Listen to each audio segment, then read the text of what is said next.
might have actually been. But we do know that linguistically that the modern holiday of Easter comes from this older Anglo-Saxon and inevitably Germanic word for Easter, E-O-S-T-R-E. But there's people who actually were thinking that Easter correlates to the Babylonian goddess Ishtar, and there's no correlation whatsoever to those two languages.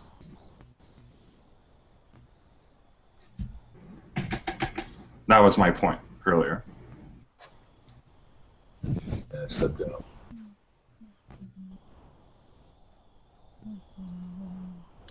Good evening, everybody. Hello, Carlton. Hello.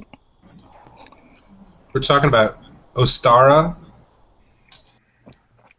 What? The Anglos. Are we talking about the ambiguity of the goddess Ostara?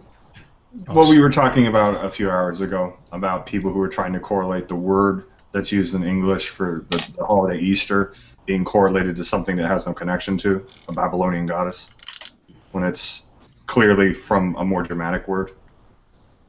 Which most likely, if we take Bede's interpretation, is an Anglo-Saxon goddess.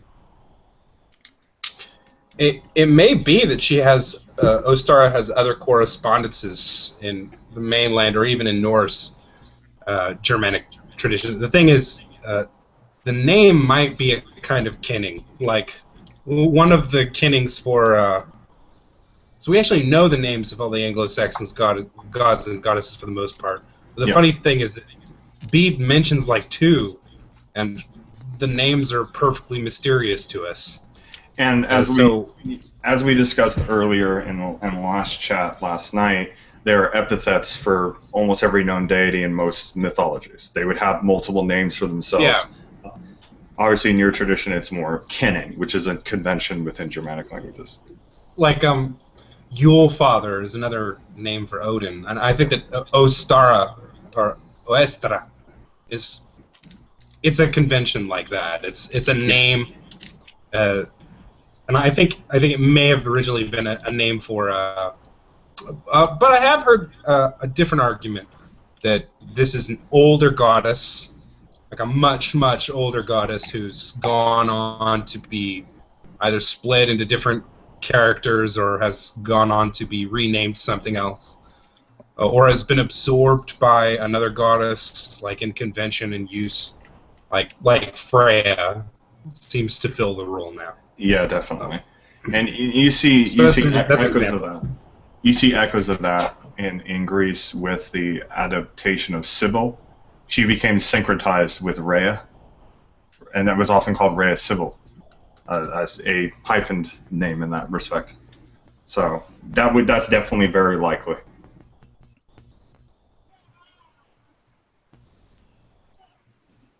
Neat, fancy. Oh, and Idol Smasher is in here. I wanted to have a conversation with him at some point.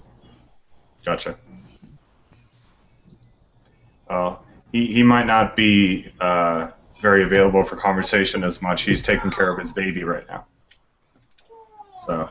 Oh, there's a baby. Adorable baby girl. Totes adorbs. Indeed. Totes adorbs. Oh God! Don't go derp on me now. Armageddon. Too late. Oh God! It starts.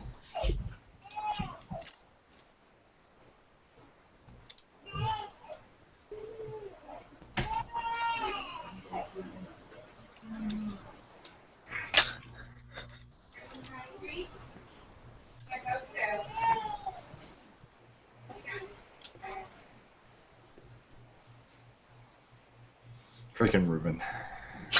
He's on a roll tonight. I know. You have these on cue card, Ruben? Come on now.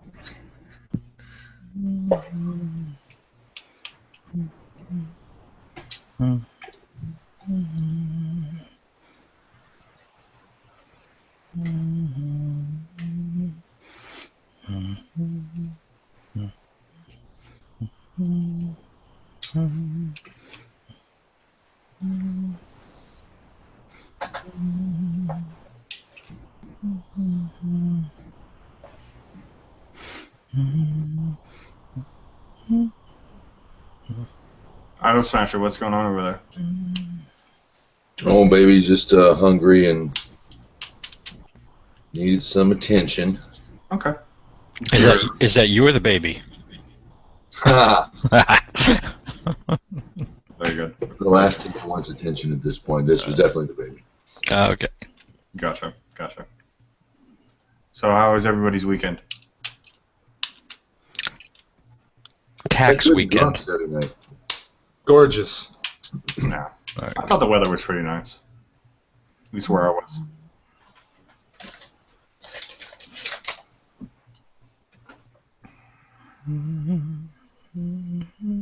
Okay, how do I private message people? You type /2 space and their name, and you usually only have to type the first name of whatever their physical screen name is. /2 as in the number or as in the word? Yeah, /TO. Oh. And then you put a space, and then you put the person's name. Okay. Yeah, like that. /TO. Hey, that worked. Look at that. It says testing private. Very cool. Yeah, that worked, James. Very good. Sometimes it can be confusing if somebody has the same first, like say you had somebody with John, it was John Smith and you know, whatever. Most of the time people's names show up differently, so you really only have to type the first word of whatever their name shows up as.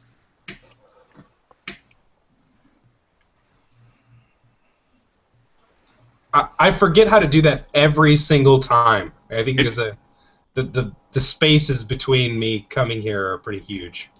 Gotcha. Not a big deal. You'll get used to it. But it's really useful if you're sharing resources with somebody or there's something obviously you need to say in private. But, particularly in on-air hangouts that certain things don't need to be broadcast. So definitely good to remember.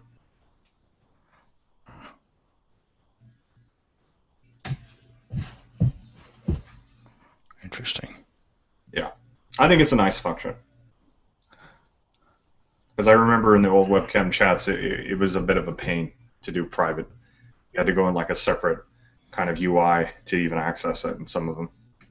Yeah, I think I would still prefer a separate section to do privates, just because the risk here is if you accidentally have a typo and then you type in a long message, it's going to go public if you get it wrong. So that's true. Fortunately, though, if you're friends with people you're in the Hangout with, you can do private Hangouts through the Google+. Yeah. So there is always that option if you really are concerned. Yeah. That is good information to know. There you are. There's basically 3 sources of chats when you're in a Hangout. You have the side chat here that's within the chat room itself. There's the external chat, which is through your Hangout UI on Google+. And then there's individual for specific contacts. Right. I wish if they could add something, I wish they would make it so that when you're doing a live Hangout, that I could have a split bar here on the right where the group chat is, so I could see Q&A and group chat simultaneously.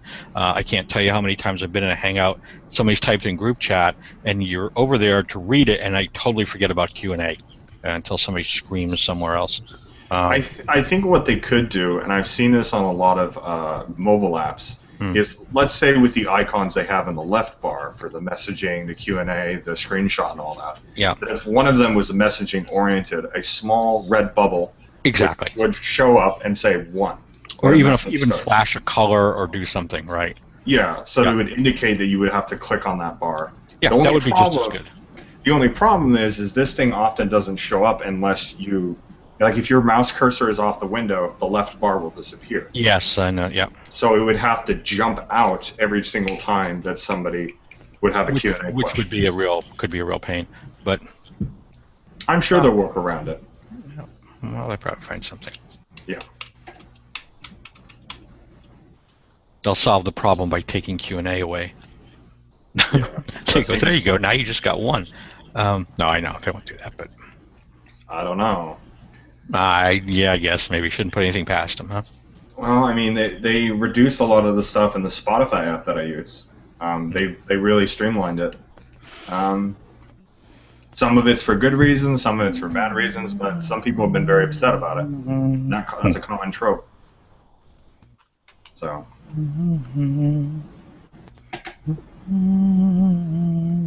What are you humming? Oh, I'm sorry. I forgot I wasn't muted. Was just working on a tune for the cello. Do you know Reigns of Castamere from Game of Thrones? Yeah. Yeah, it's a great one. Cool. I was about to go, tell us the song. Ba-dum, ba-dum, ba-da-da-dum. Yeah, it's stuck in my head here at the moment. All right, bro. Do you play the cello? Not really, no. I bought a cello recently, very recently, and I've had like 2 lessons. So no would be the Okay. honest answer. Yeah, there. I can see it lurking in the background. That's what it does best.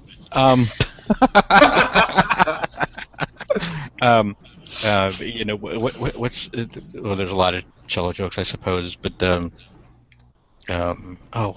sorry, I got up. I don't want to ruin the punchline here. Taco Bell's rant is always my favorite. Oh, he's great. I love watching that. I really truly do. A lot of fun. There's the what a cello's and coffin. Oh, I'm sorry. What's the difference between a cello and a coffin? The coffin has the corpse on the inside. So when your instrument is Sorry, trying to Sarah. when your instrument is I'm sorry, trying I'm to get laughing your at Reuben. Oh, okay, good. It's crazy like that. When your instrument's trying to get your attention, does it go cello?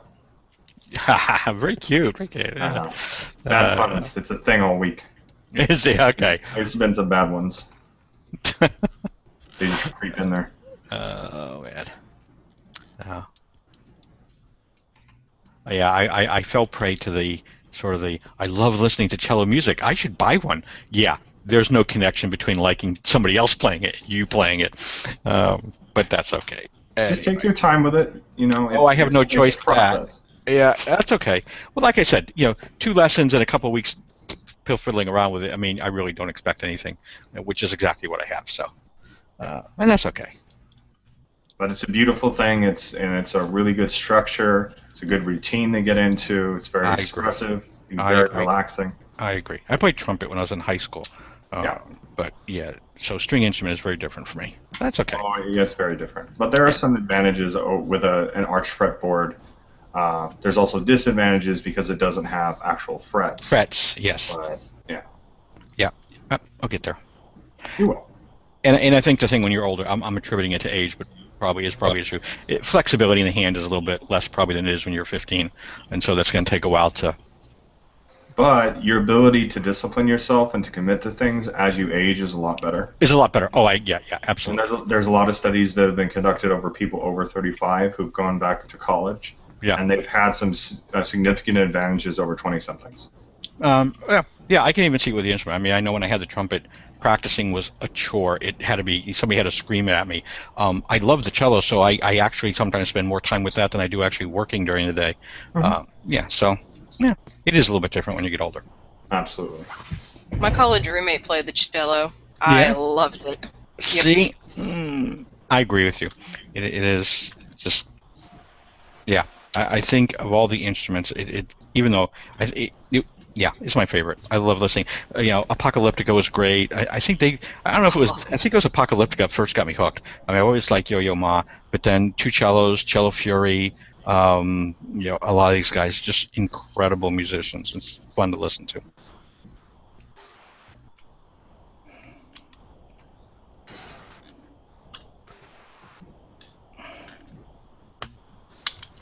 Oh, and who have we here? The Dust Man? Don't know. And Saint somebody. Is that Tommy? That's me, sir. Good to see you, Carlton. Hey, Tommy. How you doing, man? Yeah, I'm hanging tight, a little whacked, but I'm okay, thank you. Yeah, it's okay. Live long, prosper. There you go.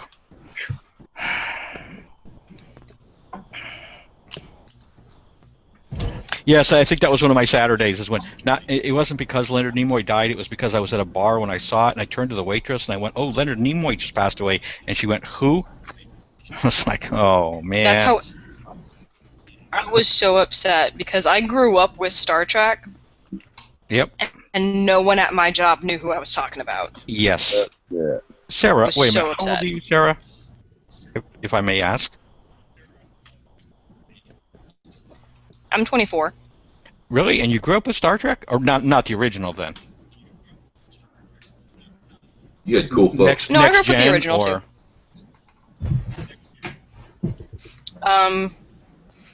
Let's see, I grew up with... We started with the movies because my parents wanted to get me involved and hooked on it first, and then we went to... And then we went to... The Next Generation, I hope. Actually went to the original. Wow. And still love the Tribbles. I'm impressed. And then we went to Next Gen. And then my parents really got into Deep Space Nine. Yeah. I didn't really care for it. That was better than Voyager, I thought. But then, it was better. It was, Did you catch any of the one? And then, obviously... Say again? No, so, I was just saying, did you catch Enterprise with Scott Bakula? I have yet to watch Enterprise. Oh, okay. It's not bad. It's not bad. Nope. Still better than Voyager. Well, almost. With one exception on Voyager, that was the episode where Q was trapped in the comet and he wanted to commit suicide, and the other Q wanted to talk him out of it. The John Delancey Q. That was an excellent episode. And they went to the Continuum. Continuum, yes. I think they must have got a different writer for that, or a set of writers for that episode. Some of Voyager was okay. It was just, I always thought Janeway just tried too hard. That's the only way I can explain it. Whereas Picard seemed to just have a presence, just being on stage or being on set. mm-hmm. It just seemed to carry him, where she seemed like It's she had also to. because it's Patrick Stewart. Well, what do you mean by what do you mean by that? He's theater trained. Well, just as theater training, or that you have a crush on him. Oh shit. Wow. Oh, fuck. I'm just asking. That's all. I love the George Takei in there. Oh my. Oh man.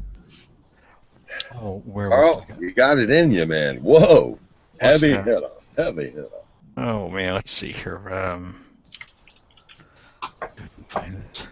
Yeah, Ruben says we have a French captain on the Enterprise. Better hire a British actor. Yeah. And what was that Highlander, the movie Highlander? You've got a Belgian guy playing a Scot. Belgian? Christopher Lambert. Yeah. Yeah, he's I didn't know I that. believe he's Belgian. Yeah. Oh. Okay. Playing a Scotsman. And a Scotsman playing an Egyptian when Sean Connery showed up. Sean Connery has a wonderful mastery of dialects, doesn't he? Seems Takes to- one to know one. Yeah, he was a Spaniard who came from Egypt, yeah. I remember when he was a Lithuanian submarine pilot. Yep. He sounded so Lithuanian it made my ears bleed.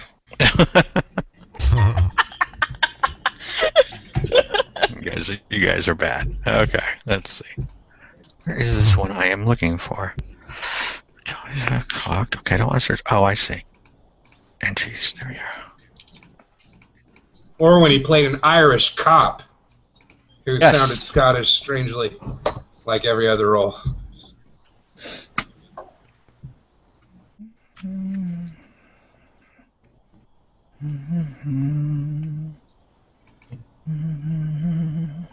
You're humming again, my friend. I'm sorry. I'm sorry. You ever been in the military? Me? Yes, sir, James. Oh, St. James. Tommy's my name, sir. I haven't met you, but I'm St. Tommy. Have you ever been in the military? I have not been in the military, but I come from a military family. There's a ton of respect for it. Hey, Sarah, here you go. This is for you. I put a link there on the right.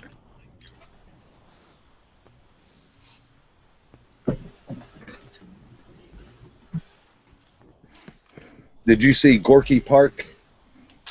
Or some Sean Connery movie that had to do with Cold War? No, I don't think so. Just curious. Gorky Park, didn't that have William Hurt in it? I'll tell you, I wish I could say. The memory's a little foggy. I think I've seen it. Nice love story with communism. How could you go wrong with those two things? You know, They go hand in hand. they do. Is that Dusty? Yes. That's Dusty. I feel it. Man, cool microphone. That's a gorgeous mic you got, dude. Thank you, sir. Sounds gorgeous too. Going beautiful now. Yes.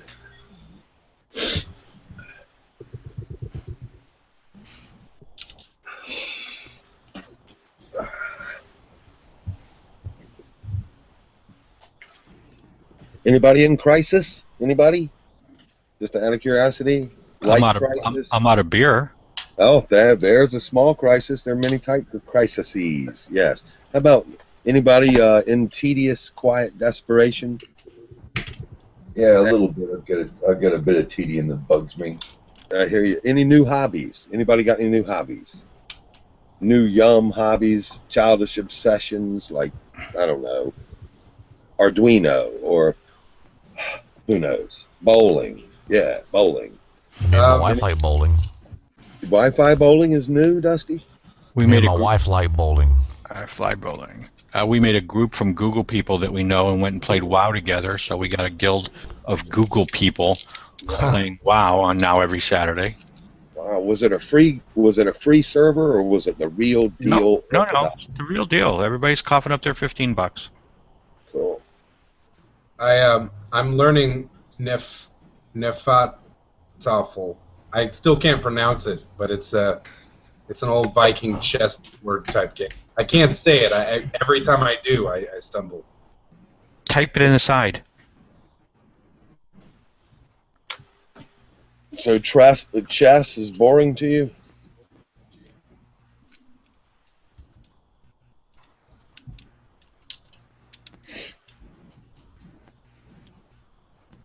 I like chess. Chess doesn't bore me. Just losing bores me. I just like winning, you see. Yes. That's why I quit It's playing. the winning part that I like. It's the winning part. Sarah, did you like my Spock? I did. Okay, you didn't comment, so I wasn't sure. I didn't want to offend anybody.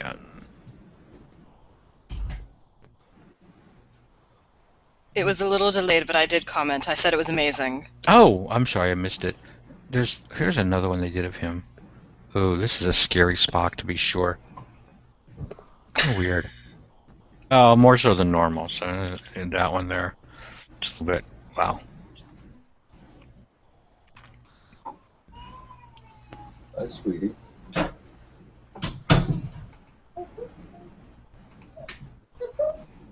Do we get to see the baby?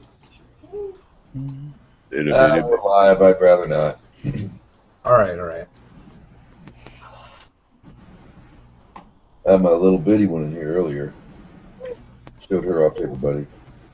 I've seen that kill a bad room when you get like hardcore verbiage going on, people at each other's throats. Still a picture of an infant up there. Watch the room just stop. Watch all the hostility just fade. It's like that. It's like that moment from Children of Men where they're all shooting each other and there's a baby crying. Wow. Oh. Sorry I missed that. That must be yum, that scene. God damn. What's Wow. it from? Just thinking about it. Yeah. Children of Men is the movie where there's everybody becomes infertile, and they've been infertile for like 18 years. Oh yeah, I remember that movie. There was a Paint Your Wagon episode, or not episode, movie called Paint Your Wagon. Clint Eastwood and Lee Marvin. And it's a musical. Yeah, Clint Eastwood sings in it. It's a really good flick, but it's a gold miners, gold diggers out panning in a river. It's a community of them, and nothing but whiskey and poker. Maybe a merchant. The rest of them are just living very rough lives. And a carriage comes through, and the man gets out of the carriage, and all the men are standing around just looking at him. And then when the lady steps out, everybody just takes their head off and goes silent. And it was such a powerful scene. Really good flick. Whiskey and Poker should be the name of a bluegrass album. Wow, I agree with that. White Lightning and Poker. White Lightning. Has anybody had White Lightning? Yep. Yeah. That's the good stuff. It's like it'll knock you on your ass. You know what? And you haven't really had White Lightning, I think, until you've had it made in a dirty bathtub by an old lady. Now that's legit. Yeah. Who could argue with that? Shit. I'm not sure where this conversation is going, but it has me very concerned. He didn't tell me it was moonshine either. I'd had shine after I'd already been drinking. This was cold, handed me a bottle, don't pay attention to the label. I had a long day, so I took about a shot. I sipped whiskey. And it was clean, Took another good drink, and within 2 minutes, the world slowed down. And it just came over me. I couldn't move fast. It was like being kicked in the head, man. And I looked at him and I said, "What was this?" He goes, "That's moonshine, dude. Told you not to read the label." Gee, thanks. The alcohol content can be so high that you can light it on fire. It's crazy. When I mean you light it on fire, I mean it will continuously burn for a significant period of time. Oh, yeah. After that, it was like 3 hours of solid energy, happy, enlightened energy. It was really an experience. Sounds like a Grateful Dead show I went to one time. Yeah, you'd think. And I compared it to that, because I've been crazy in my youth.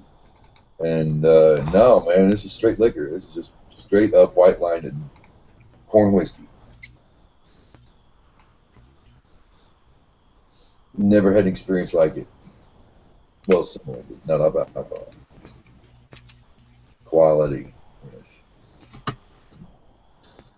I learned that some of my ancestors, I think in a little while before the 1860s, were making bootleg ale. And then during Prohibition, they made a lot of money off of it.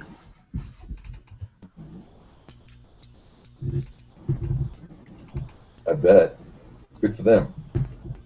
Yeah, the revenuers have been very active for a long time. Tax-free ale. How naughty. That's the first thing they did was tax liquor in this country. It pissed off the Scots, I hear, down in the mountains somewhere. Anyway, just hearsay. That was the currency, almost, or a type of currency.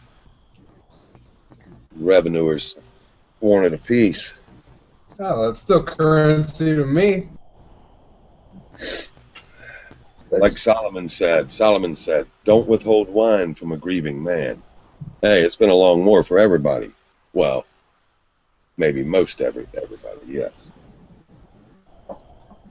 Speaking of Solomon, I heard a story, and I'm going to keep it simple, but it's probably a greater depth. Does anybody here, have you heard of Jinn? J-I-N, not the drink, but the creatures? Yes. Primarily Vaguely. Muslim, kind of, they're created beings, but they exist on a different plane.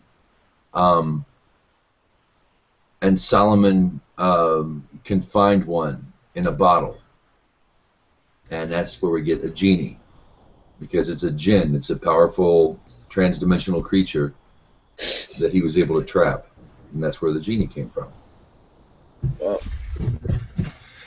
Oh, I'm offering specials on exorcisms this week, so if any of the panel has any exorcist needs, please let me know. Special discount for widows and orphans and widowed orphans.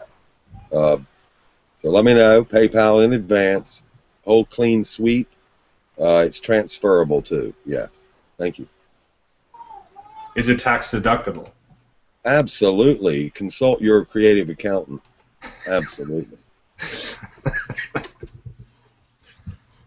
And money back if not 100% satisfied, minus shipping and handling. Yes. Absolutely. Ridiculous.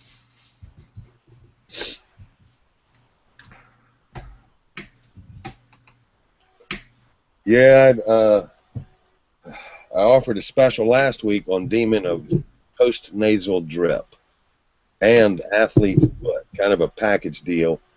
Yeah, it was a good week. Public, it's kind of a humanitarian thing, altruistic offer. I bet. Yeah.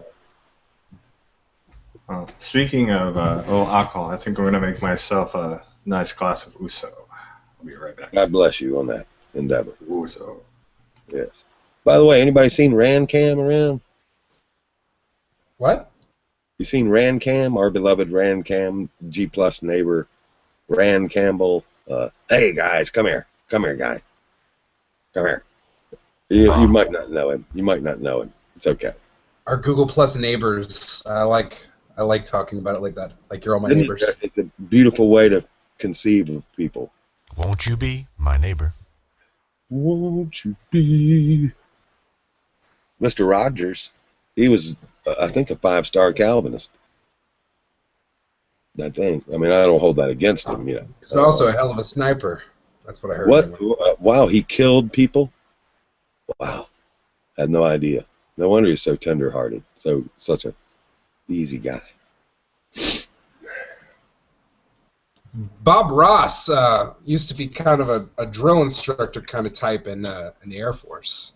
He used to scream at people and force them to scrub toilets and such. And when he left the Air Force, he swore he'd never yell again. Interesting. That's an interesting role. It's an interesting instructional role of drill sergeant. One I wish I could find. Anyway, I got kids. I got 3 kids, 4 kids here, and I'm not much of a drill sergeant. I'm so indulgent. It's disturbing.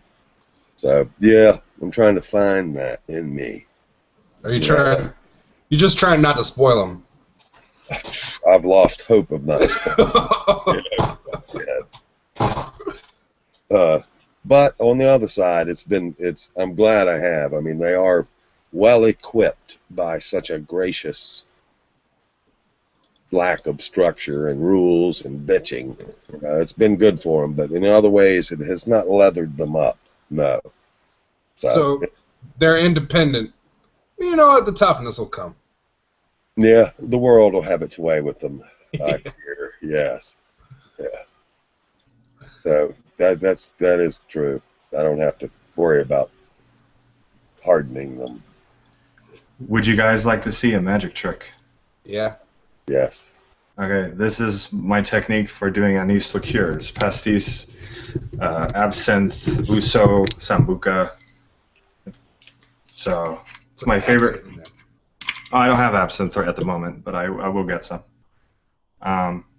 So my technique is I pour the actual alcohol over the sugar instead of first. Soak them a little. Pour in as much as I need for the glass. That's freebase, man. That's freebase. Yes, it is. That's kind of freebase. Okay, so I pour it in. The sugar is coated. All right. Next step is I light the sugar cubes on fire. I told you, this is the Turkish method when you're actually caramelizing the sugar.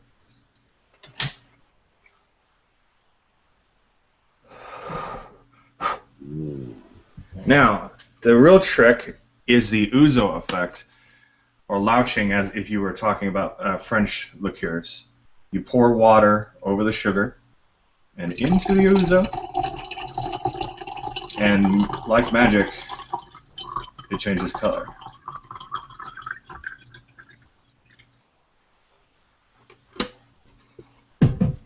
And it's a anise flavor liqueur, so it has a licorice type flavor, with a little bit of caramelized sugar, really high grade alcohol, but mixed with water, so it's like drinking a nice glass of scotch. This is my favorite kind of hard alcohol.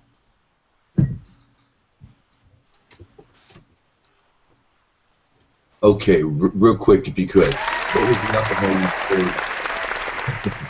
What was the alcohol you poured over the sugar? This is a type of ouzo that I picked up a few weeks ago. It's called Uso. Uso. Oh. Ouzo. Yeah. Uso Babiani. It's a traditional ouzo made since 1860. Rococo. Yep. I'm going for a beer. Back in a minute. Excuse me. See you in a bit. I've got a Kansas Miller Lite.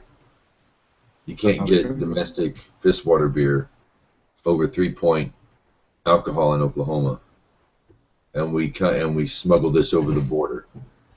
4 of them. So I'm enjoying a Kansas Miller Lite. I'm enjoying Strongbow apple cider. It's one of my favorite drinks. It's a lunch. L'chaim.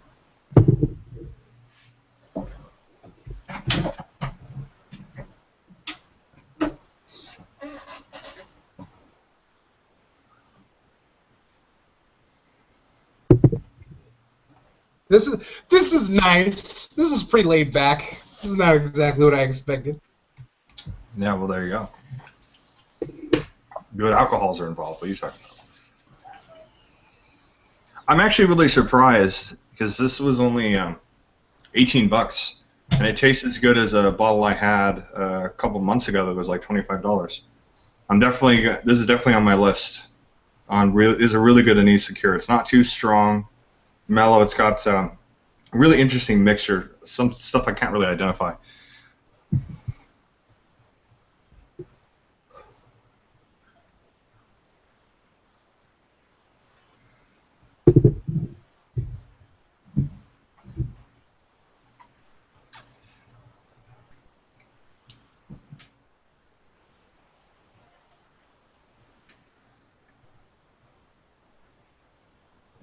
Well, let's just do it. Teach me about polytheism. I won't ask any questions. I won't want to say I'm challenging, but I gotta critique it. I've been real quiet. I don't say nothing. And it's so new. It's so different from anything I've ever encountered. I thought I had a freaking clue because I knew a couple of Wiccan girls. I had a thing for Wiccan girls back in the day, and there's something about them. I don't know. And, yeah. He's into them freaky girls.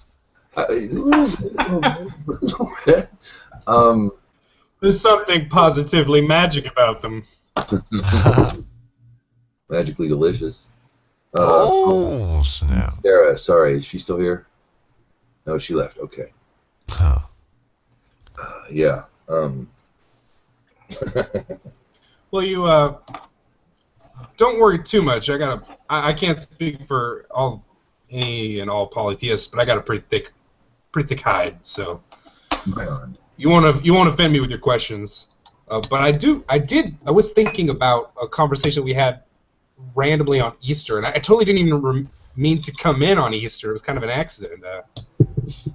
And the beard jokes were extremely memorable, so I came in today. But you said that I think it was the Idol Smasher. I'm not sure. Yeah, it's Idol Smasher. It was him who said something that really stayed with me. He said that he notices... The guy that we were talking to last night? No, this was really, really early on. Not the guy who was like just spouting sophistry at me. Yeah. You said that for you, Noahide Judaism, that you recognized something that was like Buddhism in it. Yes. I found this in Ausatru as well, but maybe a little bit different. But I found this too. Oh, about Judaism? No, that there's something that's contemplative, like Buddhism, to be found in the old traditions that I'm interested in. Oh, right on. Yeah, I recommend Christians go a little east before going right into Torah, because you have to get rid of a lot of exterior. It's just not straight, and if you're considering it, it's like I would definitely say to go east, because that's what I did. It's basically exactly what I did. I left church, was interested in what they used to call in the '80s the occult, and parapsychology and stuff. And it was the mystical aspect of Judaism that kind of stuck with me.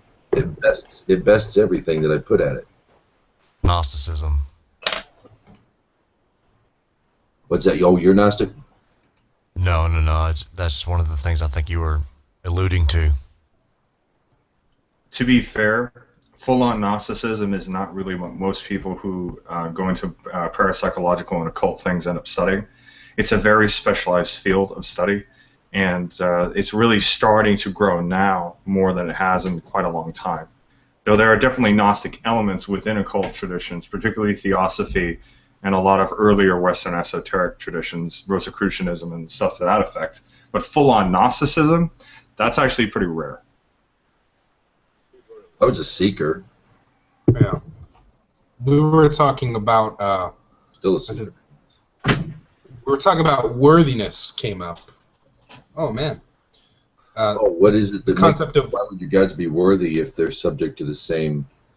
Yeah. It's a question that stuck with me all day. Today, while I was shoveling rocks, because right. I can't not think while I'm shoveling rocks.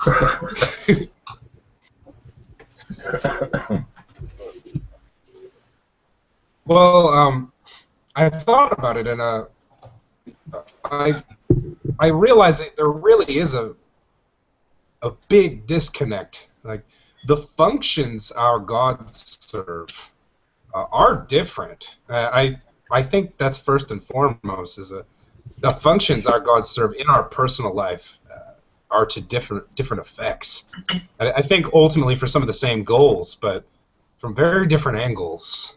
And I started to realize, like, how would I pin down the worthiness of worship? And when I realized I can't speak for everybody, but for me, the worthiness, if I look into somebody's eyes, sometimes you catch a glimpse of something behind the front they put up, and behind their conditioned mind, and behind some of the more basic but still very distinct things that make them outwardly what they are.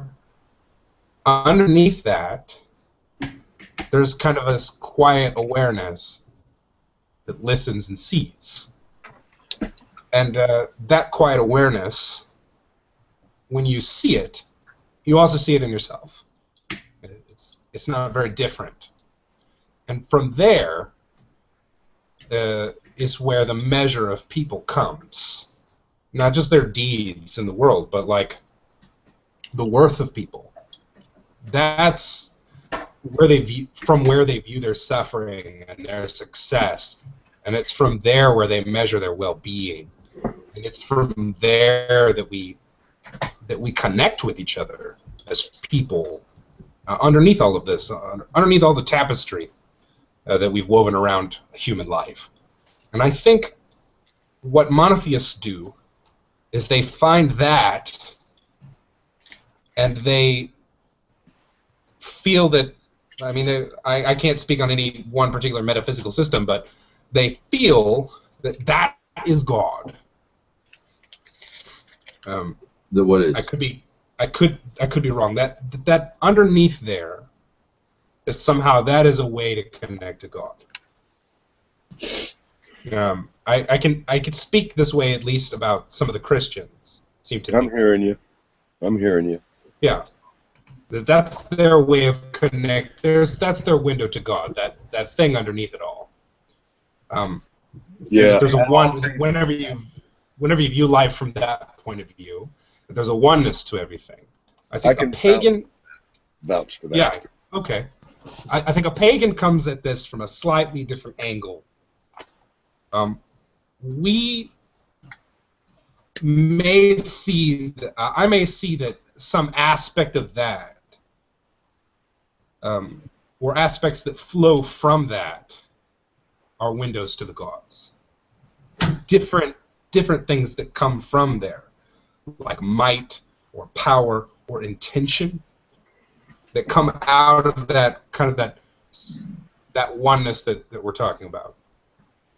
each one of those different things that does come out of that void is sort of a window to a God for me. But that oneness itself, I think, is represented by the light of the sun for us, which is why we hold the sun in such high esteem. Why some pagans hold it in the highest esteem, and even heathens are prostrate before the sun. So for us, the sun is a metaphor for that, or at least the light of the sun is a metaphor for that. At some level. It's one of many metaphors, absolutely. And obviously it's different between different traditions. I'm obviously coming from a Hellenic polytheistic tradition. The Greeks, I mean, generally view the sort of cosmos itself as that sort of almost grounded being, and sometimes would use the term physis, meaning nature, to describe the immediate connection with just the world around you and what you perceive and what you're able to sort of to glean from it. And obviously, the polytheistic conception does, as you're saying, go along those sorts of lines as taking from that and seeing what comes to you and what kinds of things you respond to, cultivating a relationship with those forces that become apparent in your life. I hope that was illuminating.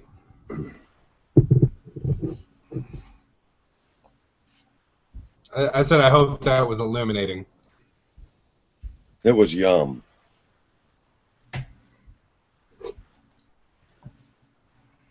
Both of it. Welcome, Jonathan. Thank you. It's good to be back. Johnny. Tony. How was your trip back? Good. Sorry, I'm a little bit toasty. I had a little bit rum to drink earlier, so I'm probably gonna. We got beer, cider, and Uso on my end, so don't feel bad. I've got a dark and stormy right here. So. To life and love. Indeed. Yes. Indeed. To life and love. And truth. We might as well include truth too. Why not? It's worth it. And grace. Truth is good. Truth is nice. Yes, yes. A little heavy. A little bit heavy, but love. And life. Yes. Indeed. Truly. I think that all interfaith chats probably need some alcohol in them. This is the truth. Speaking from my end, that's the heart of the symposium. If you can hold yourself in a debate with a reasonable amount of alcohol, not blackout, obviously, then you should be able to hold yourself in a sober conversation. Indeed. Less good is mead for the sons of men than men say. Beware the heron hovereth over. Absolutely.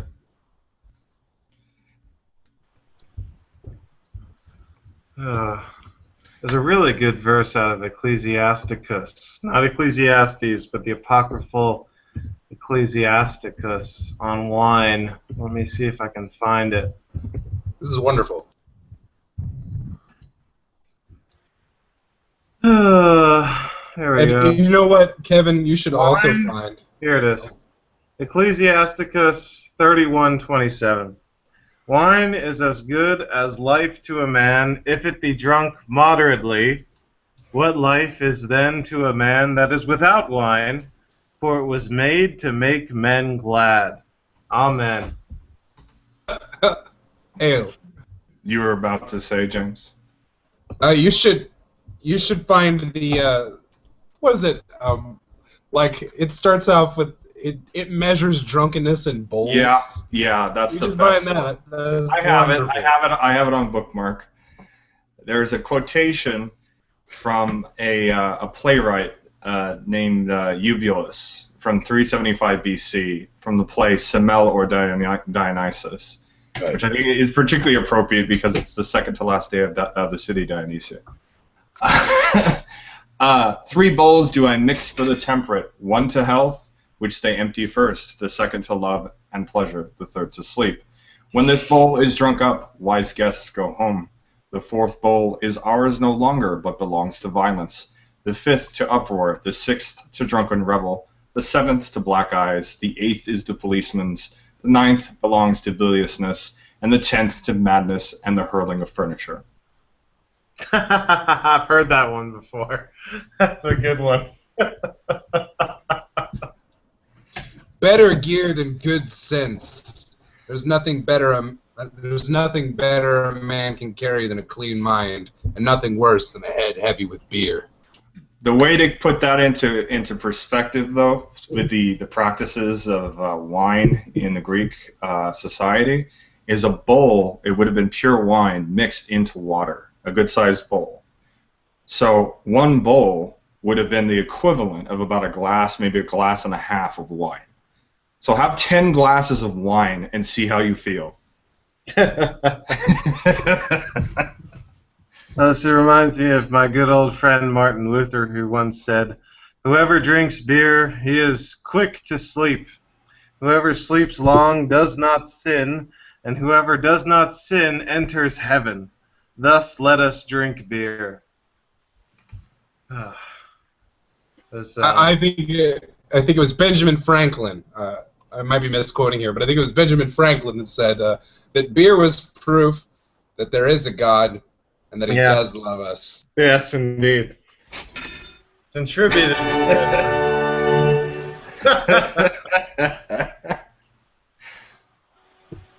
The sound effects. I got some canned applause when I was actually pouring my ouzo earlier, showing them the method for making it. All fancy was my magic trick. You missed it. Sorry. This is my third week in the hotel. So this is the last week of training, and this is fantastic because you're not going to believe this when I tell you, but it's true. I got a call today from the district executive saying that the position I was hired for, position I'm going to be serving in, the branch that I'll be working at will be closing on June 15th. And so I have the option of taking a 4 weeks pay severance package or looking for another position within the organization and hoping I get the job. So this is a good night to drink. I'm not even out of training yet, and they're closing the branch I'm going to work at? What the hell? But anyway. Well, that sounds overwhelming and out of left field. You know, I didn't see that one coming. No, I did not see that coming. No, I did not. No. Well, you're among friends here. So you're among friends. And it's definitely been a rough couple of weeks. I can't even handle it anymore. Oh, good. It's all right. Me and Calico Jack will survive the night. But as he has before. Yes. Oh gosh. Cannot even get over it. So, yeah. So I'm sure you all know I'm a Presbyterian. I'm a Reformed person. I consider myself a Neo-Puritan. And today I was cordially asked to be the godfather of a lesbian couple's child. And this is it's hard. It's a hard sell. She's never asked what my beliefs on gay marriage, on my beliefs about whether or not a homosexual person should essentially have a child or raise a child, and whether or not I thought that was good. And so I felt like, oh my God, yeah, exactly. They must assume I'm the other kind of Presbyterian. I'd be completely legitimate if I was PCUSA or some other apostate denomination. but I'm PCA, you know, I'm OPC. I don't know if I can do that. You can't. And so You I'm can't. stuck between a rock and a hard place. Like, I accept her, and because of my Calvinist theology, I accept her as a sinner before God. You know, I understand that, you know, there is no such thing as a perfect person, and that, you know, our meritorious works can never get us into heaven. I believe that, you know, that we all fall short of the glory of God, and I know in me and my own sin that I am far. I'm sure my sins are worse than hers. Homosexuality is just a sin. I mean, I've committed more sins than I can even count, and the more I consider, you know, how holy God is, the more far away I see myself from Him. But in the same token, you know, it's just hard. I mean, It is hard because as a Presbyterian, that's such a. as a neo-Puritan, I have to, like, you know, I live in a fallen world. I understand that this is a fallen world, and I'm going to have to deal with that. But at the same token, I want to uphold righteousness. But I know that those righteous merits aren't ever going to get anyone closer to God, and it's just Conundrum. it's A conundrum. frustrating. Yeah. It is a conundrum because in you know, Godfather. This is just me from my own family culture, but Godfather is a huge item of respect. If Yes, somebody hands you that, it's a huge item of respect. They're basically saying, you know, all things aside, if something happens to me, I trust you with my child. That's incredibly huge. The trick to I mean, it is, I'm happy. I'm happy for that, though. I'm happy for that. I can raise that child in the ways of the one true church. You know, the faith. Look, Not hey, to discount everything that you guys believe, but excuse me, my turn. The trick is to look beyond that exterior uniform of Republicans. So what? They're Republicans. Who gives a shit? They're human beings, and you're not required to judge Republicans in all their republicanism, in all their hideous Republican behavior, as if it is all hideous. Anyway, to look beyond that, do not judge according to the flesh. You are authorized to love those people without judging them over anything. And if God doesn't judge them or condemn them over anything, hell, that makes all the more sense that you not judge them over anything. indeed. Whether they are blasphemers, baby killers, Republicans, Democrats, bestialities, people, whatever their shtick is, all things are lawful. Prius owners. I like that Republicans, Democrats are on that list. Exactly. Yes. But not all things are beneficial. I know. It's stretch, isn't it? Grace is a stretch, isn't it? Doesn't it push you? Grace pushes you to the limits. It pushes It's you okay. to the limits, but you know, at the end of the day, when you're a Reformed Presbyterian like myself, you are justified not by what you do, but what Christ has done. Exactly. And so you must accept the fact that you live and embrace sinners, and you yourself are a sinner. And Hey. And Christ is the righteous one who is the atoning sacrifice for sinners. What'd you call me, my righteous brother? Did you call me a sinner? Don't call unclean what God has made clean. You're a sinner, pal. You're all sinners. According to my view, you're all sinners. And you are justly condemned by the wrath of God, if not for Jesus Christ. I'm redeemed, sir. I have been made clean. I am righteous, pure-hearted, upright, loving. Love Your righteousness is not but filthy rags. Speak for yourself. Reminds me of my youth. My righteousness is not but filthy rags. I cannot do good. I'm incapable of it. That's a lie. You're doing good now, here ministering to us, you know, being cool and all. And that is the Holy Spirit working through me, brother. That isn't me. Whatever. You're doing good, dude. And you conceive of yourself as a sinner. Isn't that a little obsolete? Aren't you of God? Can't you feel that you are of God? Truly, there's no getting I am out. not of God. I am of the earth. I am quickened by the Spirit of God's grace. I hear juvenile You self-conceptualization. hear the Westminster Catechism. Well, burn it. Burn it then. No, I if will it- not. if it- David Cameron commands that I do not, and he. Sorry, I was getting a kick out of it. Did anyone see David Cameron's address to England for the UK? The UK is a Christian nation, hearkening back Yes, I did. Yes, to 10 the times. establishment principle of England. You Don't know, call me a sinner again. Hey, Butterbean, don't call me a sinner again. I'll take offense. There is so much Christian love in the room that my hair is standing on end. Well, good. Glad you feel it. I'm all tingly. Well, that's probably the booze. It's the drill sergeant in me. I'll be right back. Tell a man he's righteous, and goddamn, what do you get for it? It's loving to tell him he's righteous. It is, really.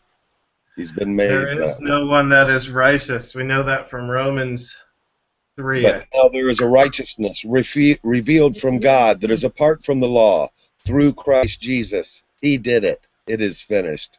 That is all. Indeed. Wow.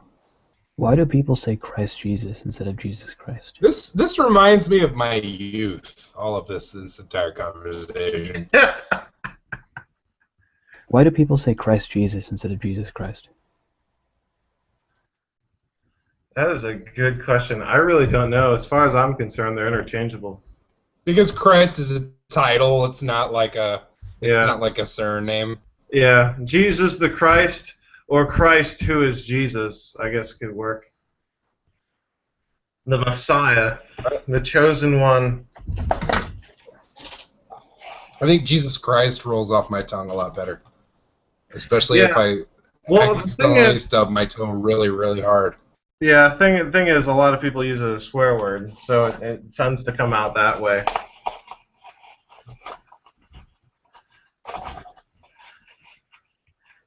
Jesus. It's only a swear word because it's sacred. That's the only reason. That's exactly right. You know, Jesus Christ. You know, you raised Lazarus from the dead. Why can't you buy me a Mercedes Benz? Come on, man. But anyway, that's how the song goes, if I'm not mistaken. Those sacrilegious pigs. But anyway. I stubbed my toe the other day and said, "Thor, fuck it." And it came wailing out of my mouth, and then the thing that I stubbed my toe on 2 days later broke and stopped working. You know, since this is Interfaith, I was talking to one of my coworkers today, and he was saying that he wanted to buy a lamp at Pier 1, and the lampshade that this lamp had wasn't very good. So he went to another lampshade and replaced that lampshade with the other one, and so he switched them, and then he bought the lamp. He said that the two lamps with the differing lampshades were at the same price. And he said that if he didn't buy that lamp with that specific lamp shade, it would mess with the feng shui of his living room. So I have a question. If he tries to increase the feng shui of his living room with a lamp that was purchased by unethical means, is it still feng shui, or has he now brought evil energy or bad energy into that feng shui room? Has he upset the karma too much? I don't know. You're looking at somebody who has no sense of style for that. I hang pagan tapestries and they look awful on my wall. Is that like using the Bible to justify war? Yeah. I don't know. Let loose the lamps of war. Hold on, I need to make some really crappy Highland Court coffee from Country Inn and Suites. 1 second. These lamps have ruined the whole feel. There's so much bad stuff tainted attached.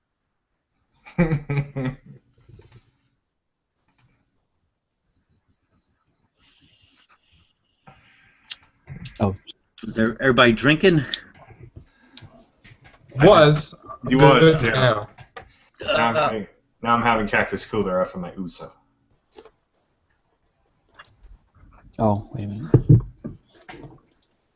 Well, I'm drinking something, but it's not alcohol.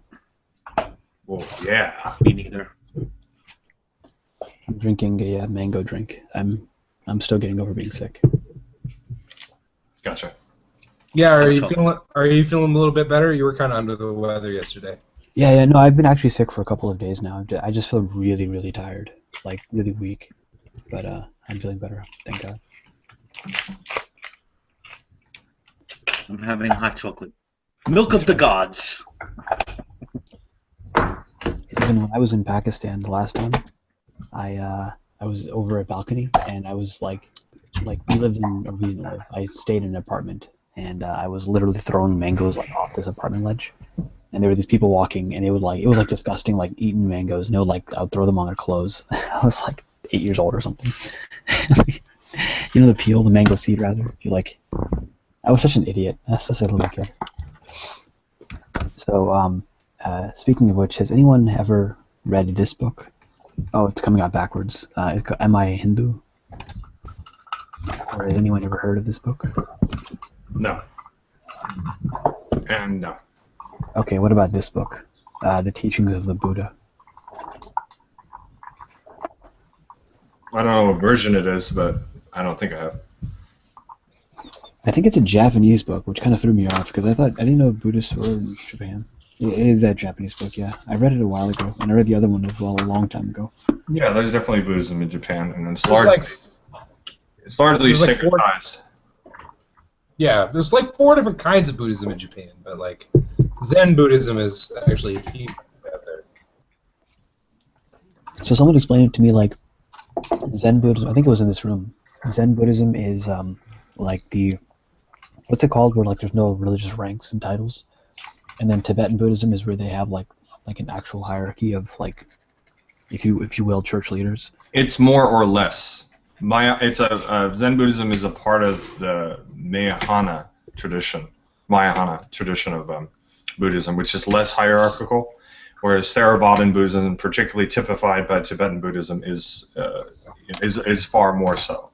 But there's no real hard and fast rules, just general principles of structure and the way that it is, lesser versus greater vehicle. But there's more to it than that, and I'm by no means an expert in Buddhism, so.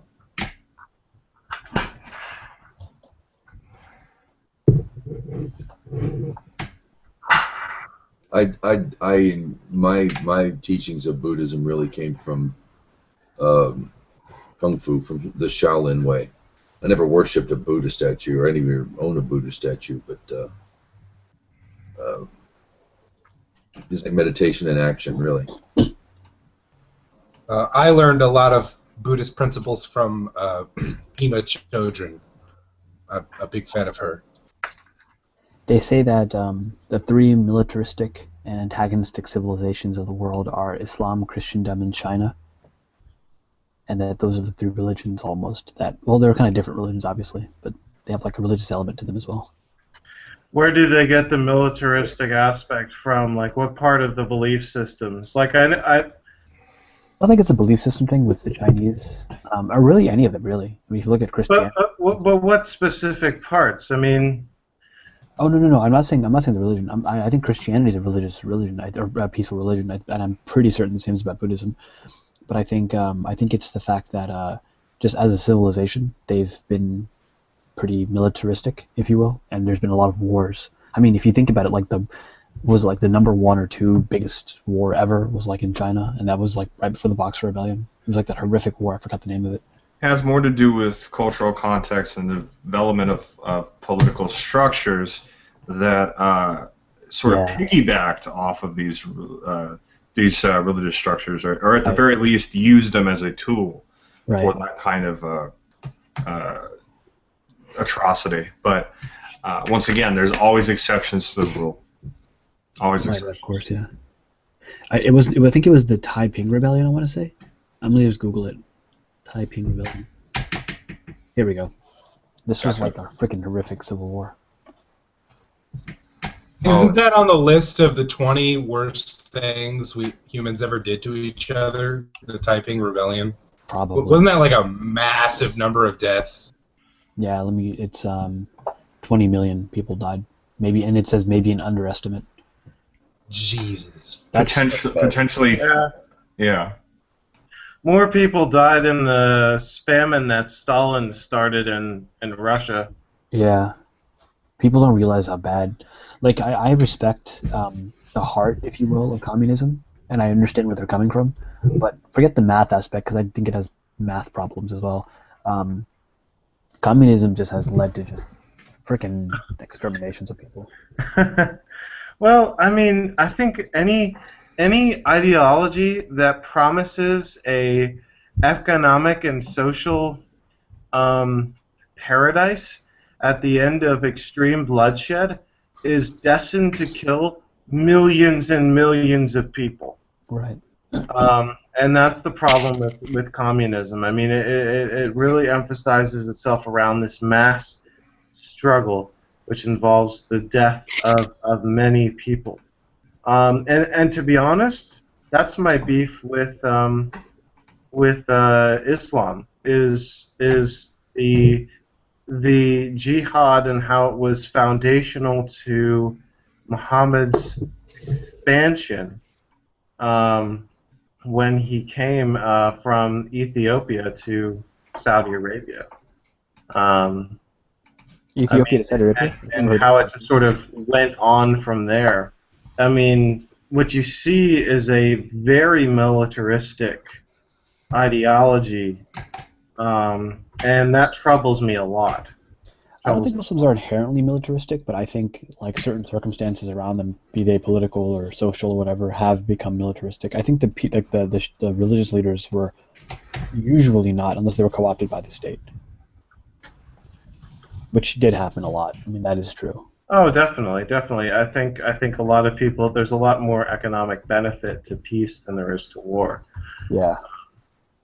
No, that's. I mean, it depends. I would agree with you in the modern sense, but like if you're the victor, you benefit a lot, and sometimes wars are of different natures. Sure. You benefit a lot. But I don't think Islam was ever in Ethiopia. Well, I mean, in a very early stage, but it was never like the Prophet came from Ethiopia. I think he came from Arabia, as is. Well, praise Allah. I guess. I just never heard that before. I was wondering if that was something I was unaware of. I've never said it before. It sounded profane, actually, but whatever.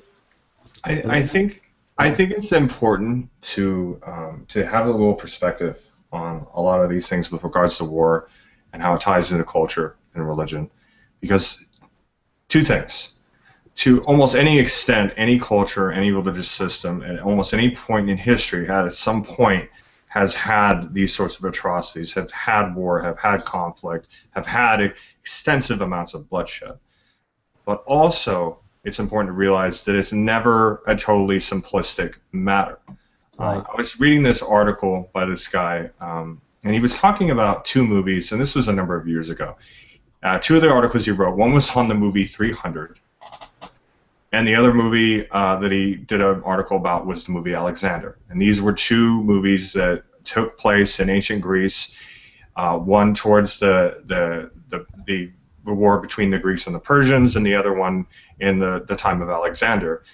One of the main things he mentioned is that Iranians are completely painted in a way that's not historically accurate. They were one of the most diverse areas in the world at the time, having people that were more classically looking European, people that were more Near Eastern looking, Africans, all sorts of other things. But what he really painted, it was important, particularly when he talked about 300, is the fact that Like the Persian Empire wasn't just this total horrible evil monster regime that is often painted not only by this crazy comic book film, but actually by a lot of serious academia. And the actual nature of just that one war and the people involved is far more complicated than that. Oh yeah, absolutely. Cyrus the Great, who was before Xerxes, was actually greatly admired by the ancient Greeks. And there was a lot of things that the Greeks did, and particularly the Spartans, even though we sort of romanticize them, that was freaking horrible, particularly in modern standards. Oh, yeah. So, and to be honest, the glorification of the Spartans that you see in 300, I find to be pretty disturbing. That's very, very disturbing. And there's a whole host of other reasons behind that are offensive, stupid, derivative, and everything else. But the point that I'm making is if you're really taking a good look at history, even if you come to certain conclusions based on your own political alignment, your own religious beliefs, or whatever, if you look at the brass tacks, everything is far more complicated than people want to make it out to be. And just using the Greek and Persian War, a lot of it came down to economics. The Persians were growing, and there was generally a pretty peaceable relationship between the two, but the Greeks felt that the Persians were encroaching on their trade territory, their maritime economy. So a lot of that interaction created tension, but they were both doing a little of that sort of thing. There were things that the Persians did that were very egalitarian. They were having ideas in their society that were groundbreaking, and so obviously were the Greeks. And the same can be said when you're looking at the differences between Christianity and Islam, the differences between democracy and communism. It's far more complicated than we often give it credit for. Hey, Jonathan, if I could piggyback off of what you just said there, Kevin, would you apply that same view upon our American military, which is that the glorification and almost the hero worship of them is like a disgusting kind of thing? I think that there are two things that are disgusting about our relationship with the military. People who spit on soldiers and people who think that they're perfect and can do no wrong. There's a lot of extremism, people one way or the other. That the military is purely evil or purely good and there's nothing wrong with what they do. Both are dangerous mindsets to have with regards to complicated military engagements over decades, particularly in the Middle East, which is an extremely complicated area of the world. It's actually more complicated than I realized it was. I was just reading today about some stuff. Same for me, and I'm constantly learning more and more stuff about these conflicts. Everyone should, and everyone should accept that it's more complicated. Did you guys know that the Yemen conflict right now that's happening between Saudi Arabia and the Houthi rebels? Did you guys know that the Saudi government actually supported the predecessors of the Houthis? In 1965, there was a war called the South Yemen War, I think. I forgot what it's called, and Egypt supported the Yemeni rebellion, and which is why their flags are the same. But the Saudis supported the kingdom that was there. Wow. Which blows my mind because the kingdom was actually a Zaydi kingdom, which is like a Shia kingdom. So the Saudis were supporting the Shias. Interesting. James, you were raising your hand earlier. Did you have something you wanted to say? Yeah. I guess I have plenty to say about the American military, but perhaps you can tie it into what we're talking about with Yemen and the relationship between the Saudis and the Shia. I think the problem with the American military is that for every good intention that is put into every humanitarian thing that we want to accomplish is often sullied by a lack of responsibility for the destruction that we've started to bring to various regions. So, we'll go into a region and accomplish goals that only meet our ends and only satisfy our goals. And then any collateral damage we've done, we no longer take any responsibility for it. It's really been like that since the Cold War. And I think the American military would be a little bit more. People would look more kindly on it if that wasn't the case. But history demonstrates that many people, oftentimes, what we end up finding that we need to do, we often operate upon our own interests and need to have perspective. And that's a constant process. We need to constantly look and reevaluate our actions in our own nation and abroad. So that's really, I think, what needs to change is we need to be accepting of that. I think we've lost sight of the fact of that perspective, perhaps, on all sides. I think also it's a structural and a monetary thing. I don't want to get too complicated, but It always comes down to that. It always comes down to that. I think often our leadership, and I mean even up to the Joint Chiefs, because it gets a little bit political there.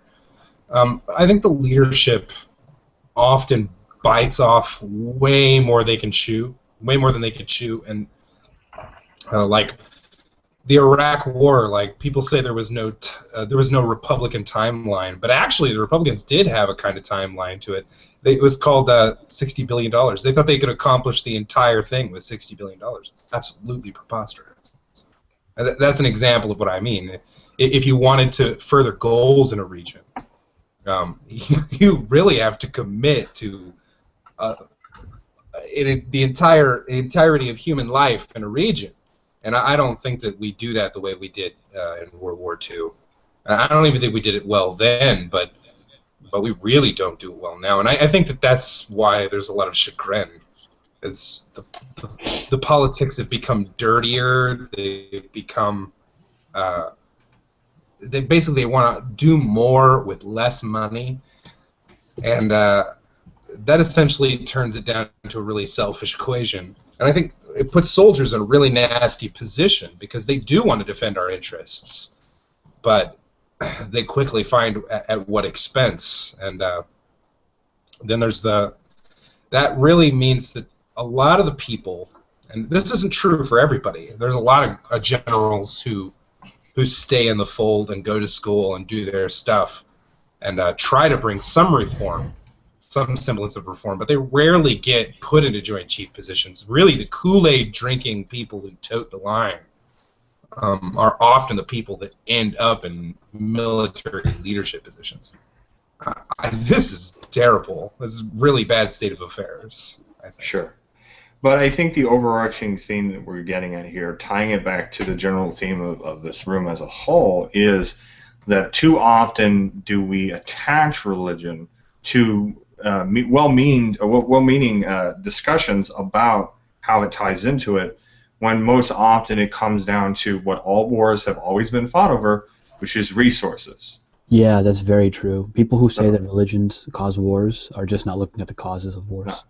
All wars, whether we're talking classical polytheistic religions, Hinduism, Buddhism, Christianity, Islam, whatever, and what efforts need to be done now is to be able to untether as best we can religion from these conflicts and take a look at the actual real socioeconomic status of the peoples involved to come to better solutions. Well, I would certainly agree with you, but I think that... Go ahead first, Jonathan. Yeah. In a way, though, I think that you forget the power that religion can take in the midst of socioeconomic struggle. I mean, when for example, we look at what's going on in ISIS, the Islamic State of Iraq and Al-Sham, we see a country that has emerged in the midst of a vacuum, a political vacuum, a geopolitical vacuousness, and has been filled with this radicalist element of Islam, which puts, I mean, I think, and this is the problem that a lot of realist camp international studies politicians miss, is the fact that these people, when political security is no longer present, will go to their religious backing, and it will explode. Absolutely, that's absolutely the case. And like I said, I could use examples from ancient Egypt, dynastic Egypt, people fighting blindly for Pharaoh. I mean, this happens throughout history. It is a common trope that people will default to whatever cultural, ideological, and/or religious sort of trappings that help to identify them as people. if you feel threatened as a nation, you will default to some of the things that you most closely identify with your nation and with your culture. That is always the case. I don't think ISIS is a like Sunni nationalist type stuff. I mean there's a heavy degree of that, but I think it's sure. There's also like some political aspects that are pretty clear there. But I mean I think it's become that. But I think it may be hard to the people. One of the political aspects that I feel Arab nationalists, but even I'm sorry to interrupt you, but really quickly, even then I wouldn't even say it's a even that. I mean, there's disagreements there. The guy they burned alive, and probably most of the people they kill are Sunni Arabs. Even they took over the camp of Yarmouk, which has like 10,000 Palestinians, and they've been killing people left and right. Yeah. So like these are Sunni Arabs in the greater sense of the term. So I mean, there's a lot of mixing there. But the things that ultimately are using it as a vessel, that are using these sorts of religious ideas as a tool for this kind of atrocity, come down to socioeconomic, because one of the easiest ways that people who are tyrannical, who can take advantage of a lack of understanding, a lack of education, a lack of resource that is ultimately informational resources, is through this vessel. And that's why you have imams in the Middle East who themselves are not necessarily particularly educated in their own book, who are teaching a distorted, politicized, militaristic version of said doctrines in a way to control certain populists who were already in a great period of desperation.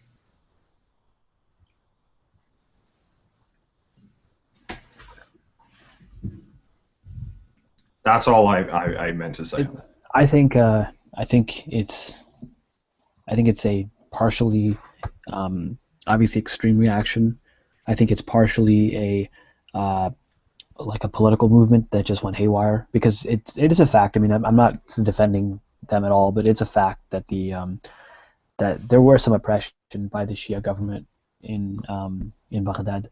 They were kind of being pretty bad. I mean, they were Shia death squads running around killing people in Iraq, and then there's that, and then I also like the fact that this is a population that saw their power from like being kind of the preferred aspect of the country to now being the like lower class, and they really had the war pretty bad against them, and like they had the occupation, the sanctions. I mean, if you grew up in Iraq and you're like 30 or something like that, you've been under multiple bombings, multiple sanctions, multiple wars, and you've just seen things go left and right bad, and so it's like an extreme counter reaction to that. In a sense, I mean, I'm not gonna say I don't blame them, because I do, but like I don't know. There's food shortages and irradiated land, poisoned water supplies. If you live in the right places, we freaking use nuclear weapons on them, like literally nuclear weapons. There's actually like babies who were born like with weird, I mean that's disrespectful, but like all sorts of birth defects. Yeah. Which is why, once again, the sort of general overarching theme is that things are far more complicated, but they're not necessarily good talking points for a political candidate or for a political party, right, or for a certain movement this way or another, or necessarily for a military. And it's going to be a lot of work to clear the dust storm and get to more clear resolutions on these things. And we need to accept that. You know what? I think we need to accept at least with Iraq, with regard to Iraq, we need to accept like just the American government, the American people, the American military needs to accept a tremendous amount more responsibility than what they have. I think the Democratic retreat and the Republican retreat, because they piggybacked the retreat on the backs of Democrats that desperately wanted to leave and put money into insert name of domestic policy here. We had so much more work to do in that region. Not military work. We had a lot of humanitarian work to do in the region. We had a mess to clean up, and we didn't clean it up. And I'm surprised Iraq holds together the way it does. They're amazing people. I mean, even forget like the Middle East. If you go to a place and if you are charitable to those people, And I'm not saying like you drop food there, because that can actually depress the price of food, and that can actually cause problems. Like, if there's a whole thing about like how clothes are dirt. There's like no textile manufacturers like in parts of Africa, because there's so many clothes that are imported there, and it depresses the price of clothes to basically zero. And as a result, like, nobody produces and businesses don't get produced and whatever. So I'm not talking that, but I'm talking about like things like developing infrastructure, or like bringing potable water, however it's pronounced, or those types of things. If we just did those basic things, like for a country that had an infrastructure problem, that's not something that's going to mess with their economy. That'll only build their economy up. If we did those basic things, we would have really made a lot more friends, and we would not be in this situation. But instead, we had this jingoistic, militaristic, war mentality that looks clearly stupid now, but although some people are not willing to acknowledge it. But I don't know. I mean, war is like an extreme last resort. Extreme last resort. If we had the courage to be vulnerable after 9/11 and say, we don't, whoever did this, like, it's not a country per se, but we had the sympathy of the entire Muslim world. We had people like waving American flags saying we sympathize with you, and like, you have the righteous moral edict here, and we just totally blew it as a country. I also. One of the things that bothered me was that the administration wasn't honest with the Joint Chiefs about their goals in the region. So they started it as though they started bombing and destroying infrastructure from the perspective that they were going to just get something out of the current regime.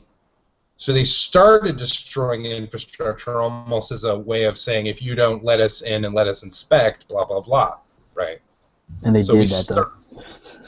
Right. And so we started like, well, we're just going to make a little mess and clean it up after we've brought their economy to a screeching halt. But we didn't. We kept bombing after that. We completely changed our tactics, and we went in a completely different direction. And there was no effort to clean up. That was such a mess. It's awful. The whole ordeal is really awful. Sure. I think I mentioned that I was in Saudi Arabia, and I was on a bus, and it was like the bus stopped in a certain area, and I guess it's kind of like nobody stopped this lady, but this lady just got on the bus, and she starts begging, and she's like, I'm a poor Iraqi lady, and I've been kicked out of my house, and I have nowhere to go. Can anyone please give me some money? And I was like, I was so ashamed to be an American. That was the only time I've ever felt ashamed, because usually when I'm overseas, I'm like super pro-America, but that's the only time I've been like, God, I hope he doesn't know who I am. Not because he's going to attack me or whatever, but I just felt so ashamed. There's something about being overseas, though, I gotta say, that I'm like, rah rah America, like in your face.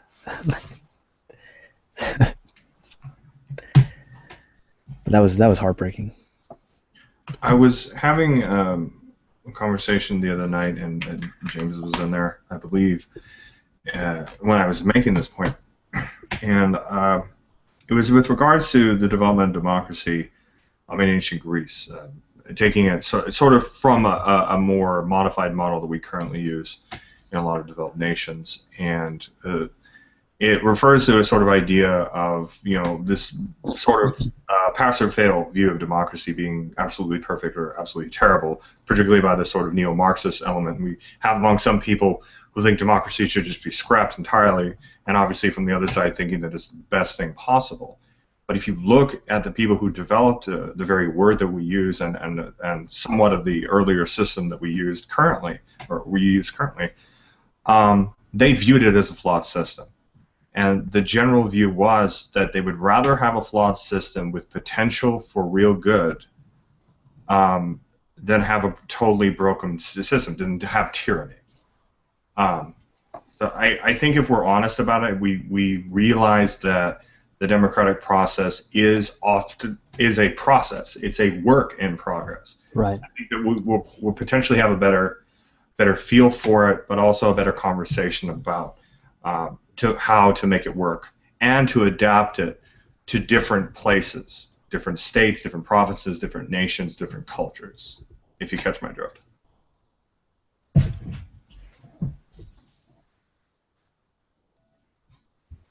One of the more interesting conversations I've had about democracy has surrounded the topic of moral culpability for democratic action.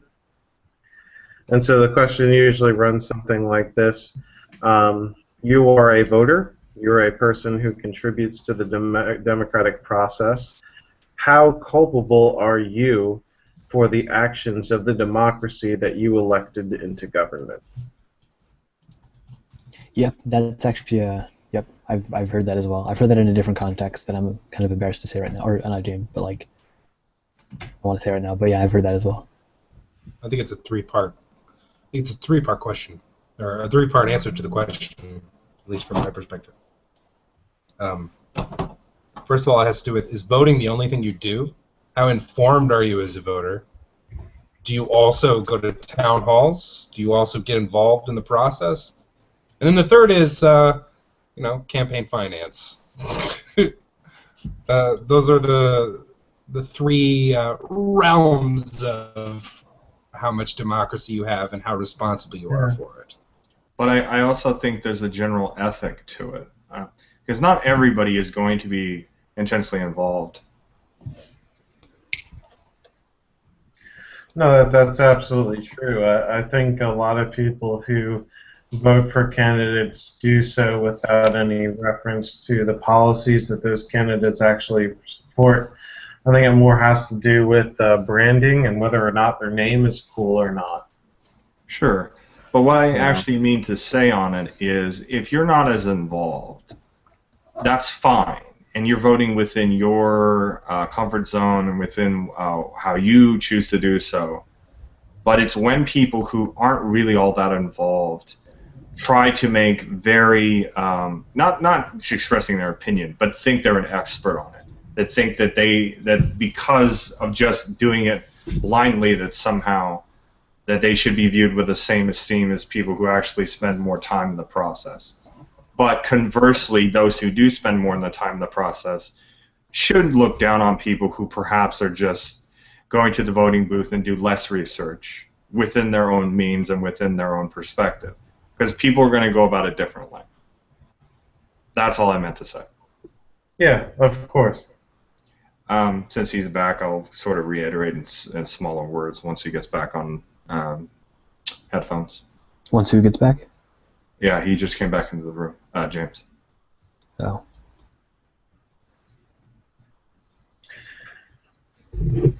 But go ahead. What are you saying about James' intellect that he can't handle bigger words than the ones that you used? No, I mean to say that he's not hearing what we're saying, so I just reiterate saying that we're following with the point that I was making. That's just playing with you. All right, then. I see how it is. In smaller words. More simpler words for his grade level.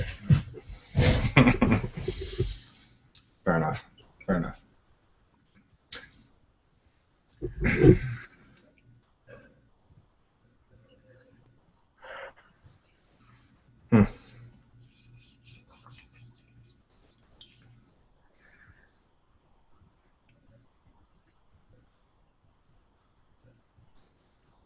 So, yeah. What's up, Dust? What's going on, brother? Or you prefer Dusty?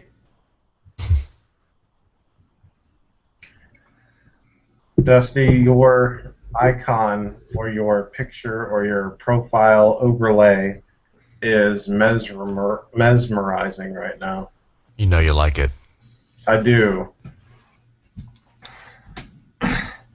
He had it pre-prepared. He knew that we were going to be drinking, so. Mm-hmm. That's exactly what that shit was. Dustifier, very good, Ruben. Or Dustifer, yeah. Dustifer. Dustifer. Is that a pseudonym for Lucifer? Perhaps. Just a really dirty version. I don't know. Is that the stage version. name? You ever wonder that? Like, I know dust, it's obviously different than dirt, but it almost seems like it's a less dirty version of dirt. Yeah. It's a bit sexier, that's for sure. Well, because if you're tracking in stuff in the house, right, and some of that is going to be stuff from outside. It's going to be soil, whatever. It's also going to be hair and lint and all that. But when it's in the home, it's dust. When it's outside, it's dirt. funny little things about conventions. The more underground Lucifer. That's horrible, Ruben. I guess the dust bunnies are his minions. Yeah, his little imps. That's funny. Yes, they are my spies. They are everywhere. Then what about the dust devil? I mean, how does that work? Maybe that's Lucifer? Or the dirt devil. The dirt devil. The dirt devil. The dirt So devil takes care of the dust that isn't the dirt that's outside of your house. Damn him. Within your house. Damn the dirt devil and its semanticism. That's unacceptable.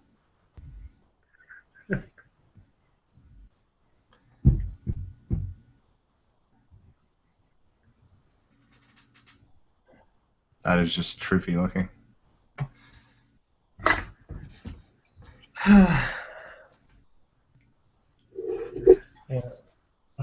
Oh god, it's a bug. Prepare to be destroyed. Oh gosh. I've always thought about wasps, but particularly black jackets and hornets. They look angry. They look like they want to destroy you. What the hell's wrong with those things, man? Red wasp. Jeez.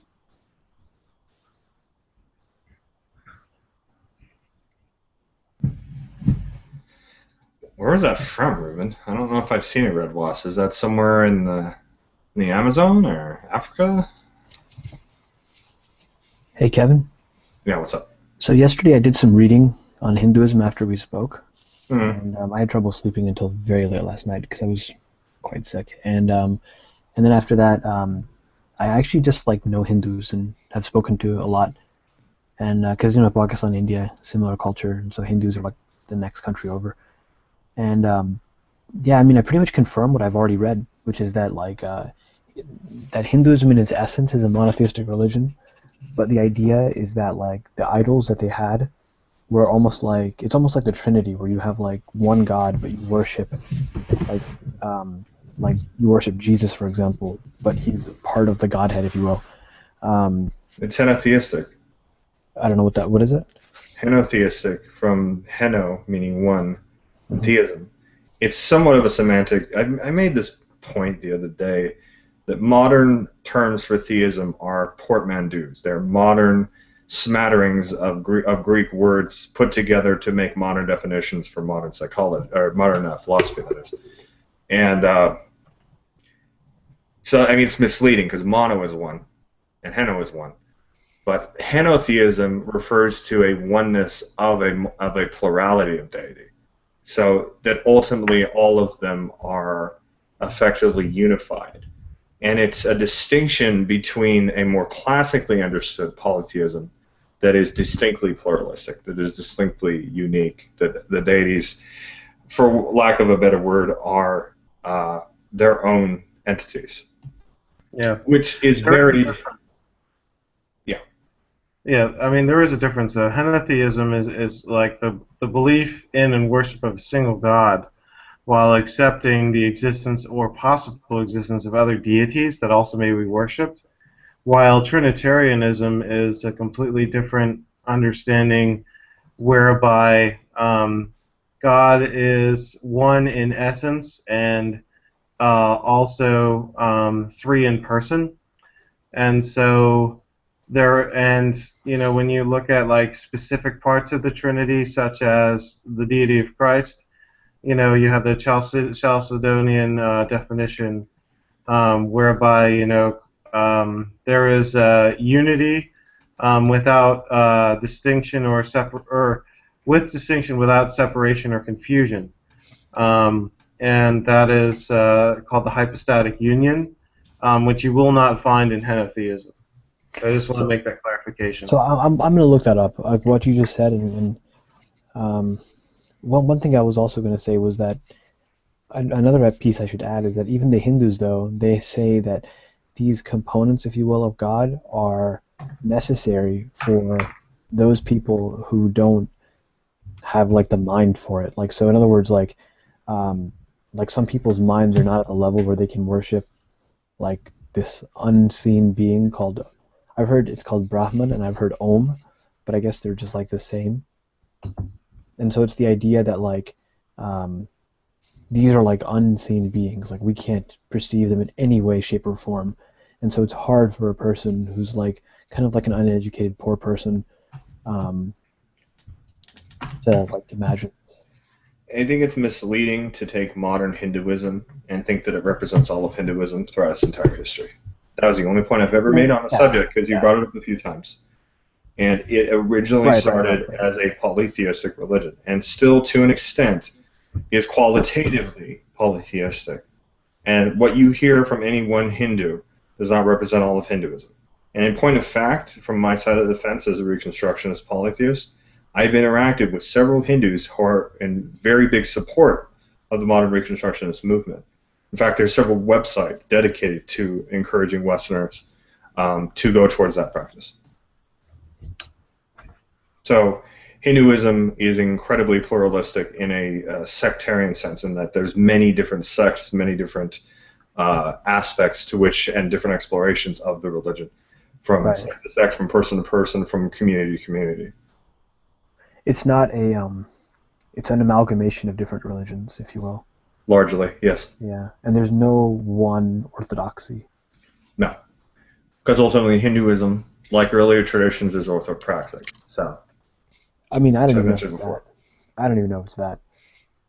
You don't know what that is, or? No. I don't even know if it's orthopraxic.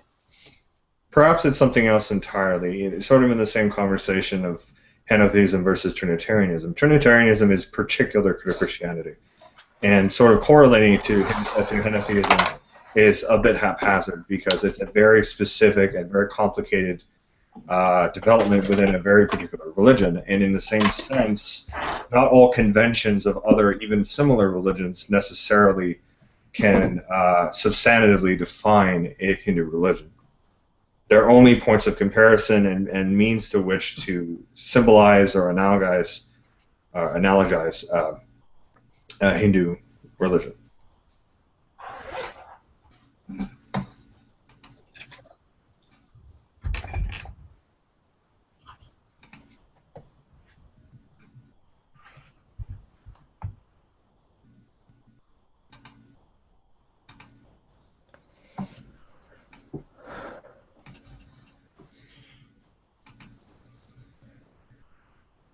Do you believe, Kevin, that there's an objective truth? Like, if you look at Islam and Christianity and even Judaism, the Abrahamics, that they'll say that there's an objective.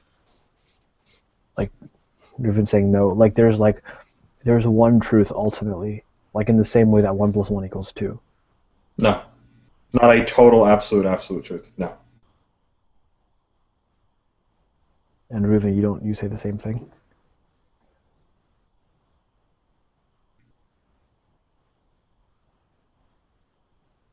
Yeah, oh, okay. You're just reiterating the opinion I've said 1,000 times in the chat room.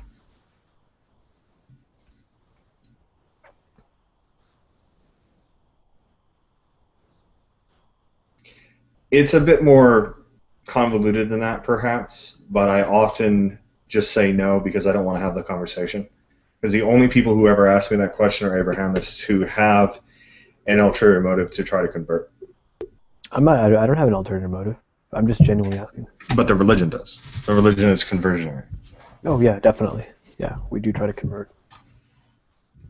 It seems like if I was to elucidate the perspective, and both from my tradition and from what I understand of other earlier indigenous polytheistic traditions, the general understanding is that there may ultimately be an absolute, but it cannot be absolutely known by us as we currently are, and was most likely generally relegated to mysticism, an experience that can only be had under certain particular circumstances in gnosis, in a very mystical, connective experience of that sort of oneness.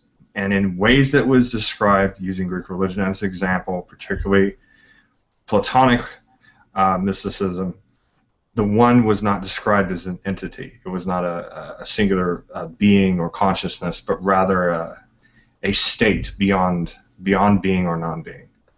It was a total abstract, and it was within the realm of philosophy. How does that mix with how do you feel that mix with like Greek rationalism? It was very contentious. Plato himself does. Neoplatonism was more recent, much later developments of earlier Platonic thought. The Neoplatonists would have considered themselves Platonists. They said that they would have said that they were following Plato, but they were developing and evolving into different aspects. There's Plato, and then there's early Neoplatonism, there's middle Neoplatonism, and late Neoplatonism, which was far more theurgic and occultic in character, leading more into very late Roman period thought, into the Hellenistic period, as it's often called. How it plays into Greek religion is how pretty much all mysteries and all philosophies play into Greek religion. They were a part of Greek religion, but ultimately extensions or separate aspects of said religion that not all members of said religion would follow. You could be a Stoic, you could be an Epicurean, you could be a Platonist, you could be all host of other things, or engage in certain mysteries, be a part of a certain cult, whatever the case may be. Ultimately, your civic duty, your cultural duty, was to practice the religion, to engage in specific rituals, and to act according to virtue and what was required of you in your class and within society. What you chose to do, ultimately, particularly in the mystical and more offshoot things, the more heterodoxical things, were personal. And even just your general personal experiences of mysticism, the very deep personal and tangible experiences of deity, were ultimately personal. Interpretation was not something that was looked down upon. It was often encouraged. Hence the sort of idea of not having absolutes in the way that may conventionally be discussed in these sorts of discourses within the sort of lens of Abrahamic absolute. It was just not a context that existed in these religions.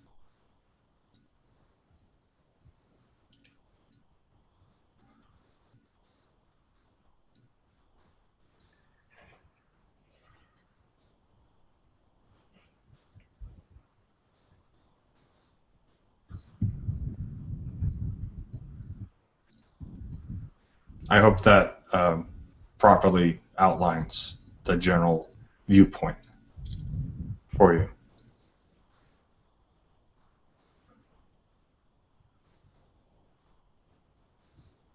Do you like Alan Watts? Not in particular. You don't like him too much? No. But my focus is considerably different.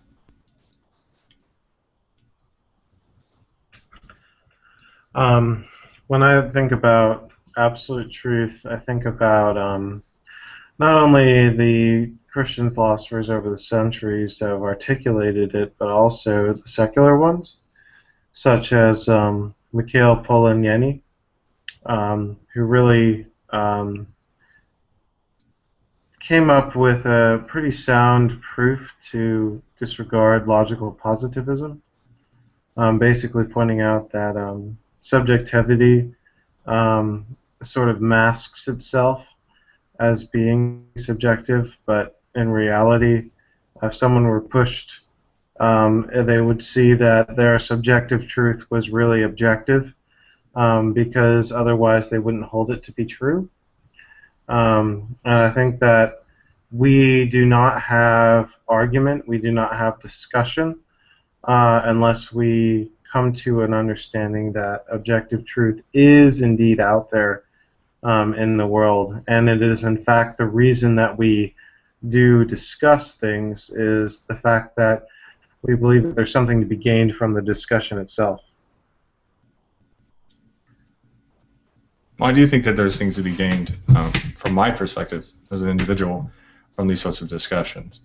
My main sort of goal to it is to spread awareness for these different views that most people are not familiar with. Speaking honestly, I think it's important for people to know that paganism exists, but also Reconstructionism is a thing. Obviously a very small movement. That there are these ideas out there, and that they are valid in discourse, perhaps not in mainstream, but that they are ideas out there that do have some concreteness to them. Yeah. And I think that that's valuable too. Sure.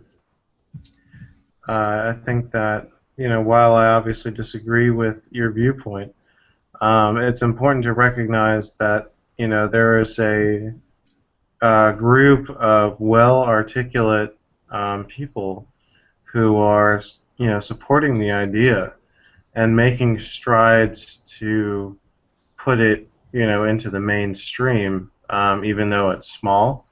And in the same way, I feel that there are many, people from my own tradition who are speaking up and doing well to do the same. But I mean, I think what's important to point out is that there's this primary concern, that says, this isn't just my subjective truth. This is something that is real and that can be grasped, and that's why I support it.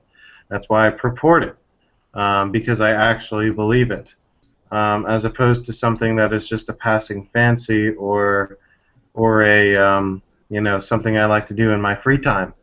It's a reality that we need to embrace, and that presupposes some objective notion of truth, however distasteful it may be initially. I don't think that having a more nuanced and subjective perspective on spirituality necessitates a sort of laissez-faire, a sort of shallowness in belief.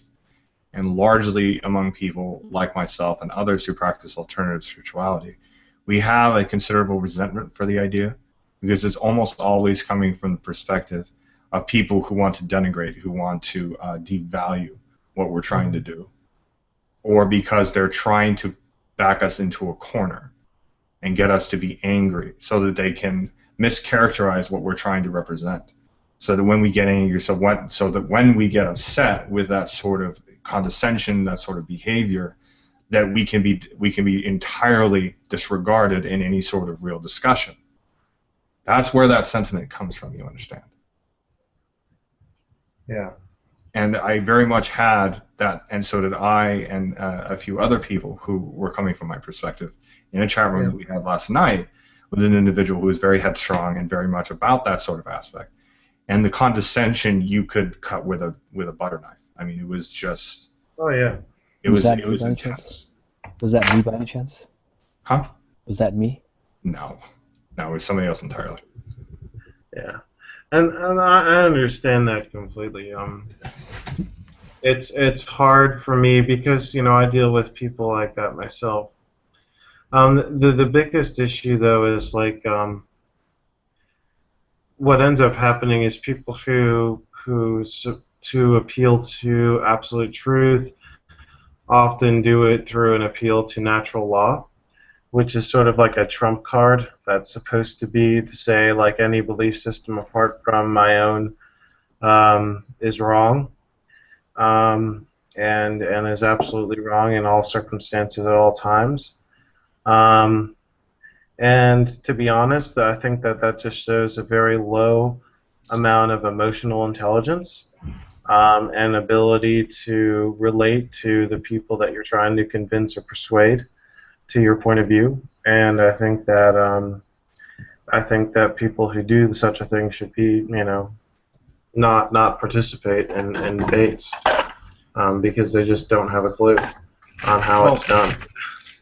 The thing is, like as I sort of been hinting at, with people who practice things like mine and a lot of just non-Abrahamic faiths in general, there is very little impetus to convince somebody of your perspective. That is just generally not a thing. That there may be a hope if you see somebody who might be receptive to something alternative, something more in line with your idea, to sort of give them the information and perhaps help them to flesh some of these ideas out and point them in the right direction. But it's a part of the reason why many of us do not engage in debate, because we don't really have that at all.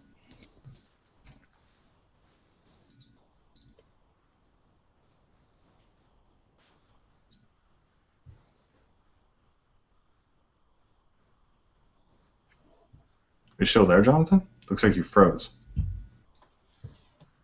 I think he did. Oh, that sucks. I was listening to what you were saying, though. Okay. Yeah, I've never met a... Well, there are proselytizing Hindus now, but historically they weren't. Yeah, I don't really... I mean, generally speaking, I don't really meet proselytizing Hindus or even Buddhists. I think actually this book that I have from this Japanese society is a proselytizing Buddhist society, but they're like an exception to the rule. But yeah, generally speaking, you don't see it. They say in China that people are... they say in China that people are like Buddhists in the morning. What is it again? Buddhists in the weekend, I think. Shinto, like at work, and I forgot the other one. Confucius, like I don't remember all of it, but it's something like that. Like at any given moment in their life, they're like 3 different religions. They just picked a different philosophy of the time. Interesting.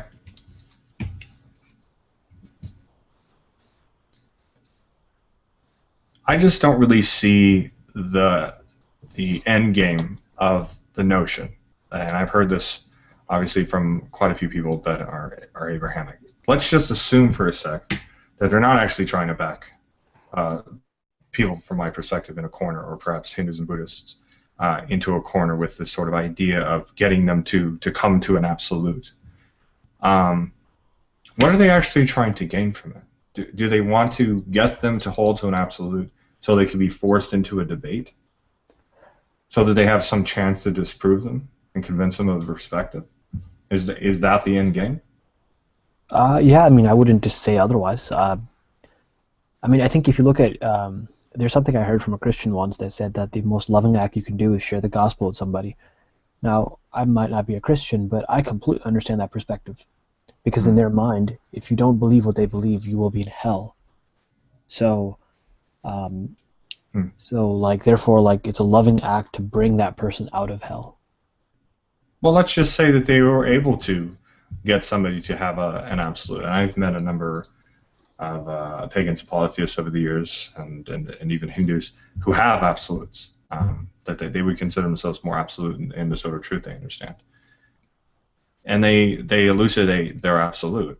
That's no guarantee that just by having them stating said absolute, that's going to create some kind of engagement in a debate where somebody's trying to disprove another person. It's a starting point that you can begin on, and if you agree with the absolute of... Okay, let me take a step back. I actually think that the only reason why people are atheists is because they start from a premise that differs from that of a believer in God, or a polytheist in your case. They just have different premises. And it's not that they're more intelligent or less intelligent, or there's some type of mind aspect or whatever. They just thought it through more, because that's kind of the idea that they have. Oh, we're just smarter than you. I think that's not always universally held, though I do know a number of atheists who do feel that way. Okay, well, I mean, I think that's the prevailing notion that I've seen. But, okay, whatever. But I really think what it comes down to is that it's just that people accept a different set of premises, starting points, axioms. And I think that if you accept their ideas, then yeah, you'll become an atheist. If you accept their axioms and you think it through logically, you will become an atheist. And likewise, if you accept some premises and you think it through logically, you can believe any religion you want to believe. I think when it comes to, like, yeah, discussing with somebody or debating with somebody, they want to accept a premise. And they want pretty much you to accept their premise or vice versa. And the reason why is so that you can come to their side. I think that viewpoint is often, it's from an absolute perspective. You have truth, everything else is false. So they have to just be doing everything within a cerebral, academic premises thing, that it's all within their mind, and that the only reason why they hold these is they were happenstance in specific perspectives and premises that led them down a path that was wrong. From our perspective, we have had experiences that affirm these sorts of premises that we've come to understand.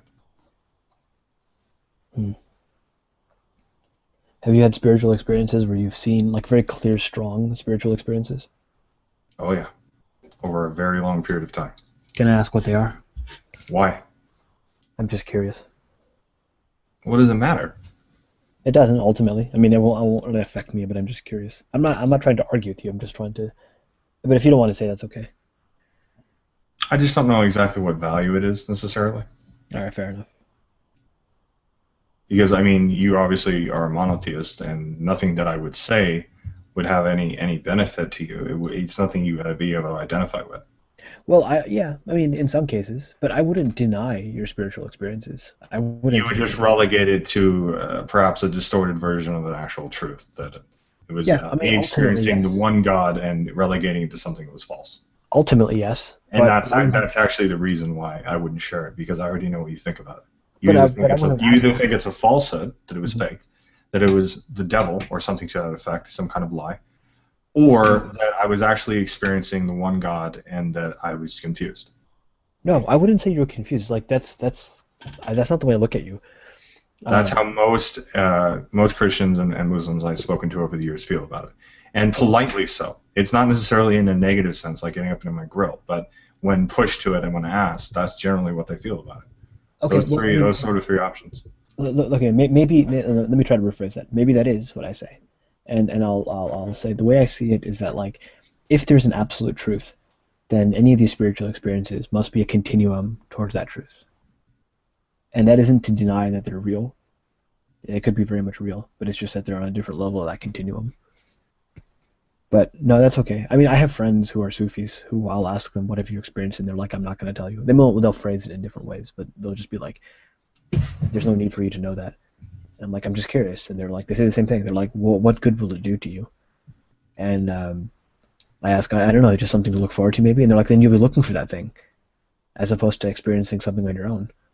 And then one of them, because I kind of pressed him on it, he said, look, all I'll tell you, and I know this guy, he's like a very intelligent person. Like, he's not like some like hippie kind of person who just accepts like everything. There's like, you know what I mean? Like kind of like that ultra new age, like he accepts everything kind of person. He's not like that. Like, I asked him and he said, I've had this spiritual experience every time I do this practice, and it just keeps happening, and it's enough for me to confirm, and it's too real for me to not believe that there's something really happening here. So yeah, I mean, I guess you're doing the same thing he's doing, which is like, there's no point in me telling you. I can give you a general sense of the kinds of experiences I've had. I can do that, but the specifics ultimately are relevant to you. That's fine. Don't worry about it. Actually, I'm feeling really, really sad right now because, like I think if I was by myself, I'd probably be like in tears right now, because I don't think I've actually had any type of real spiritual experience. I mean, I've had stuff that's like at the fringes, maybe, you know, very, very, very, very weak. But it's never been like anything intense, I guess. I don't know. I'll take exception because you've been very polite, very respectful. You're a good guy. I generally put up defenses because I have been in situations where it's been regretfully revealed, and I've been condescended for it. Not that it's anything that I feel insecure about, but it ends up being an argument, and I don't like getting in arguments. So if you can understand that and just listen, then I'll absolutely tell you. Yeah, I can certainly do that. I was very young, probably about 4 or 5 years old. I had just been beginning to get information about Christianity in general. Just before I really started going to Catholic church with my family.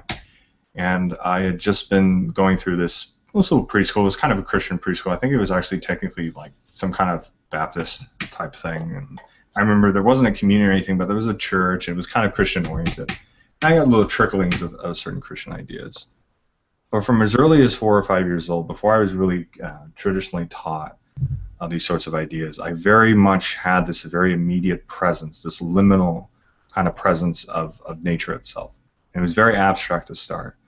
And over time, I started having these very strong senses of certain kinds of presences, which at the time, you know, when you're a kid, there's games you play and books you read and symbolisms that I used when I was young usually were the things I was interested in, but they were very elemental, very primal. So they might be associated with experiences while I was in the water, when I was at the beach, or in the pool, or when I was in the sand, or when I was climbing in a tree. There was almost this sense of like voices in the wind. Like there was it almost seems kind of schmaltzy and ridiculous, but early on, it was very much these sorts of presences, and it was distinct. They felt like personages. So there was very much this early sense, and some of that may be me looking back on it, but that there were deities that were sort of around, that I was experiencing, that I felt were in certain things, and that's the general animistic principle. So I started with very animistic experiences as a young child, wandering through the forest, going out in the play, playing pretend games, and obviously some of that is blurred. By the time I was actually taught things midway through, I was pretty committed to being Catholic because that was what I was taught, and you're trying to impress your parents. But I would always have these sorts of ideas about the things I was taught that just straight up conflicted with it. So my view of Jesus was not that he was God. My view of God is that he wasn't the only thing out there, and I heard of angels and saints and all these sorts of things. I already had a very pluralistic view, and I conflicted with certain doctrines that I saw, and I would constantly ask questions that got me into trouble, and I was kicked out of a few Christian camps as a result. My parents gave me an ultimatum when I was 12 years old. They said, and they said this to all of the kids, my older brother, my older sister, you can continue if you want, but we don't want you to be here if you don't want to be here. You need to be here. Yeah, conviction. So we all left. And my sister's become very spiritual and very agnostically Christian. My brother's very committed and of a totally different Christian denomination. I obviously am not. I went through a lot of philosophy, in middle school and into high school. I was very pantheistic for quite some time, and found paganism when I was 15 or 16. And I started praying to different deities, and I was exploring different things and different aspects. And I started getting right in. You jumped in to do that. Like, it wasn't. I'm sorry to interrupt you. You didn't have an experience first, and then you actually started worshiping them first. Like, you didn't. No. I had experiences of certain aspects that were associated with what you commonly hear in the vernacular as domains. So the domains of intellect, the domains of wisdom, or the domains of business, or the domains of nature and the seasons and things like that. So I was already having these ideas that were still swirling, and they were swirling and swirling for years, things that I had experienced. And initially, it wasn't anything in particular, but I felt drawn. I felt very drawn towards mythologies, and I had had years of experience with things I had read up on mythology, and it always fascinated me. And there was books I read and shows I watched that sort of got my interest and piqued my interest. So then I really started officially looking into it when I was 15 or 16. And it was very, haphazard and very eclectic and not very structured. But I had these very intense experiences, and they were much more lucid. So, and one of the ones I had was with Hermes, and I had this very clear sense of lucidity. My mind was very, very strong, and it was very, very illuminated with these different ideas. And I had a sense of this personality that was there, like I could sense, almost like nonverbal communication of what was going on. And it's always sort of been like that. I had a very empathic kind of experience of this essence. And by the time I got to, and I went through different paths and explored different things to sort of refine it, but by the time I got to college, I was very much about polytheism. And by the time I was about 23, 24, I really started getting into Greek religion. And I was bouncing back and forth and still feeling really sort of insecure. I wasn't sure what I was experiencing. Going through a lot of stuff. And then I started having experiences. I started seeing omens out into the world, and things that I really sort of explain. I had very strange dreams, many of which I don't recall quite as well, but I remember that for a good year, every few weeks I would have falcons and hawks and eagles landing near me. Or every time I would look up and I was in a certain mood, when I was feeling, distressed or doubtful, there would be this hawk watching me, just staring down at me. And I initially started reading up on Apollo. That was one of the first deities that I started looking into. And as I was reading, once again, I still had some doubts and hesitancies. And one day, first time I really felt bad about it, I was thinking about it intensely. I stopped when I was out working. I was out reading meters because I was working for the water company. And I stopped and sighed. And then I heard right next to me this squawk, this loud squawk. And there was a peregrine falcon perched 3 feet away from me on a low block wall, staring at me. That was where the noise came from. So that was my initial sort of movement in that direction. And I started actually, I bought a statue. I started worshiping more. I had already been studying. I was already familiar with a ritual structure. And I had one time when I was just feeling like I'm not good enough. And I had that really, really strong moment of that. And I stopped. And just as I stopped in the middle of the road, midday, on a sidewalk, down this row of houses, I saw this pigeon fly down across my field of view. And just as it crossed, and it was 2 feet from me, just as it crossed, I heard a loud smack. And I just froze. I looked down, and there were guts 2 inches from my feet. And then I looked to my right, and there was a perfect trail of feathers, pigeon feathers and blood, that went all the way up the driveway, or up the pathway to the door. All the way up, straight up, stopped. And I looked up, and right at the pitch of the house, there was a golden eagle sitting there on the top, looking straight down at me. And I was just frozen in place looking at this thing. I can't even explain the things that were running through my mind. And I was there for 2 or 3 minutes. And it turned its head and cocked, looked at me, and then flew off. The golden eagle? The golden eagle.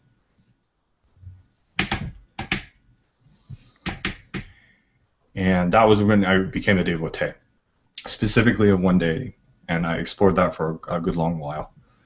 And about a year later, I was going through a lot of other stuff, worries about work, and this is before I ended up getting on disability and going through a different path and different things, and relationships were rough, friends were having issues. And I was just thinking way too much, and I was really distracted. And it was a windy day, walking around.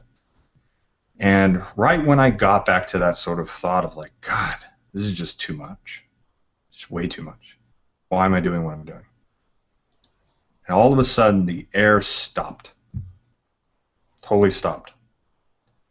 It was blowing wind, 25-mile-an-hour winds all day, for the whole day, up until from 7 o'clock in the morning to I think it was about 2 o'clock in the afternoon, just before I was done.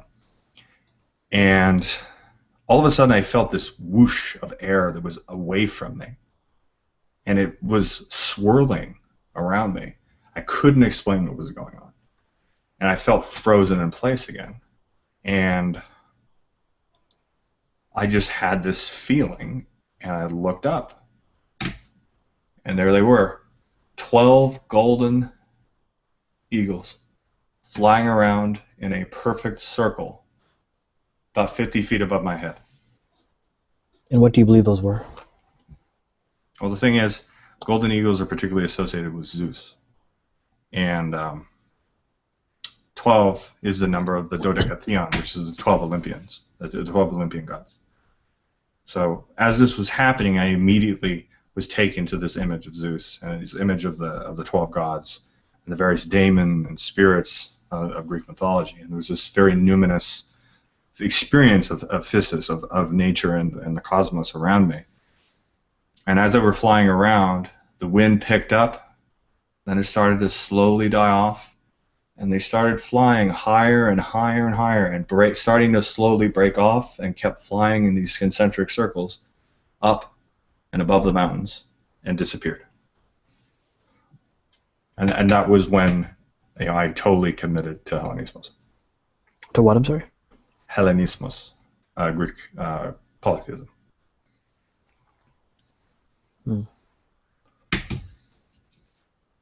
And those are just one of many experiences I've had after the fact. I've had very mystical experiences, ones I'm still trying to make sense of as my path has evolved. And I have a robust practice that includes the worship of 5 household gods and one god that's of the mysteries, Dionysus. And it's been a long, long process. 7, almost 8 years now. Lots of study and discipline. It's very much a study in discipline, and I've constantly had to review various writings and philosophies, and constantly do meditation and prayer and make sacrifices, make up for things that I've missed, things that I perhaps didn't do as best as I should, to listen, to be receptive to the experiences I have, to make sense of what the gods are telling me. If certain sacrifices are smiled upon by them, if things I did were possibly out of character, if I did things to make myself impure, going through purification rites with kathamos.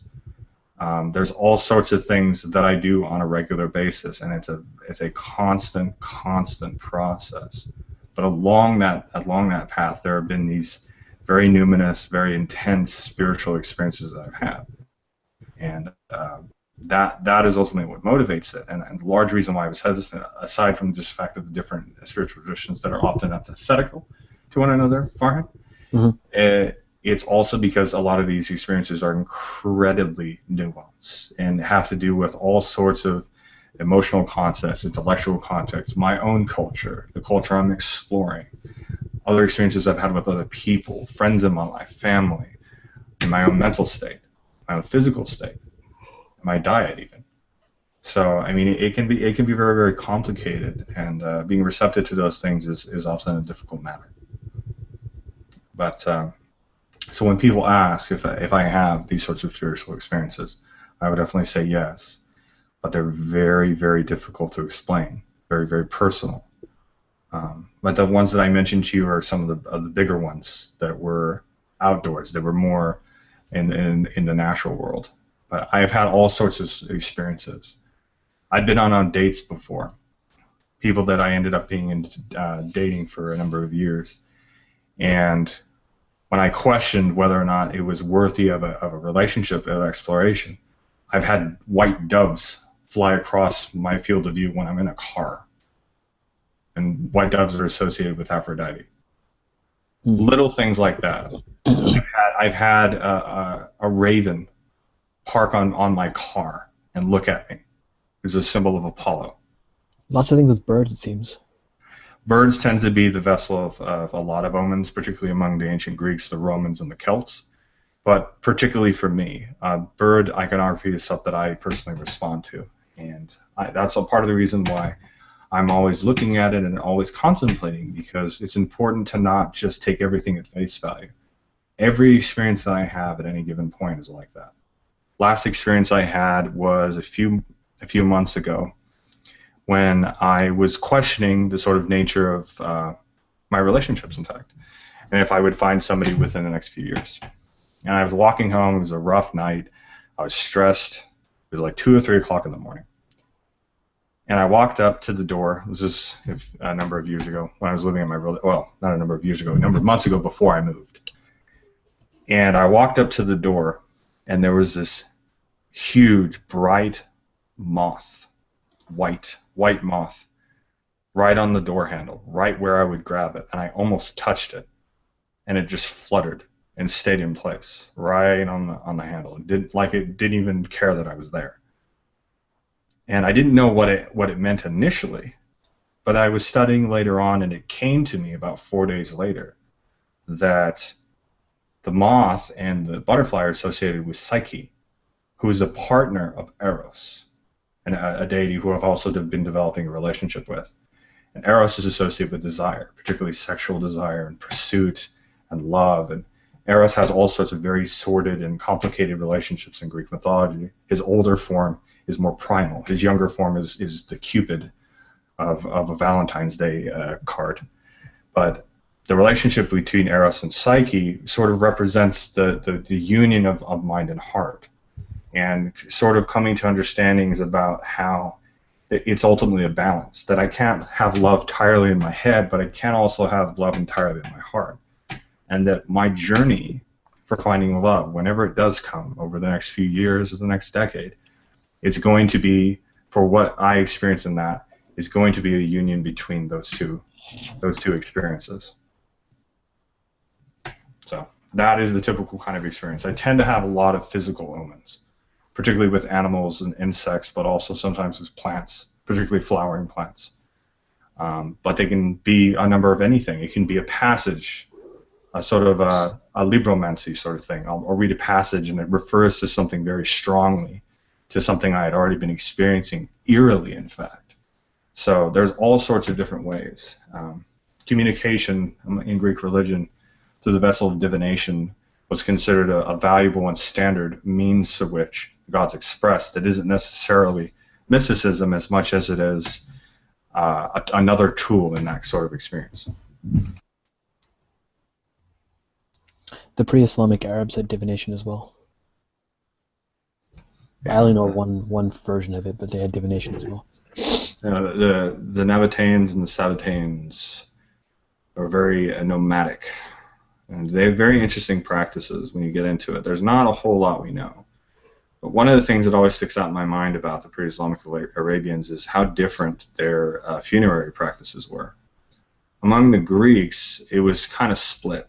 Some people would get cremated, and other people would prefer a ground burial, often wrapped in linens and coated with certain scents and things like that. Not full mummification, but definitely a preparation of the dead. And there were huge, long processions, oftentimes wailing of women, particularly if you were a elite or if you had status. But among the pre-Islamic Arabians, it was a common thing that if a family member died in your tribe, you would take them out into the desert, in a secluded place, in a cave, or some place where it was dry and warm, but generally a little cooler than the outside air. And you would wrap their body, and you would let them sit out for days, weeks. Sometimes actually closer to almost a Zoroastrian context where they would actually be fully exposed until their body entirely decayed into bones. And hopefully it was a secure place, because oftentimes the practice was that family members within your tribe, particularly once again if you were a figure with notoriety, is people would take parts of your body. A humerus, a skull was usually designated for a very important member, a very close family member, your wife, somebody like that. The skull? They would keep the skull? Sometimes, yes. I would actually keep the skull. Sometimes, too, particularly if it was a smaller bone, a close friend, sometimes they would inscribe in the bone maybe the name of the loved one or an important message that they wanted to keep, and people would keep a part of the body as a keepsake for that member, to keep them connected to the spirit of their ancestor if they needed wisdom or guidance. There are similar rituals in other cultures, but they tend to be scant, and even this one is perhaps only one of many other practices, because in the Near East it would have been the most common for people to have been wrapped and eventually buried after a time of mourning. There was a general view that a body was impure when it died, and that the procession and that the rituals conducted, the funerary rites, were done so that you would not return as a shade, in the Greek, as the Greeks would have called it. There was an idea that you wanted to make sure that the dead family member would transition into the underworld without incident, if that makes sense. The pre-Islamic Arabs, I don't think, believed in an afterlife. It's likely that their afterlife would have been more in line with some of the other Near Eastern and even some of the very early Mesopotamian views, where the underworld was a very shadowy existence, where you were not as the living, but a mere reflection of self, and that it was a very gray sort of existence for among several different tribes and among different cultures. There was also a view, and you see this echoed among the Hittites, who were more European culture, but also with among the Canaanites and the later Phoenicians, that the underworld was more plain, shadowy, but not necessarily negativistic. And some viewed that if you were a good enough person and that you lived a virtuous life, that you would be able to dine amongst the gods, that you would be in the hall of them, and that's obviously echoed in European religions. But what we have of the ancient Sumerians is not so nice. There was actually a view among some of the ancient Sumerians that was probably not all the way across the board, that it was often a painful existence. And there was a view that, much in the same way that altars were like a conduit for your connection to a particular deity or deities, that maintaining relationships to your ancestors and making constant offerings, whether outside or in your own home, was a way to make sure that your dead ancestors would be provided for, or even in groups, as your whole ancestors would be provided for. Making constant offerings to the dead, as a general sense, or in specific individuals, was to make sure that they were taken care of. And obviously, among the Egyptians, this view was taken to a much more consistent extent, and they would bury things with their dead. They would dress the dead. They would put all kinds of jewelry and different things, and there was definitely that view. But that view is also extended in other polytheistic religions. There seems to be echoes of this in Germanic and Celtic religions, and they would often bury particularly warriors and leaders with swords and all sorts of other things for their time in the other world. Because sometimes there was a view that you would have to fight, that you would have to get to a place in the underworld. There was a general view among a lot of these ancient cultures that it was not really known what would happen in the underworld, and they would rather be safe and make sure that in whatever way and with whatever rituals that the people were provided for, that they would have a better chance. Hence why the Greeks had the idea of paying the ferryman, putting 2 coins on the eyes of the dead, so that they could pay the ferryman and enter into the underworld. Yeah, I've heard about that one. Yeah, so these ideas are replete throughout the ancient world. I know that one of the notions of Islam was actually to talk about the afterlife, because they didn't believe in an afterlife. Like, it was very like that's one of the things that, there's like a story where our prophet came to a man and he said, there's an afterlife, and the man said, he took some bones and he crushed the bones in his hand, and he like blew the bone dust in our prophet's face. So I said, and he said, "Are you telling me that this is going to revive after it's dead?" Like, in a mocking way. But the idea was that that generally speaking, they didn't believe in it. What they believed in was that they would be like ancestor worshipped in a sense, but it wasn't really worship. It was more like ancestor remembrance.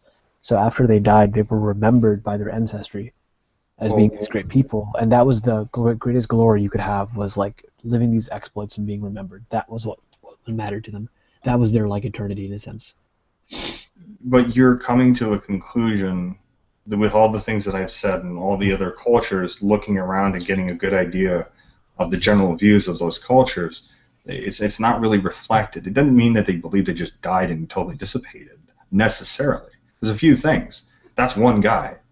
It was also interpreted by a religion that didn't want that to be a thing. 2. Also, it's that's a position you can hold. Absolutely. It really is a position like that we just turned to dust. That is a position you can hold in old polytheistic faiths. So you could say there's no afterlife. I just wanted to say really quick. It's really the idea of the bones and inscriptions written on them is it's fantastic. We have in the places where Celtic and Germanic mix a little bit more, we have a thing like that, where people are buried underneath, usually female ancestors, but male ancestors as well, would be buried in a grove, where the central part of the grove is an old yew tree that's been there for for as long as your ancestors have been on the land, I suppose. Longer than you can remember is the idea. Because the yew trees, they live for they can live 7,000 years, basically. And then basically we take a cutting from that tree and put it over your grave. And that whole graveyard would be a yew grove. And then later in life, different cuttings would be used, and they would be placed on the outskirts. So this yard is meant to expand indefinitely. and then later in life, people would come when they were becoming something in life, something important, and they would take a cutting. They would cut down one of the small trees that have been grown over their lifetime from one of these original yew trees. And then they would either make a bow and arrow out of it for war or for hunting, or a judge's staff out of it for leadership, or if you decided that you wanted to die, you could walk up to the main tree and eat a seed and die. And the idea is that this graveyard represents your ancestors, and looking forward at your choices as well, and how the past has led to it. It's really quite well, to me that's fascinating. It's sort of similar to the bones thing, but except that the bones are in the ground and the spirit is in the tree. There was just a general sense of almost an agnosticism. The general view was that there was something afterwards. There was a life afterwards. That was generally held by many of these people. But it wasn't necessarily elucidated. You didn't know what was going to happen. I mean, they would write about different ideas, and a lot of that is subject to different poets and different cultures and what we have left of some of these cultures. But it was still up in the air. There was a general sense that it was still not entirely known, and that was why the focus was placed on life, because their sort of best bet was it was best to live virtuously, honorably, in the hopes that that would continue, that who you were as a living person would continue in some form in the next life, in the other world. So, I'm going to use the restroom real quick. I'll be right back.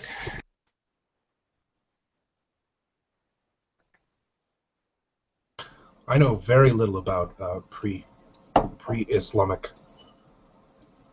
Well, pagans, I suppose, is the sort of the word you could use. Pre-Islamic polytheism. I know nothing about it. It looks. Or basically, in a nutshell, I mean, they're not that complicated. They're I'm gonna sneeze 1 second.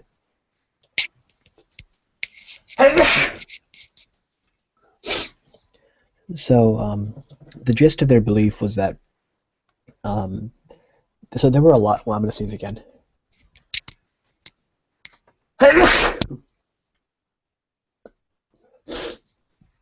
Sorry about that. I have allergies. So there were these. Allergies kicked in all of a sudden. I'm gonna sneeze again. Sorry.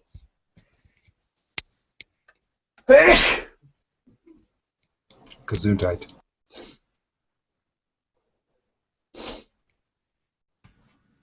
What's up?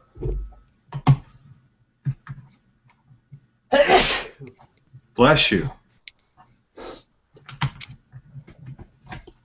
Ooh, that took over. That's how it works. Sorry about that. Don't even worry about it. So there were a lot of there were basically like what are called the Hunafa, that were the monotheists that existed then. But in addition, well, actually, I'll take it back. I had this actual note card that I actually wrote this whole thing down. Basically, the Kaaba. This is the Islamic tradition. The Kaaba was considered a house that was built by God and Ishmael, and it was considered like a house of monotheism, of the worship of one God. And what happened was that over time, people kind of knew that this was like a sacred place, but they didn't have clear understandings of like what this whole thing was. And there were a lot of people who followed like this Abrahamic religion, like a primordial monotheistic religion, and that certainly existed there, and it was revered and so on. What happened over time was that there was a and I have the tribes written down. I wrote them down somewhere, but there was a tribe, and I forgot the name of it. I think it's Khuza'ah or something else, and they ruled the Kaaba. They ruled it, and there was also a well, which is mentioned in the Bible. And what happened was that there was a tribe that went from that would Um, can you hold on just 1 second? Let me get my notes. I'm forgetting the details. Just 1 second.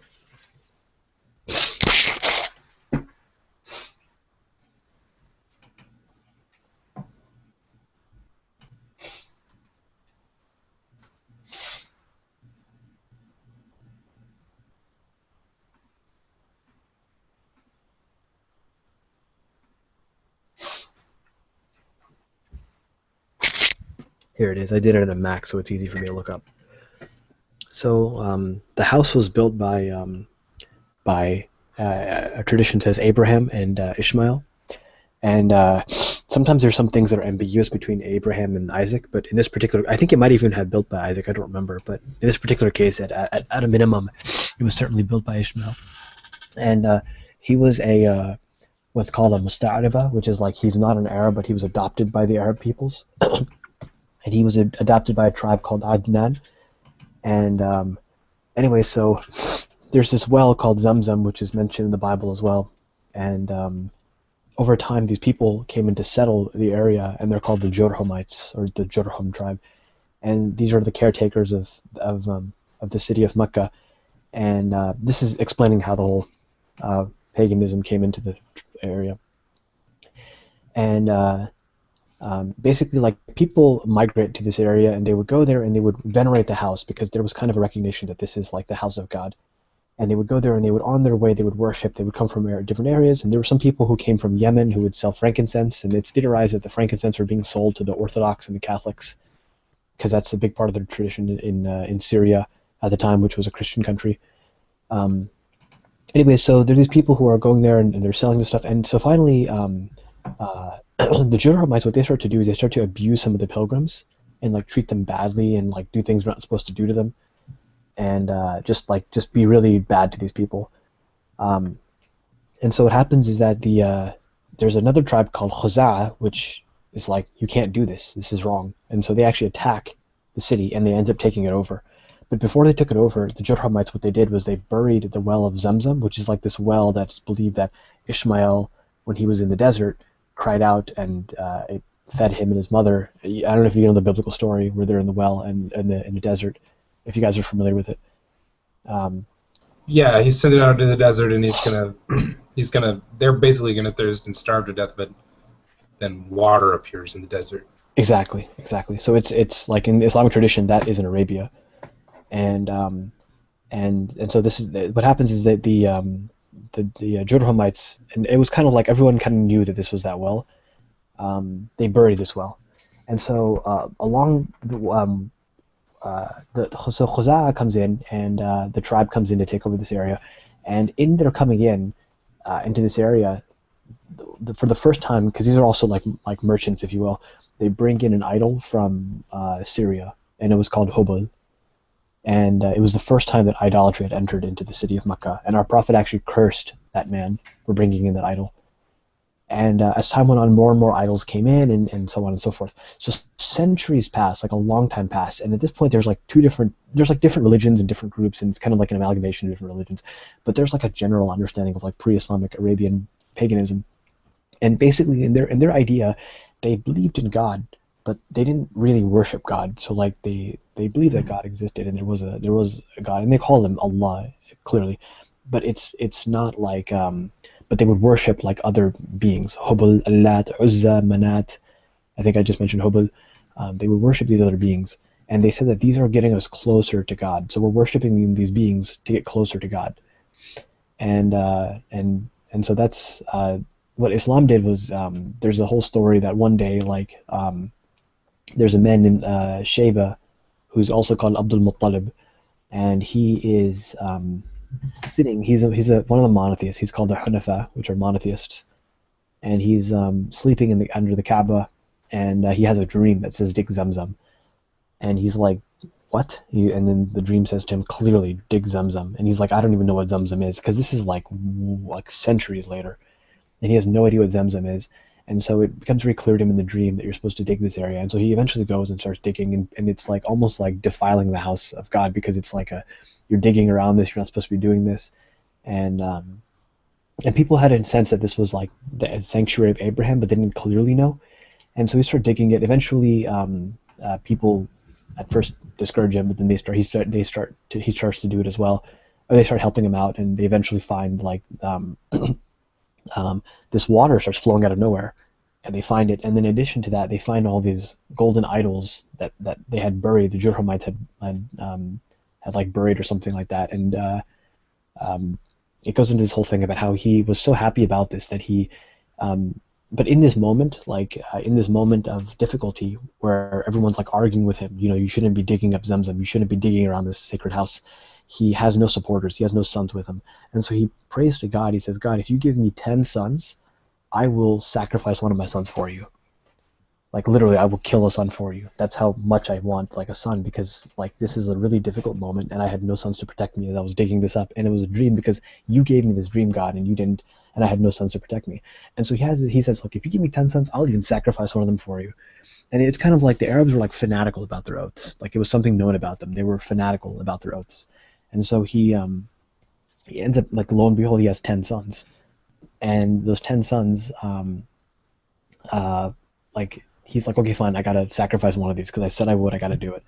And so he's about to sacrifice one of his sons, and there's this whole drama that ensues. But eventually he does not sacrifice that son. And that son he does not sacrifice is named Abdullah. And Abdullah is the grandfather, or the father of our prophet. And so Abdullah is spared. And he's very happy, of course. And then he has a son. He is married, and he has a son named Muhammad. And Muhammad is our prophet. That was kind of a rant from their whole pre-Islamic paganism, but it's kind of like just to illustrate the story that that's how they came in, and that's what their whole belief system was. Well, I have some ideas from my perspective, and over the years I've not only interacted with Mesopotamian polytheists and Canaanite polytheists, but every so often I actually interact with an Arabian polytheist, with some of them taking to calling Wathan. And I'm somewhat familiar with some of the deities. Habal, you mentioned, Malakbel, Yatha, Yarbol, Manat. Allah is said to have been one of those. Athar, who's very similar to a male version of Ashtarta. And they had a number of Sumerian deities, Egyptian ones, Bes from Egypt. Yeah, a lot. I had like 300, I think. Al-Usa, there's a triad of goddesses that were part of that. But this sort of concept that you're mentioning with the Kaaba is a concept that's actually fairly common. There's something called a Betelis, or also known as a Bethel, or Betel. The Greeks called it the Omphalos, which is the navel of the world. It was typically, at least in Greek mythology, was associated with Zeus. In Phoenician mythology, at least there are much later versions in the Sensuthiothon, was one of the sons of Uranus. In the Sensuthiothon, it's a Greek account of Phoenician mythology, and he correlates it to Greek deities. And there is a Betelis, which is a stone representing one of those sons.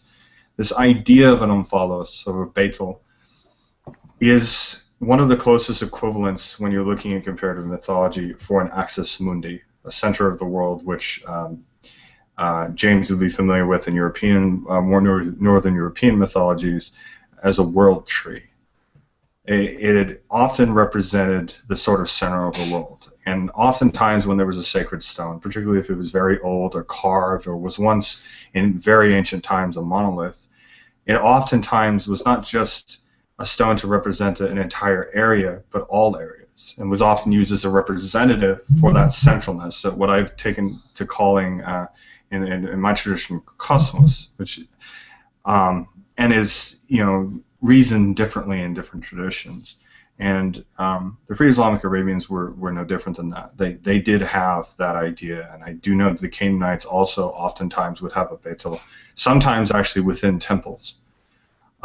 So the idea was fairly widespread of a centralization of a deity. And obviously I respect the conclusions that you're coming from in Islam, and there are definitely examples of this among the Jews and their histories, and Christians, particularly with their interactions with the Greeks and Romans, particularly in the sort of cult of the unknown God. And this is a very common argument that polytheists and even just historians who look at these ancient cultures have often been presented, and it almost is a sort of he said, she said to a certain extent, because you're going to have this other perspective over here interpreting this story differently, and you're going to have this one. I kind of take the middle ground on this. It was likely that in this area, particularly with pre-Islamic Arabia, since they were so nomadic and very tribalistic and often disparate, constantly traveling, there are probably a variety of these different stories that occurred. And even if you were to agree that it was one story, that probably these people surrounding this idea probably had all sorts of different interpretations of what this sacred house represented. But I just wanted to share with you this side of the perspective and how people come from a polytheistic perspective would likely, or one of the ways they might interpret that story. Hmm.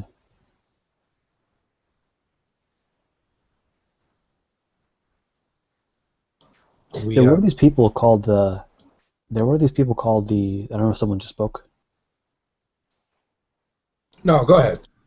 There were these people called the Hunafa, the monotheists, who were kind of like. They were either public monotheists, who they would go and tell people, stop worshiping the idols, worship the one God alone. And there were many forms of that. There were the Jews who would say that. There were the Christians who would say that. Mostly Christians. And then some people who were just Abrahamists, who were not of any particular. These are like old forms of Christianity or old forms of I guess just monotheistic religions that were of no particular faith, and for the most part people just tolerated them or just kind of ignored them or whatever. Some people followed them. There was a leader in the city of Medina or Yathrib at the time who was like that. This is a common trope throughout history, particularly in antiquity, that you would have members of particular cults who either were monotric in their worship of a deity, in the sense that they recognized that there are other deities, but there was only really the one that was of any importance, and they were sort of zealots of it. They wanted to get everybody involved in their cultus. So they would almost recruit people or try to find people who would be receptive and sort of be very persuasive, and sort of in a way that we would probably see with somebody trying to sell you timeshares or something. But yeah, you did have the development of full cults that were almost, if not explicitly, implicitly monotheistic. And that's at any point in history. You look at ancient Egypt, you could look in India, you can look at among the Greeks, among the Romans, and definitely in the Levantine region and in pre-Islamic Arabia. So, and like I said, there's just a whole host of different varieties of how that would manifest. And there's also the aspect that there's a lot of unknowns about that. We only have what's available to us on that, So I don't know if we'll ever be able to totally understand what that kind of environment, that kind of dynamic with religious cults were really, really about.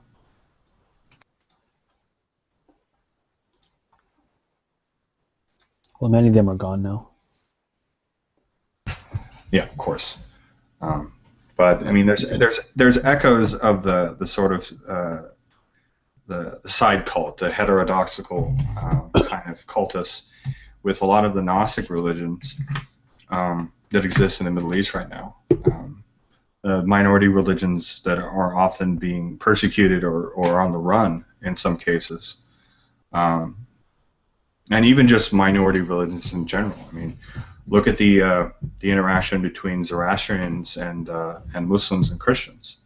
So yeah, I mean, it's like I said, it's a common trope, and history is replete with these offshoots, these things that are heterodoxical, that they're outside of normal homogeneous kind of religious cultus, the central identity of a culture. And there's different developments, there's different prophets, there's mystics, there's teachers of philosophical schools. That happens constantly over and over and over again, and it's still happening.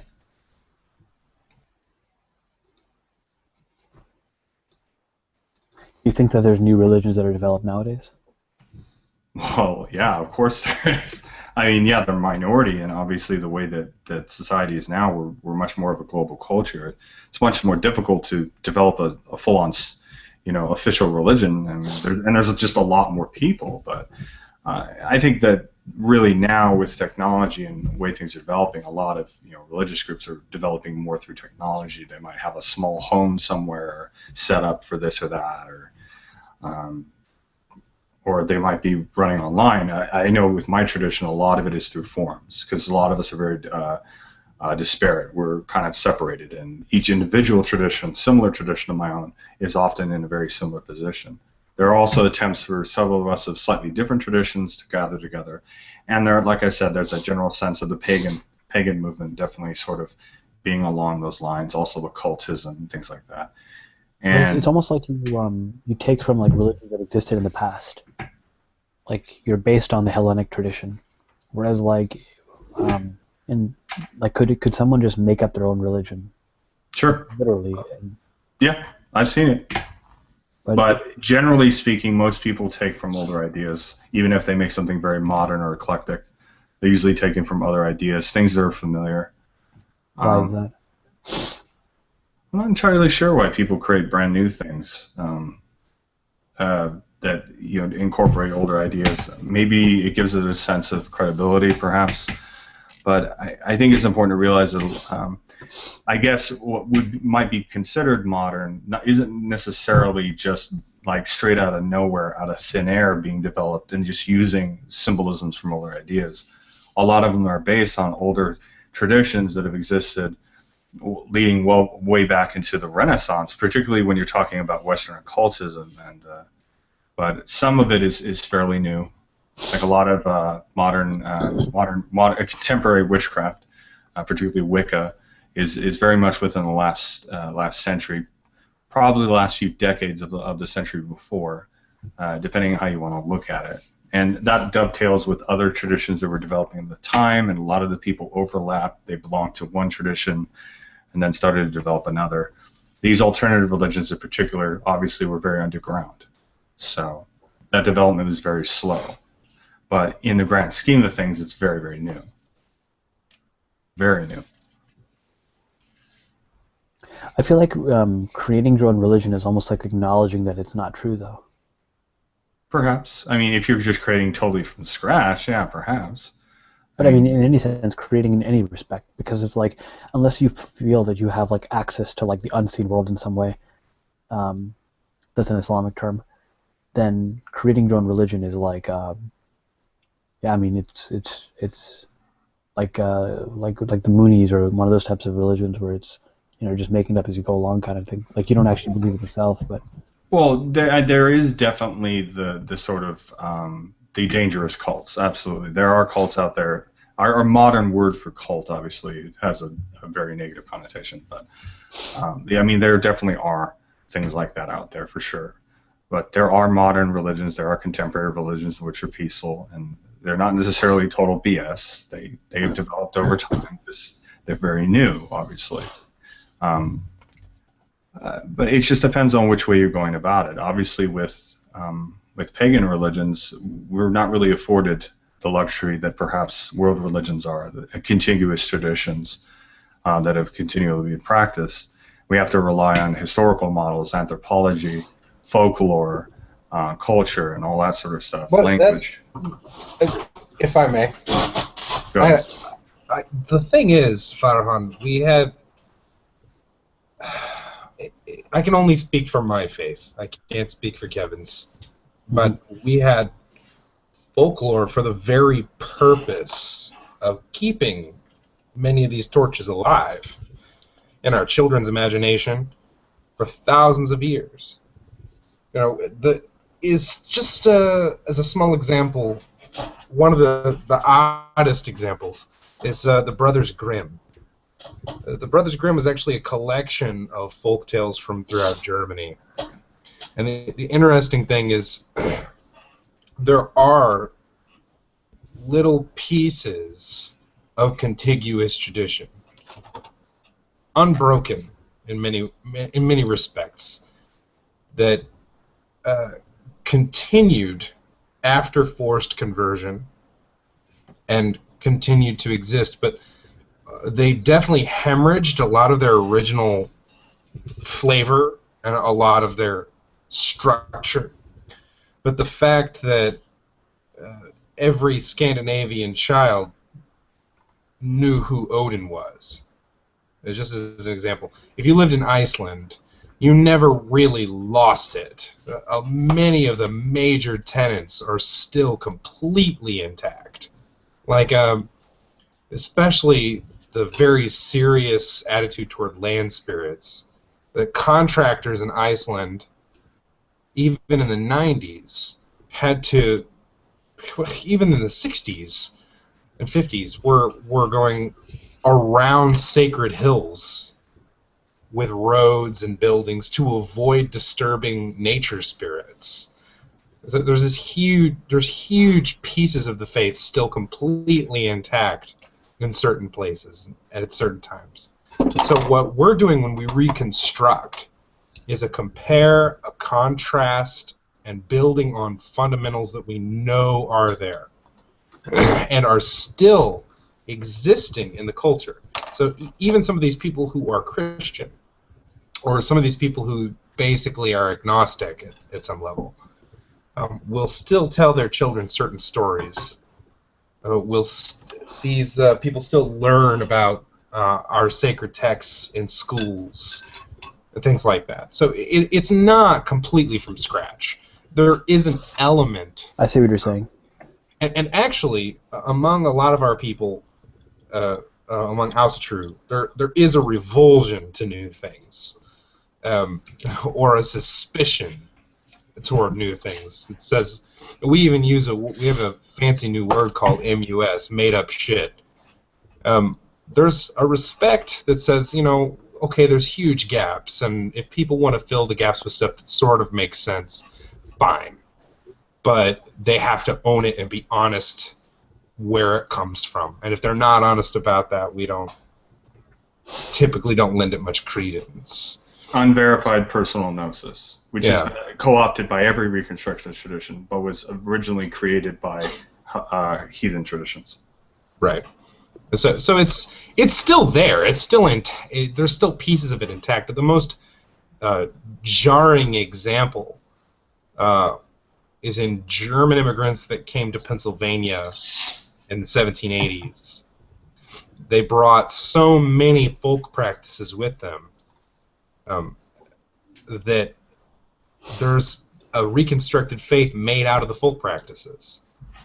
And they're really, like, the ones that were still technically pagan, the people who really, they were more deep in the woods than the Mennonites and the Anabaptists. They really like to be left alone. Some of those families, like the Shriver family, they very much stayed isolated for the very real reason that back home they had been practicing what are essentially tantamount to pagan rituals, even invoking old pagan gods that have complete correspondences to Nordic and Germanic continental pantheons. But they were doing this quietly and in the privacy of their homes. Right. And it's true that huge pieces are missing. Just lots and lots are missing. But they never stopped doing it. Even though it was forcibly taken from them and they were made to feel threatened for many centuries, they continued to do it. And so now they've taken all the folk practices that there are and all of these secret healing occultic practices, and they've redesigned a faith out of it, and they call it Ergleve, the older way. And now it's one of the many traditions that have been reconstructed. I think it's respectable, provided that the group of people who adhere to it aren't assholes or don't make something political out of it. Sure.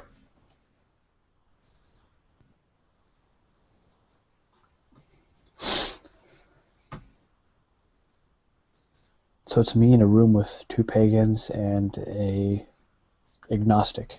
Yeah. Agnostic. Sounds like the beginning to a bad joke, doesn't it? Yeah. Yes, it does. I don't know why my brain will not remember what an agnostic is. It is a view that any religious term or theological concept presented must be accompanied by a coherent definition. Without a clear definition, such terms cannot be discussed.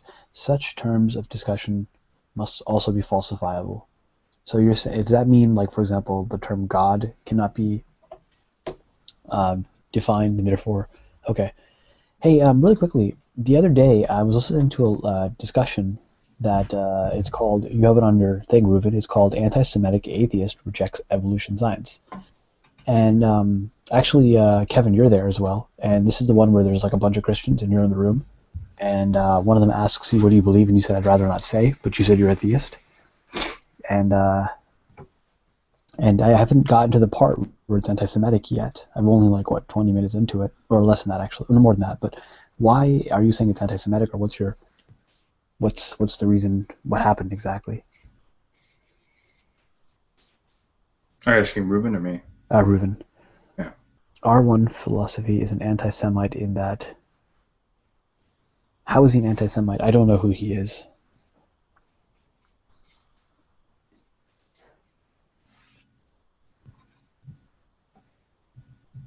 Like an actual anti-Semite?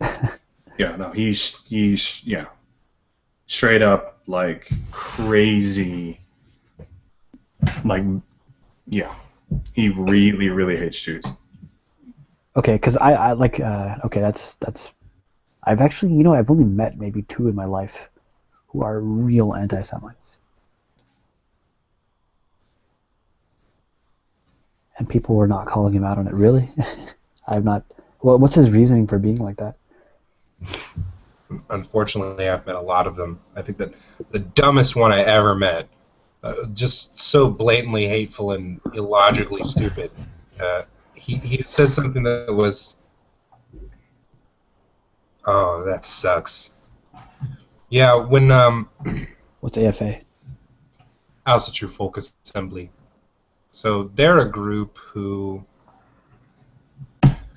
they're practicing our reconstructed faith and distorting it with stupid right-wing fascist ideology.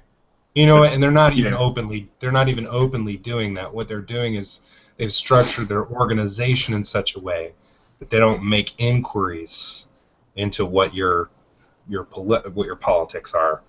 And so they've created a situation where a lot of good normal people can come and hang out, and a lot of Nazis can come and hang out and meet freely.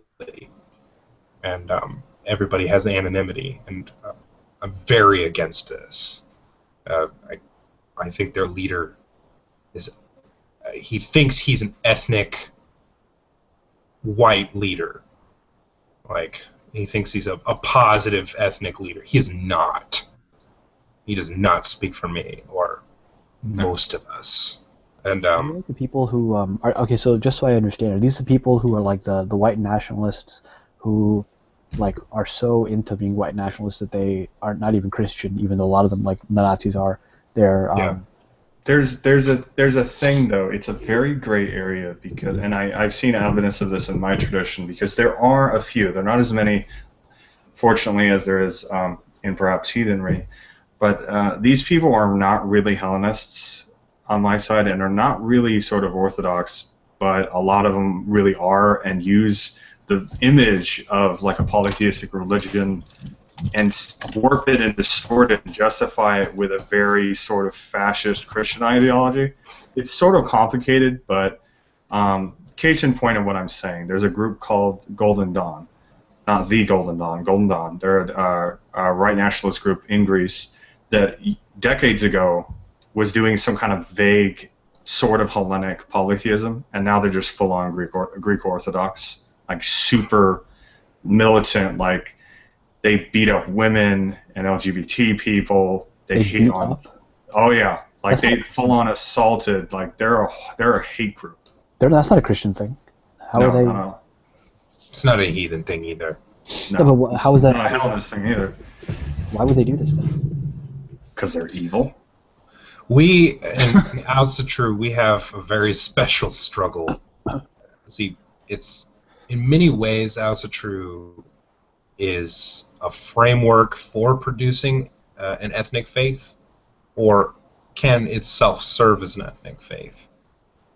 So it does have that, like, there is kind of a positive ethnic pride that people try to promote, and that's good, and it's constructive and nice. But unfortunately, and as you can imagine, that creates the kind of soil in which certain weeds can grow, and we have a lot of those weeds, and we have people who don't think they're weeds, think they're flowers, and we have a very special problem because a lot of these people intentionally talk in a way that placates liberals into thinking they're not what they are, and this semantic game is really nasty and disgusting, because how they'll talk to you and how they'll talk to someone else is different. So, like, whenever there was some idiot who decided he kind of liked Odinism. He liked Odinism. Dude, he's the guy who shot up the Jewish centers in Kansas City. Didn't even kill any Jews. Shot some Christians. Yeah, Votanism is another example. That's how I distinguish it. Almost all the ones because Odinism. They won't hide behind that term though. They don't feel beholden to use that term. They will use whatever term they want. That's the problem. Yeah. There are people who call themselves Votanists though. I think that's great. If we're handing out crazy hats and the crazy people are wearing them willingly, that's always a good thing. But anyway, I basically, when I'm a member of a group that's about, I think, 1,100 people strong now. We went about collecting donations. We didn't do this the second time because we went about collecting donations for these people so they could help pay for burial rights, because that's a big thing for us, is respecting the dead. And we went around and asked for donations. We asked thousands of people for donations, and the kinds of responses I got were disturbing. The number of people who call themselves Asatru, there's a lot of them that are coming to it because they like how it looks. They don't believe in the gods, but it serves for a framework for their political beliefs, and so they come and there's nothing. They don't see it as anything sacred. They talk about it like it is, but it isn't. It's a means to an end for them. It's just they worship their flesh, and and for our secret ways are only a tattoo on that flesh for them, and nothing more. And it's deeply offensive. And what they'll do is they'll come and they'll meet in groups, and they'll call themselves a kindred. They often meet in prison, and they use religion as a pretext to join and gather as a gang and make plans. This is a very bad state of affairs for us, because it's turned into an all-out struggle within our faith. Because now in America, see, this actually isn't a problem. This actually isn't a problem yet in Scandinavia, where people really do have a sense of this faith. You know, where it's really right there in front of them. They've been raised. It's a Western thing. It's even a Western thing in the very small minority within Hellenismos that are full-on racialist. They're always in America and Latin America. This one guy, he runs this tiny group of like 50 people, and it's like all of the most crazy right-wing nationalist, Jew-hating Hellenists you meet. Almost every single one of them is not Greek. Yeah. Almost every single one of them. They're not from Greece. They're almost always from America or Latin America. They might have a smidgen of the blood in there, but that's what's hilarious about it, is none of them are actually of those groups. The vast majority of Greeks I've met are not just anti-racism. They're like vehemently against it. They're the first ones who jump on and are like, fuck you, get out. So yeah, and I've seen that with heathenry. I've met some Icelandic people and Norwegian, generally Scandinavian people, and Finns even, who have been like that. It's coming from the West.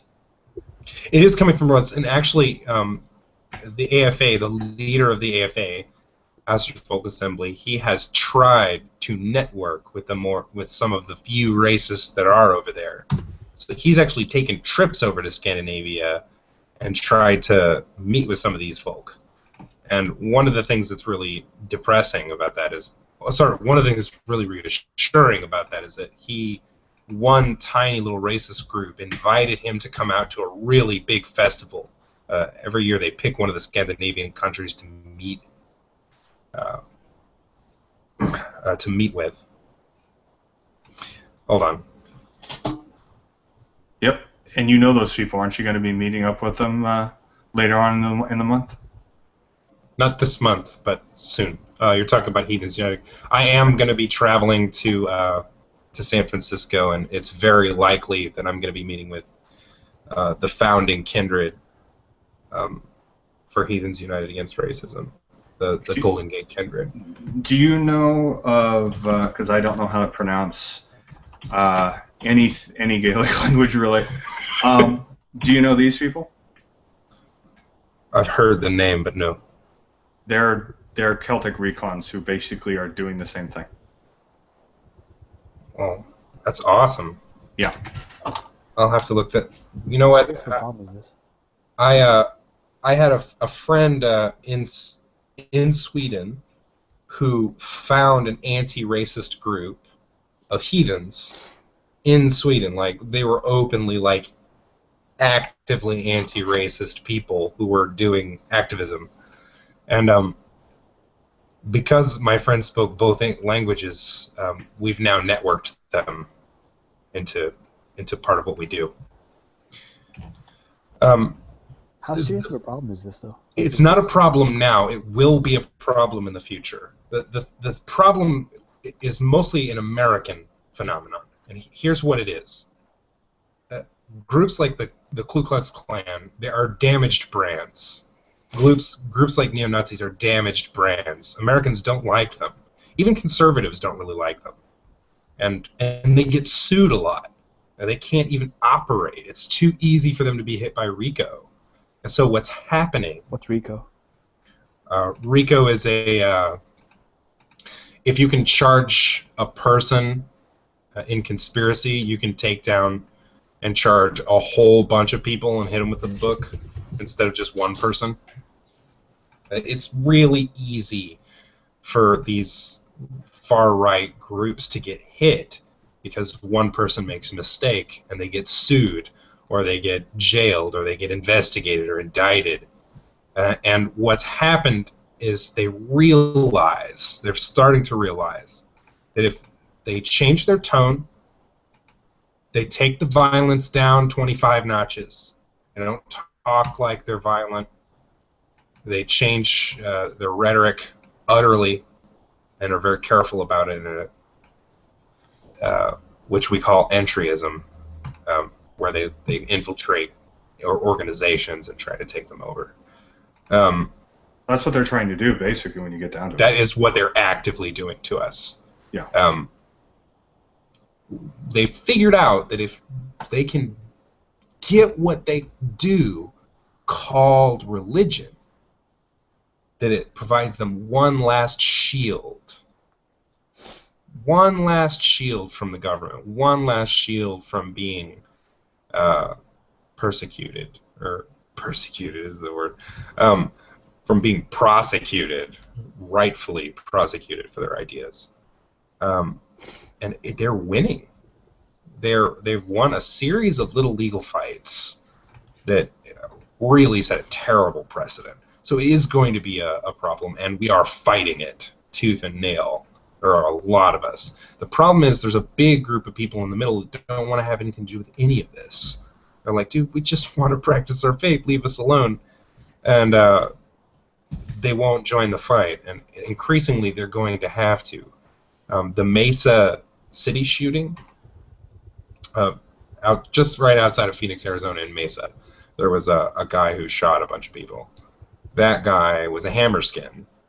Hammerskins, they are luckily, almost none of us associate ourselves with them. The Hammerskins are a white nationalist group who have started to adopt Scandinavian folklore as part of their framework. And it's nasty. It's really, it angers me in a way I don't know how to communicate to you. Well, welcome to my world. Welcome to my whole adult life has been seeing on TV Muslim terrorists do this, Muslim terrorists do that. They blow up this building, they kill this person, blah, blah, blah. That's my whole, like, I don't even remember a time, I mean, I vaguely remember a time now because I was, like, in high school where that wasn't the case. And looking back at it now, that's all I see on TV. It's like every story I see on TV is like that. It's like, and it's, I'm, like, jaded to it. I feel for you.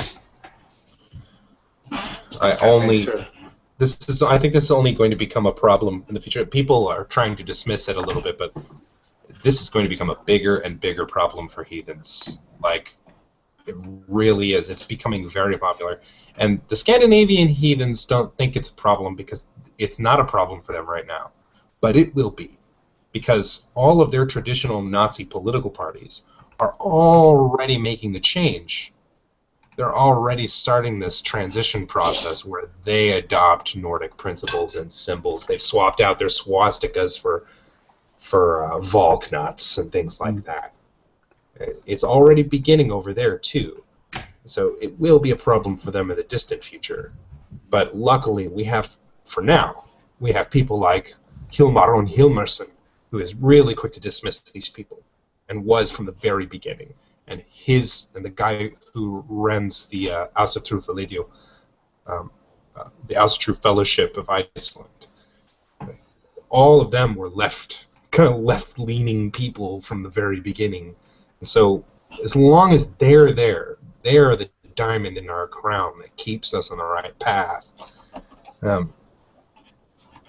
Even there are people kind of hiding in heathenry who hide what they really are.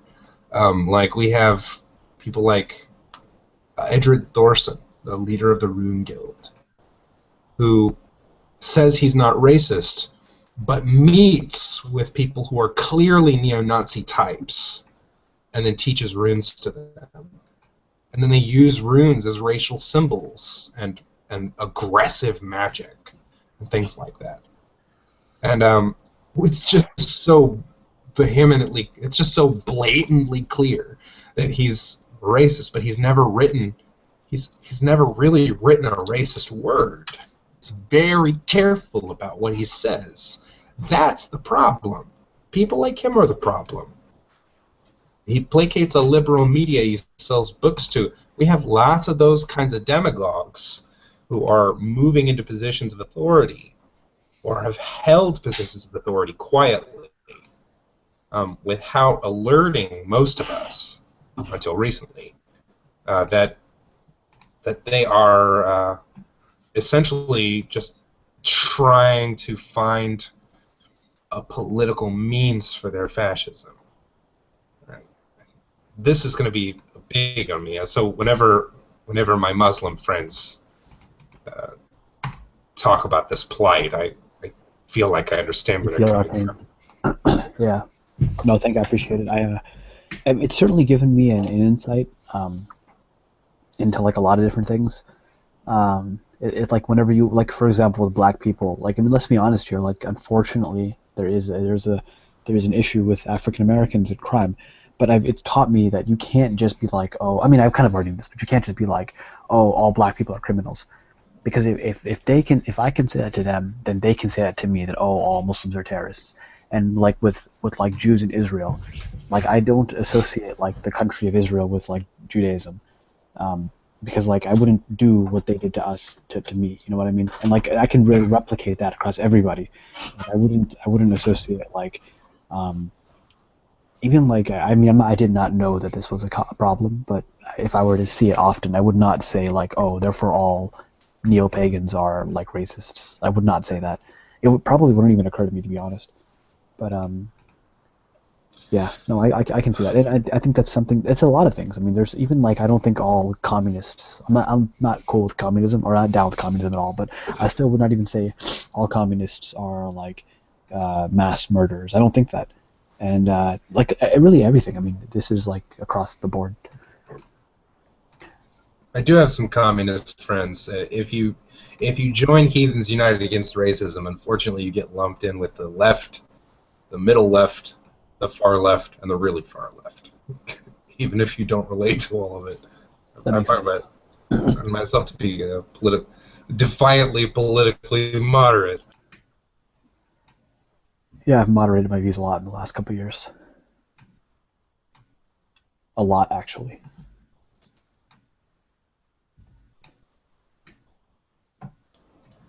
Oh, I don't know. For my faith, it's an odd thing because I didn't come to it because other people were doing it. I felt like I kind of naturally just came to it. Nobody taught it to me. I just went looking for something and found, and then after I was already kind of doing something, that's when I learned that other people were doing the same thing, and I was very excited. And I think for the first year I was just boyishly excited. I didn't know there were any drawbacks to wearing the hammer.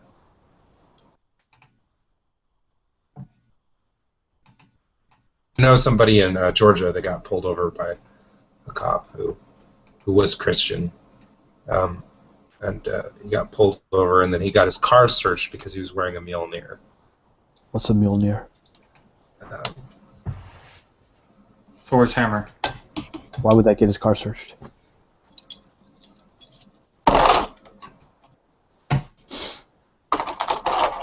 Let's Google it. But why would that get him? Why would that get his car searched? Oh, wait. Yeah. Well, why would that get his car searched? I see it. It's Thor's hammer. Basically the cop argued that he was a Nazi or a member of a gang, because some of the Christians have started to the really conservative people haven't decided what they think about Asatru yet, because it's so full of conservative people and growing so fast that Republicans have quietly kind of, they're not a big enough voting bloc. They don't want to piss them off. But there was an example of a guy in New York who ran for office, and then some of the Christians got pissed off that he was this pagan, but because he was so conservative, Republicans not only defended him, they actually defended Asatru. So it's really hard to say where this is going to fall. But right now, we're in a place where anywhere Christians are becoming cognizant of it, unless they know them personally, there's this stigma attached already. And there's people within Christian organizations, evangelical Christian organizations, that are specifically calling us a racist cult. And that's deeply problematic.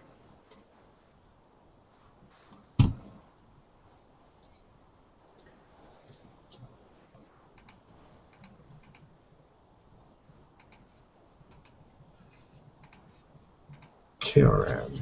I don't know how to pronounce that. Me either.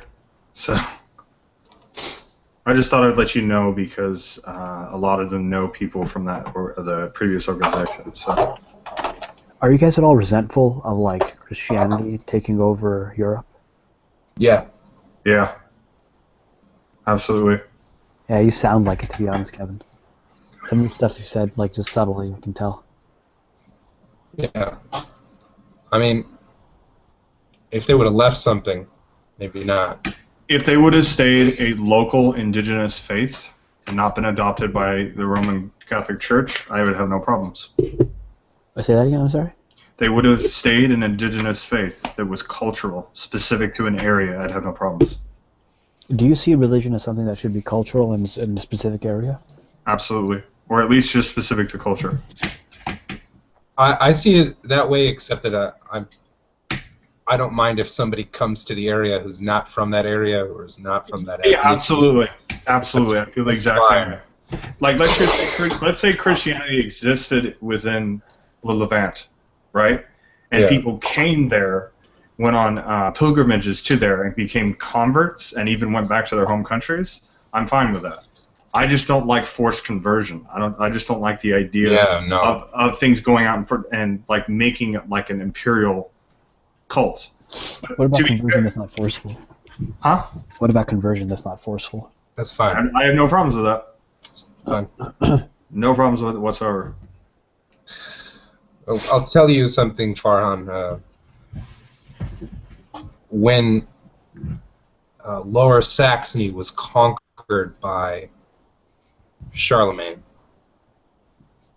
there were many, many uprisings. It took Charlemagne a very long time because the pagans there were, in a sense, democratic. They had a kind of crude form of democracy. And Charlemagne was introducing feudalism and autocracy. And he was doing that using very religious terms. His conquest of Frisia was explicitly a religious one. Religion was a tool openly, divisively used for politics. And people were told that if they weren't registered in the church and baptized, that they couldn't buy, trade, or sell goods, that they would not be defended in courts of law, and under those circumstances, Christian mobs just did the rest of the work. He also captured, after Vindicand's third uprising, they captured thousands of people. All of these men, they were lined up and baptized and then beheaded. They were baptized and then beheaded? Yeah. That's interesting. Just to make a point.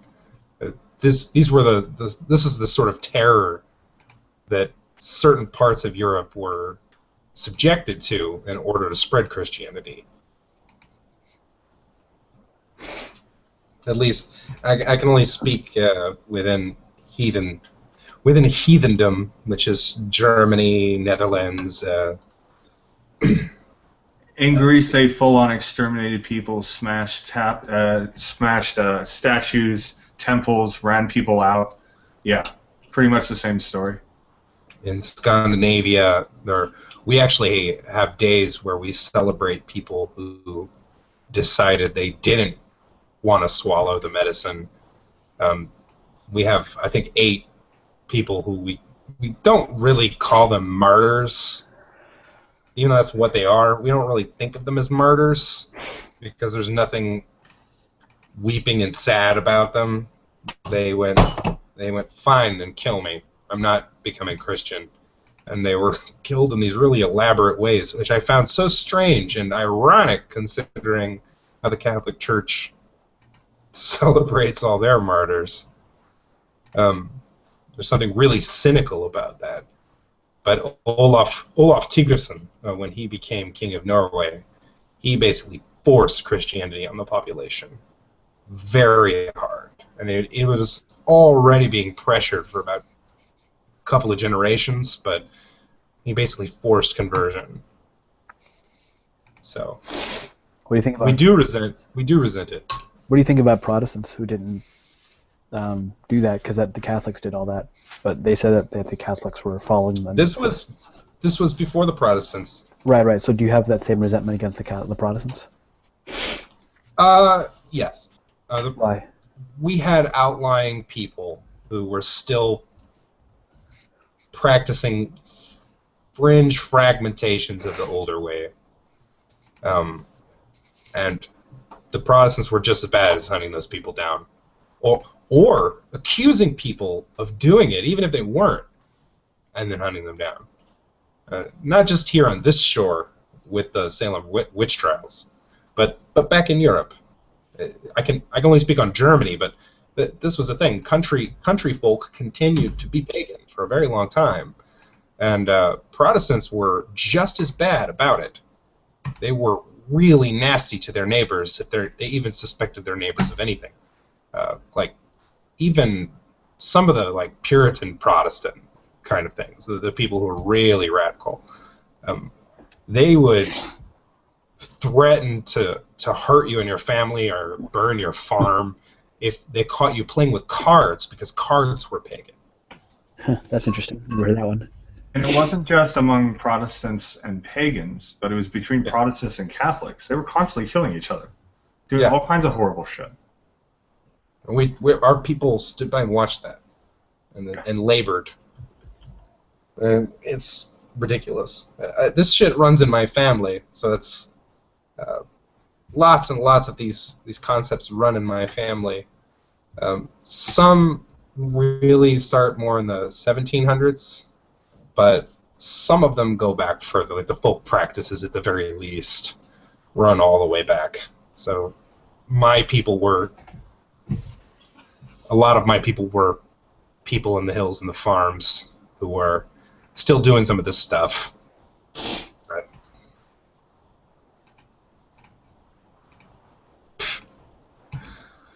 It's weird whenever you see what happened to the natives. It's not unlike what happened to our ancient ancestors either. It's much of the same, except without the smallpox killing jillions and jillions and jillions and jillions and jillions of them.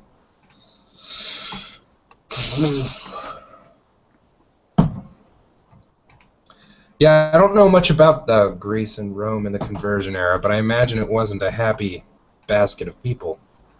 I think it's also important to realize, and I mentioned this a few times in chat, that it also wasn't totally horrible either. In the eastern half of the Roman Empire after the fall, Christians and various polytheistic religions coexisted for over 1,300 years.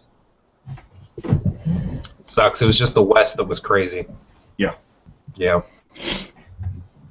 I have mixed views on the Muslim conquest of Persia. Yeah.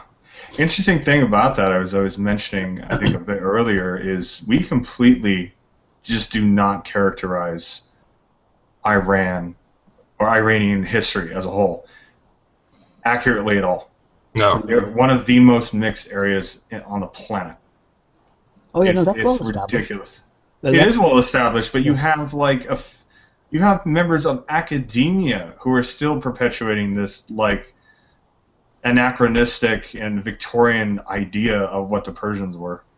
Yeah, I didn't learn much about it when I was in school. It wasn't until I didn't learn anything. Out. College, like community college, and even barely. So I had to learn on my own.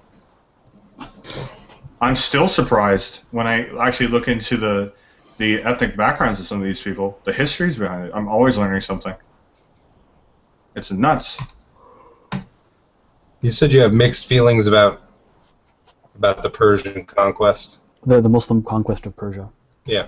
I have mixed feelings. In one sense, I would see it as clearly an outside force invading a civilization, conquering them, and that itself is wrong. And then all the atrocities that probably went along with that, as an undeniably bad thing. That's my default way of looking at it. At the same way, I would also see it the equivalent of someone conquering the Roman Empire during its height. Whereas this is not a peaceful civilization. This is actually a militaristic, aggressive civilization that at the time was fighting with the Byzantines, and were frankly ailing at that point, anyways. It would be the equivalent of if America was conquered. We are a militaristic civilization. I mean, I don't want that to happen, of course, but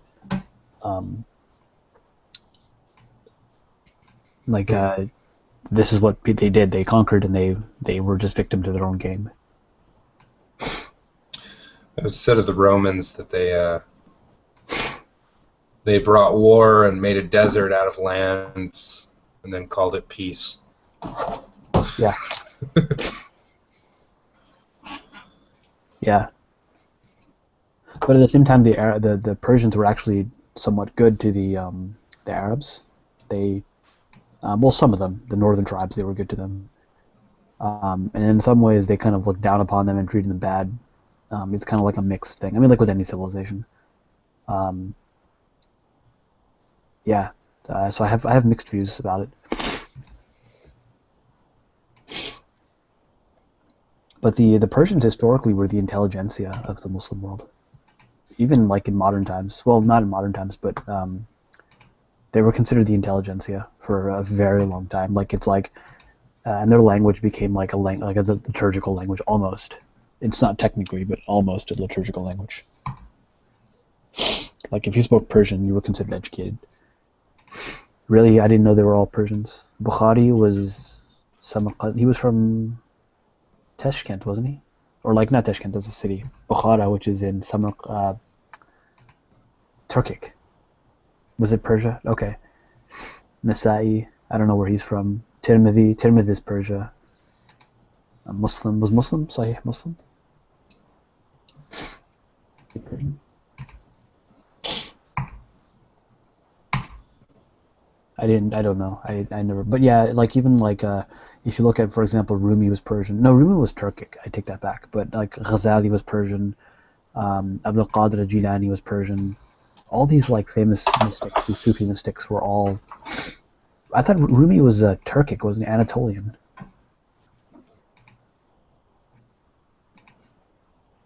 We're all almost mixed. positive he was Anatolian. We're all mixed, man. A lot of the like prominent Greek thinkers were Egyptian or Syrian. And it was also really common among the Romans. So.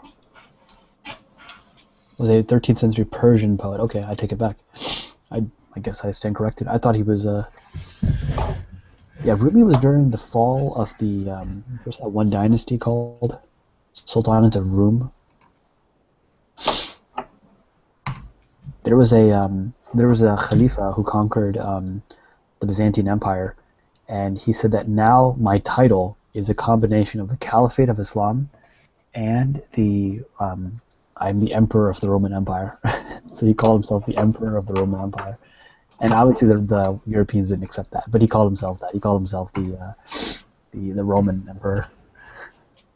Because in Islamic terminology, Rome actually refers to Europe.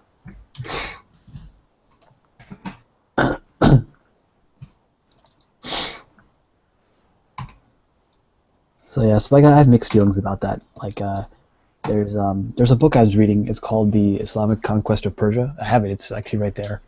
Muslim Conquest of Persia. And as I'm reading it, I'm like, okay, this is even like as a Muslim, like you're kind of almost like raw to my people. But then after some time, it's like, okay, they just won every single battle. Like I think they literally did not lose a single battle.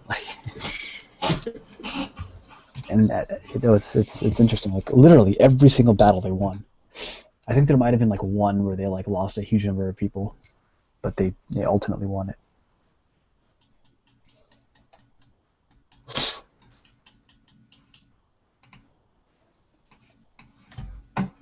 Someone's name is Nasr al-Haq, the helper of the truth.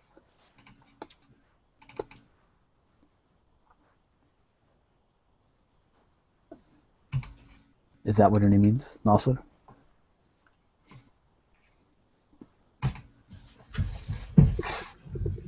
I guess he's not present. Oh, ناصر تعرف English؟ هذا غرفة English. هل تتكلم عربي؟ Okay. I asked him, I said, do you speak English? This is an English room. Do you speak Arabic?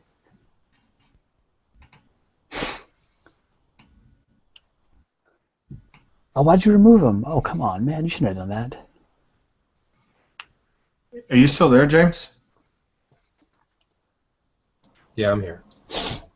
I got something to show you. Okay, cool. So, Reuven, do you actually worship like in according to Judaism? Do you actually do Jewish worships? Jewish worship? Do you pray in any respect? It's a lot lighter on the minicam. It's actually much darker, but it's got like a bevel to it. And I put a stone texture on it and balanced it so it's actually centered. And I made sure I double checked to make sure it would crop properly on Google. Here's how it would look like when it's cropped. It's properly aligned. What do you think? Very cool. Valknut. Thought you might like that. The Heart of Stone.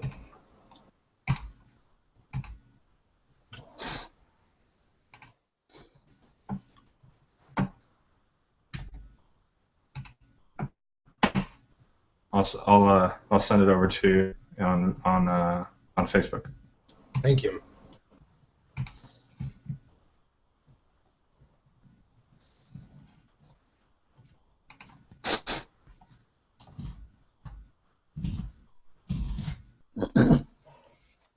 I'll say one thing about myself is that I've had to. I mean, it was difficult at first, but now it's not. Really look at everything as neutrally as I can, and like take every military conquest or take every situation and say, okay, as a neutral observer, how do I view this? And that's why like there's certain conflicts. Like I end up siding with quote unquote people I'm not supposed to side with, and just try to be as neutral as I can on topics. That's always a good policy. Yeah, it's difficult. It's really hard to do that with Europe and its history because Europe is so just bathed in war. Yeah. And the wars are so well recorded, bizarrely so. I'm not a lover of war. I think that good things can come from war, but they usually don't. I think because like despite all that though, I'm still very pro-Palestinian in terms of their human rights. That's what I was talking about earlier. Those articles.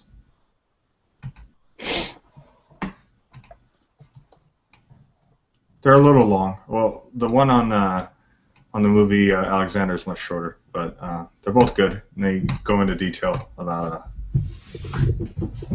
sort of the inaccuracies that Hollywood portrays Iranian Persian people.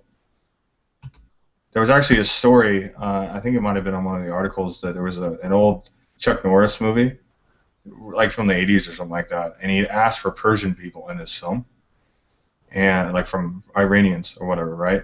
And he had people from like all around that area of different like phenotypes coming in. He's like, I want real Iranian people. Get out. Like, he thought what are all these Caucasian people doing here? Oh, yeah, that's true. Yeah, that's really funny. But in the West, we don't really understand Iran, Pakistan, the Caucasus. We don't. I'm confronted with that fact on a regular basis. There's whole areas of the world I don't know very much about. That's very true. My family's Pakistani, but I don't look Pakistani at all.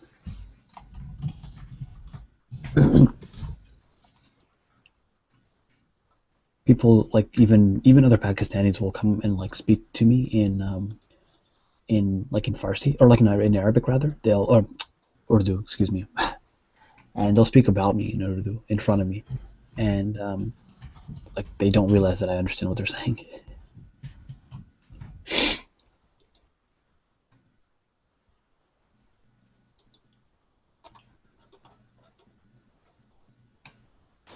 Some of the students at the school I work at all speak at least rudimentary Urdu. How old are they, and where do you teach? I'm only an assistant teacher. I'm just a glorified babysitter, but I teach at a Montessori school. Oh, Montessori. Okay, they're like kids, right? Probably then. Oh yeah, they're brilliant kids. If you want to learn any expressions, let me know. I'll be sure to tell you. Sure.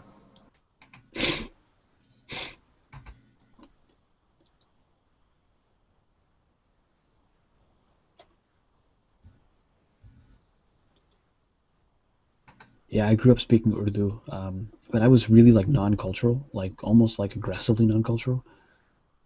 You know what's funny, Ruben? I don't know how to say that. He said, "Please do not blow up the school." I have no idea how to say that in Urdu. Yes, messed up. But no, I was saying. I mean, I can say. I don't even know how to say please. I guess. Hello, how are you? Good morning. You know, those are the kinds of things. Hello is like well, you would say assalamu alaikum. You don't really say hello. How are you? Aap kaise hain? Aap, like that's proper, but you're speaking to a child, so you'd probably say tum kaise ho? Tum kaise ho? And good morning is like I don't. How do you say good morning? Like there's no actual good morning expression that I know of. Acha din. That doesn't sound right. You know, like some of these expressions don't really carry over so cleanly. Like if you were to say right now, it's true. If you were to say bye in Urdu, you don't say bye. You say like God be with you. So you say Khudafis, which is like God protect you, literally. But you don't say bye. Like that word doesn't exist. Same with hello. You say assalamu alaikum. You don't say. Okay, this is what it says. Welcome is kush amdid. Hello is either assalamu alaikum. Yeah. Walaikum assalam. Yeah. Or salam. Yeah, and I get that too. Informal, if you're talking on the phone, is hello. Yeah, I mean, people will say hello. Yeah, they'll say that. How are you is Afkasi Khan. Aap kaise hain? Yeah. Afkasi Khan. That's a very. Yeah. There's two. It looks like there's two versions of it, and then there's Kya hal hai. Link me. I'm sure. I'll link you. It's through Omniglot. It's a nice little resource for languages and texts and stuff. I like them. Good for people who just want to kind of get their feet wet with language.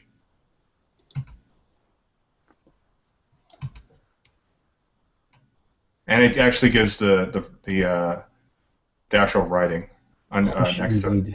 I don't know what that means. Khush is like good, but Amdeed, I don't know what that means. A lot of these tend to be somewhat inaccurate, obviously. That's a common trope with looking up phrases online, but gives you a general idea. मैं ठीक हूँ. Oh, ठीक हूँ. शुक्रिया और आप. Yeah. मैं ठीक हूँ is like I'm good. Shukriya is like thank you, or aap is like and you, but it's like this is like really beautiful language. It's very proper. That's a common trope. Like I remember when I was studying a little bit of French with a friend of mine who's from France, and he was saying, "Oh God, your phrase book is super formal, like super formal. Nobody talks like that." So he actually wrote in my little phrase book like the proper versions of things. Because like in Urdu, like when you speak to somebody, you have a couple different ways of saying you. You can say aap, which is like you can say tu, which is like slang, like you say to your boy, like yo tu kaise ho, like it's like a street speak. And then you can say like someone who's your equal or maybe younger than you is like tum, and that's less formal, but it's or it's someone who's like you're younger, or you're like a child. And then there's aap, which is like you would say to an elder or like someone of respect. And so these are three different pronouns for you, literally.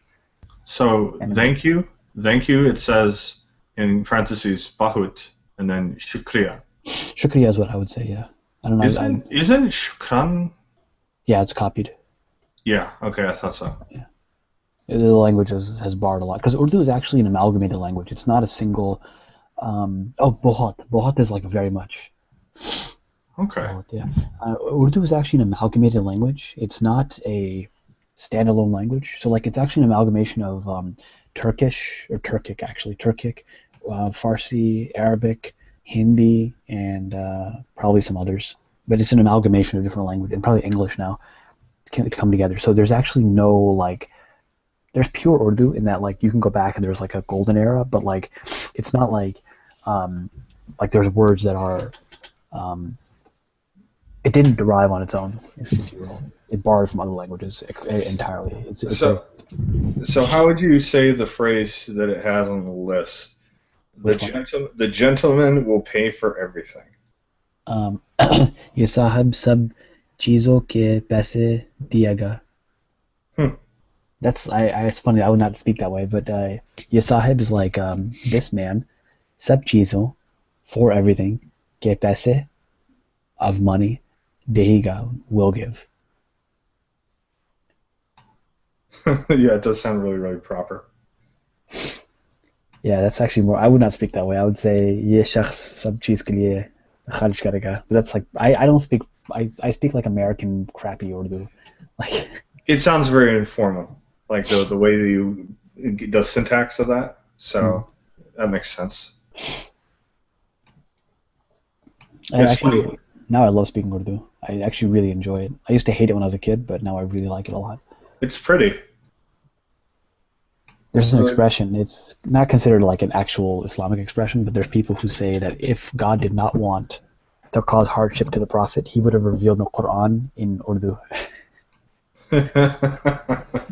Like he knew that a prophet did not speak it, but it's just to praise the quality of like proper Urdu. But that might be considered blasphemous actually, but it's considered like a very beautiful language classically, but not as much anymore. It's losing that refinement. Even like if I listen to Indian speakers, like an Indian program, and they're speaking in Hindi, what often happens if they really want to show respect, like proper respect to somebody, they will speak in Urdu. I've noticed this, and I'm someone who doesn't speak all that well. Like so, I was listening to this one thing. There were these two singers. Yeah, that's right, Reuven. There were these two singers, and they were. One was a very, very famous singer named Nusrat Fateh Ali Khan, but and then another one was some Indian named Sonu Nigam, and they met each other. And it's funny because one is Pakistani and one is Indian, and but they were speaking and they were like ultra praising each other, like to the max. They were like, "Oh, I'm so honored to be in your presence," and so on and so forth. And like she's really like indulging praise on each other. And they start speaking, and they're speaking actually in like some of the words, like the Sharif, are like Arabic words, but the idea is that like Hindi is a beautiful language. I'm not disrespecting it in any way, but like nice speech or like poetry is considered like, for some reason I've noticed this, that people speak in Urdu. So they were using Urdu words that are derived from Arabic to speak and praise the other person. So I'm rambling. But that's cool. Might actually enjoy the singing. It's pretty cool. And I'm saying this as someone who doesn't even really like this kind of singing. I see.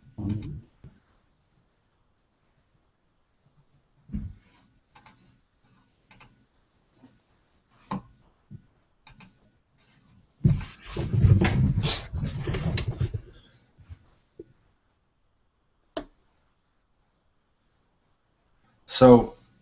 Oh, here we go. Yeah, this is the video. They're not speaking in English, so you won't understand what the hell they're saying. But that's the best kind of video. What are you talking about? I can certainly translate it for you if you want me to. So what is that picture of? That's your profile picture. It's me picking up chicks. Oh, I see how it is.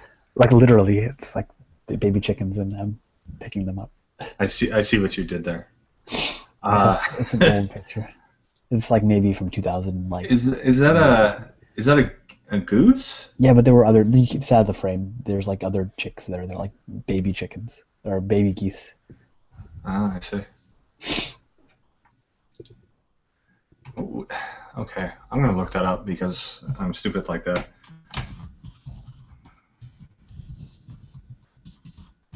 What do you call baby geese?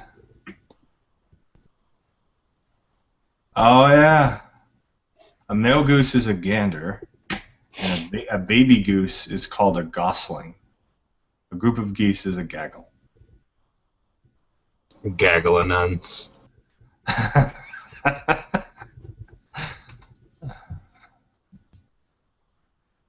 Gosling.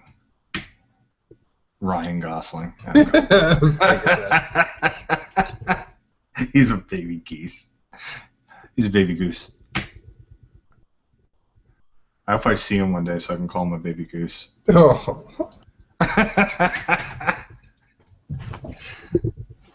You're a baby goose. That's messed up. I'm probably going to meet some random guy one day. His last name's going to be Gosling. I'm just going to be giggling to myself. Or gaggling to myself. I don't know. Ridiculous.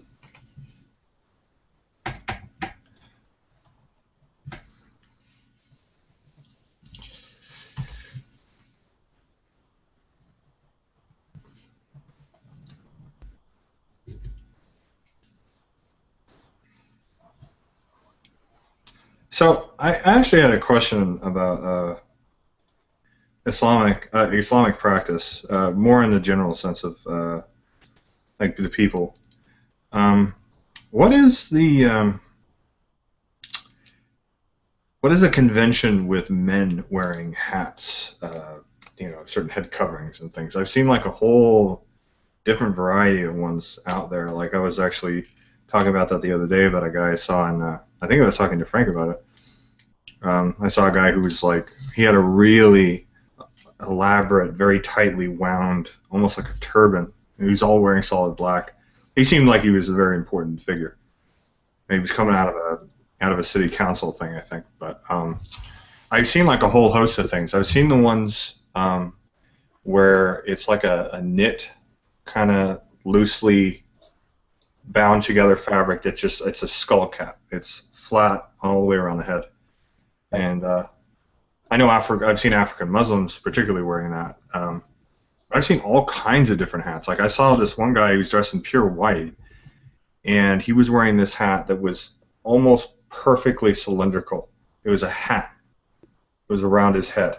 It was very tight, very flat, right around his head. It seems like almost every time I see a very traditional Muslim wearing some kind of headgear, it's different. Yeah, it depends where you're from. Very good. The general rule is that our Prophet, he pretty much covered his head at all times at a minimum. I'm gonna sneeze again. 1 second. That's not a Muslim, by the way. That's some kind of Hindu, I think. No, it's a Sikh. You see the little symbols up top? Oh, it's a Sikh. Okay. Yeah. Well, I can tell he's not Muslim though. By as ridiculous as it sounds, by his mustache. I'm serious, because Muslims have short mustaches. What was I going to say? It always comes back to the beards. Yes, it does. I'm sorry? It always comes back to the beards. We always get back to beard conversations. Oh, yeah. That's all, because all of us have facial hair. What was I going to say? No, yeah, so our Prophet used to always cover his head either with a cloth or a cap or a turban. And he said that the turban is the crown of the Arabs. And it also has some kind of spiritual significance to where what's called not a turban, it's called an imama. I think turban is more of a Indian term. They also wore a similar, you can see there. But, it's just, I guess, a different term. In modern culture, it's the same thing. But, so he would wear a hat and then he would wrap something around it. Not too dissimilar than that, what you just showed, Reuven. That's Maimonides, I believe. So he would wear something and he would wrap it around it. 1 second, let me wipe my nose.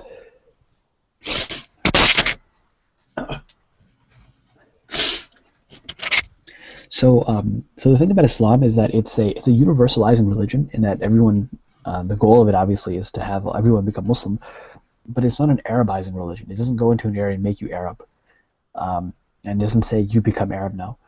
It instead says maintain your culture, maintain your practices, but there are going to be some practices that will be changed. So, like for example, like if in India, like if you're doing sati, you don't do that anymore. But so if you have a cultural practice of wearing a certain kind of hat, wear that kind of hat.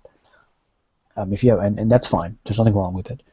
And maybe you would modify it, or maybe you would add to it, or leave it as is, or whatever. But so like that, as long as that practice of like wearing a hat is maintained, go ahead and wear a hat. Certain hats or head coverings or whatever headgear, over time, had meanings. So, for example, if you ever see a Egyptian sheikh, let me look one up really quickly, an Azhari sheikh.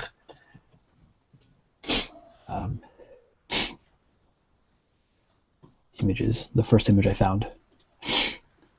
1 second. Share screen. If you see someone wearing a hat like this with a red and then like a white thing around it, they're probably an Azhari, which is like a sheikh from Azhar University. Whoops. Pretty good chance that's the case. 1 second. I'm going to close that. I just did a random Google search, and so like if I do images, pretty much everyone wearing this kind of hat is Azhari. You know that they're from there. And then like someone like this with a hat like this. So like if I do like Ba'alawi tariqa, I guess. Images. Certain head coverings over time began to mean certain things. So like someone like this turban he's wearing here, and I've actually met him in person. Like this kind of turban he's wearing tends to mean like that he is of a certain Sufi order. And then like if you could do a search for like Naqshbandi Sufi images. Like if people are wearing this kind of turban, then they're probably, that's not a good picture. Let me find a better one. Sure, like this. If they're wearing a turban like this, then they're probably like a Naqshbandi, Haqqani. And then if they're wearing a turban like this, then they're probably Naqshbandi, but of a different kind from the subcontinent. It's like everyone has it's almost like there's no technical, it's not like it's haram or sinful to wear a certain kind of hat, but it's like kind of associated, like this is what people from this area generally do. If you're interested in the Shias and Sunnis in Iran, the Shias, if you're wearing a black turban, then you're considered a descendant of the Prophet Muhammad ﷺ. And if you're wearing a white turban, then you're considered not a descendant. That's a lot of the way it goes. Really, that looks like a Muslim, straight up. Reuven. I would not think he's a Jew. Well, except for the fact that his mustache is really bushy. The beards. So to answer your question,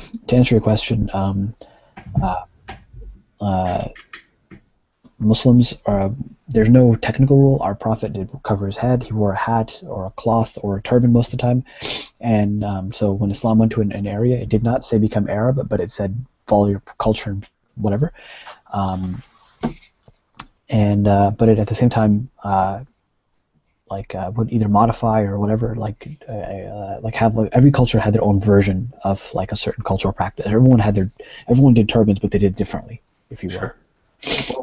Well, one of the other questions is related to this, and this is actually a point of comparison a lot of people have used when they have issues with the hijab among women.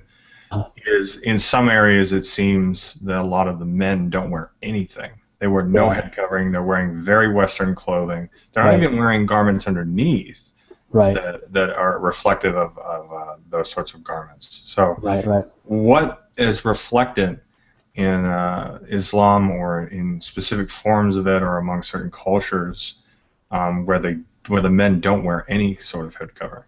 That's just secularism, I think. You think so? Yeah, oh, definitely. The last thing I think that's going to leave, they say that when a culture has been colonized, the last thing that it gives up is its women, and if they give up their women, that means they've completely given up everything. And I know that's a very chauvinistic, whatever view, but it's the idea that once you give up even that, you've given up everything. And so if you look at this is a universal observation, and so Muslims have been very, very much colonized. Yeah. We are a colonized people. We are very thoroughly a colonized people in pretty much everywhere. And except maybe Central Asia. No, we were colonized in Central Asia as well by the Russians, the Soviets. And so a lot of these ideas have been gone, but for whatever reason, it just has not. They just haven't, a lot of men will be secular, but a lot of women who have not fully gotten. that's what I want to I sort of get to with this, because it's like, and where I'm living, I'm finding a lot more Muslims from different areas, different phenotypes and everything, and even slightly different garments. But the most common thing I see when I'm at a cafe or at a restaurant, I see the women wearing fairly modern clothes, somewhat more reserved, Right. but a fairly elaborate piece of headgear. It's very And the common. guy just looks like a total douchebag. Like, he just looks like a complete and total douchebag. There's no modesty to him whatsoever. He's not wearing like a nice, clean button-up, at the very least. Where are they Nice from? pants and nice shoes and clean looking and everything. He just looks like a douchebag that I'd see at like a club. Where are they from? No, a lot of the ones I'm seeing like that, they tend to either be Arab or, and I was talking to Ruben about this, seems that some of them are North African. Okay, so that's I mean, I've witnessed that myself. That's not an uncommon phenomenon for whatever reason. There's a lot of speaking honestly as a non-Muslim, and particularly as a politician who values tradition, Mhm. I have tons of respect for a Muslim man who is married and is keeping a tradition with his wife, where he also, appropriately for men, carries on that sort of traditional garment in his own way with her. right. It just seems very disingenuous to me Yeah, for, I agree. for Muslims to walk around without even a little bit of something. I mean, there are very simple, very nice, comfortable pieces of headgear that I've seen, very small, that a man could wear around. Oh, At I'm the very 100% least. with you. Yeah, No, everything you're saying, I'm in agreement with. yeah. I'm sorry, I didn't mean to interrupt you. Sorry. No, I'm in complete. No, not at all. And it's actually interesting too. I don't have issues with head covering at all, largely because in Greece and in Rome it was not an uncommon practice. There's different ways in which it was implemented. Like in Roman ritual, men and women, it wouldn't have been uncommon for a part of their toga. Toga is Roman, chiton is Greek, just so you know the differences. But very similar garment. They would take a piece of it, because it's a wrapped garment, and they would put a part of it over their head, and it was a sign of respect. So they would have their hands out before the gods, and they would be making offerings, and their head would be down slightly, and they would be making offerings that way. It was for very particular rituals, usually in very important rituals, that would be the case. But and also, it was a cultural practice in many cultures leading in all the way into the Renaissance. In fact, in the Renaissance, a man who was over 12 years old was expected to wear a hat. It was expected. Right. If you didn't, you were considered, slovenly and not respectful. But it's also is a sign of health. It was more like you need to wear a hat because it's going to be warm out. There's bugs, all kinds of things. But it was not uncommon in Greece and in Rome for certain women who were devotees of certain deities, particularly of Artemis, to have worn a small headscarf covering just part of the hair up top, right, and as a sign of chastity. A lot of religions seem to do this, I noticed. Absolutely, it was a very, very common practice, very common cultural practice. You even see things that are like scarves and headgear in Northern Europe to an extent, obviously with different connotations, but there was just a general sense of somewhat of it being associated with modesty or with reverence.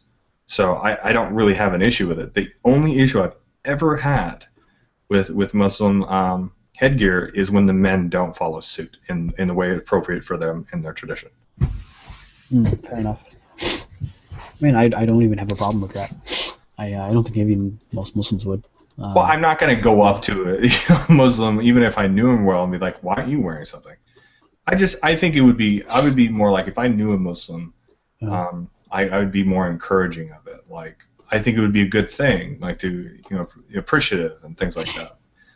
Like, I talked to a Jewish person the other day, a few months ago about how that there's some headgear that's kind of offensive. Like, I've seen ones that are like stylized. I mean, some of them for like kids, I guess, but like one that was like a basketball or like a like a comic book character or something, instead of just a simple, somewhat elegant with a border around it.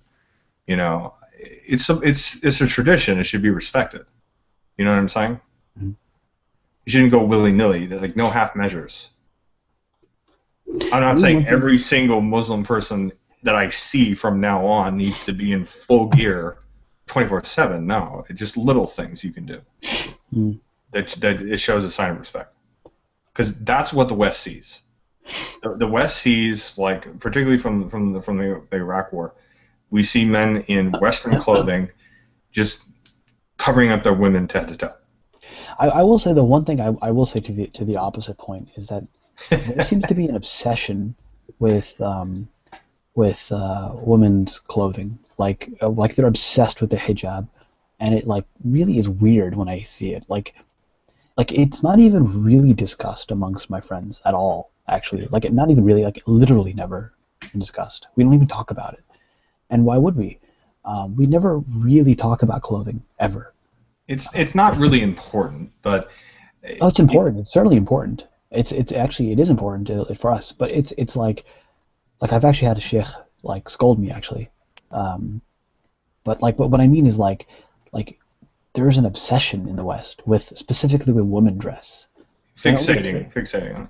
They don't really care how men dress. I mean, I'm saying even men who dress very, very like, you know, whatever. Because I was walking today, actually, I saw there's a sect of Islam called Dawoodi Bohra. I saw one walking randomly, which is kind of interesting because they're not very common. And they're just nobody cares about that. Nobody bats their eye, but they're obsessed with the way that women dress. And it's like weird. I don't know. I think there's something like kind of sinister about it, and like it just seemed a little bit problematic to me. You know, I'm saying this is like somebody who's like the colonized person, so my mind is a little bit like you could say almost anti-colonist.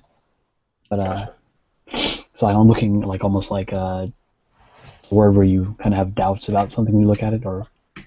Of course. Like I said, I mean, obviously, I'm a Muslim, so my opinion on it doesn't really matter that much. No, don't say that. Don't say that. I don't mean to imply that at all.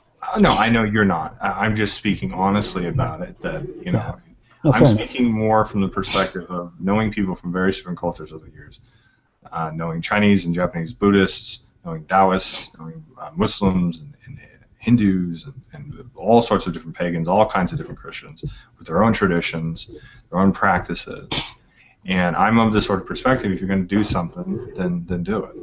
You know, and yeah, that's just sort of my opinion on the sort of disparate relationship. But mentioning something that Reuven said is actually a good point in the thing that he just showed, the sort of Marvel Comics kippa. He made a good point that some of that is, you know, kids are very young, 12 or 13. It's encouraging them to wear it. And I do think that there's something to be said for some things are a little more modern or a little more fun. And you taking it to the hijab, I've seen some very beautiful headscarves. Like, not like obsessively so, like you're mentioning, but elegant. Like the right colors, and the colors are matching. Something different than perhaps the sort of stereotype the West sees of solid black. Everything. Yeah, that's very true. Actually, the majority in the world do not dress in solid black. That's like a modern thing. That's two things. It's a Gulf Arab thing, and it's a modern thing. It's actually not even like a majority thing. Like if you go to Pakistan, you're not going to see that very often. I saw this. Northern Pakistan maybe, but in like the cities and like really anywhere else, you're not going to see that. I saw this. I'm not entirely sure if she was Arab or Pakistani. I don't really know phenotypes very well, particularly Middle Eastern ones, but she was wearing this silk. It was almost like a silk. It was, you could tell by looking at it, it was very soft and very like almost velvety looking, and it was like this almost bluish gray. And it just looked really, really good on the skin tone. I was like, that's nice. Appreciating that she spent the time and energy. If that's a part of her tradition, that she might as well wear something nice. Yeah. I can tell where someone's from based on their hijab style. Yeah, absolutely. I'm completely serious about that. I've actually I'm like, I can tell where you're from, and that looks some kind of South Asian. Yeah. Persian. Oh, I stand corrected. Interesting. Yeah, very regal. So yeah, that's sort of how it is, you know. And fortunately, I've not noticed really much tension. Where I'm living, obviously, it's in Southern California. It's kind of the exurbs, and it's pretty relaxed out here. But I haven't seen them just like hide in a corner of the restaurant or whatever. I've seen them, you know, talking with people. Like a lot of the stereotypes that that we've typically gotten from the West, I very rarely see. So I think that's positive, and that needs to continue. Whatever your personal perspective is on this, that, or whatever, but we need to be able to live together. And I think both people who are Muslim and non-Muslim need to be able to put in the effort. That space needs to be made between both sides to be able to have that kind of interaction. So of course, yeah, definitely. But it's definitely a really common thing I've seen over the years living out here. Where are you living in? I live in Southern California. Okay. And I used to live closer to Los Angeles, about 30 minutes away. Now I'm about an hour. And the thing is, what's interesting about this area in general, the suburban kind of landscape of Southern California, is there tends to be a lot of like neighborhoods.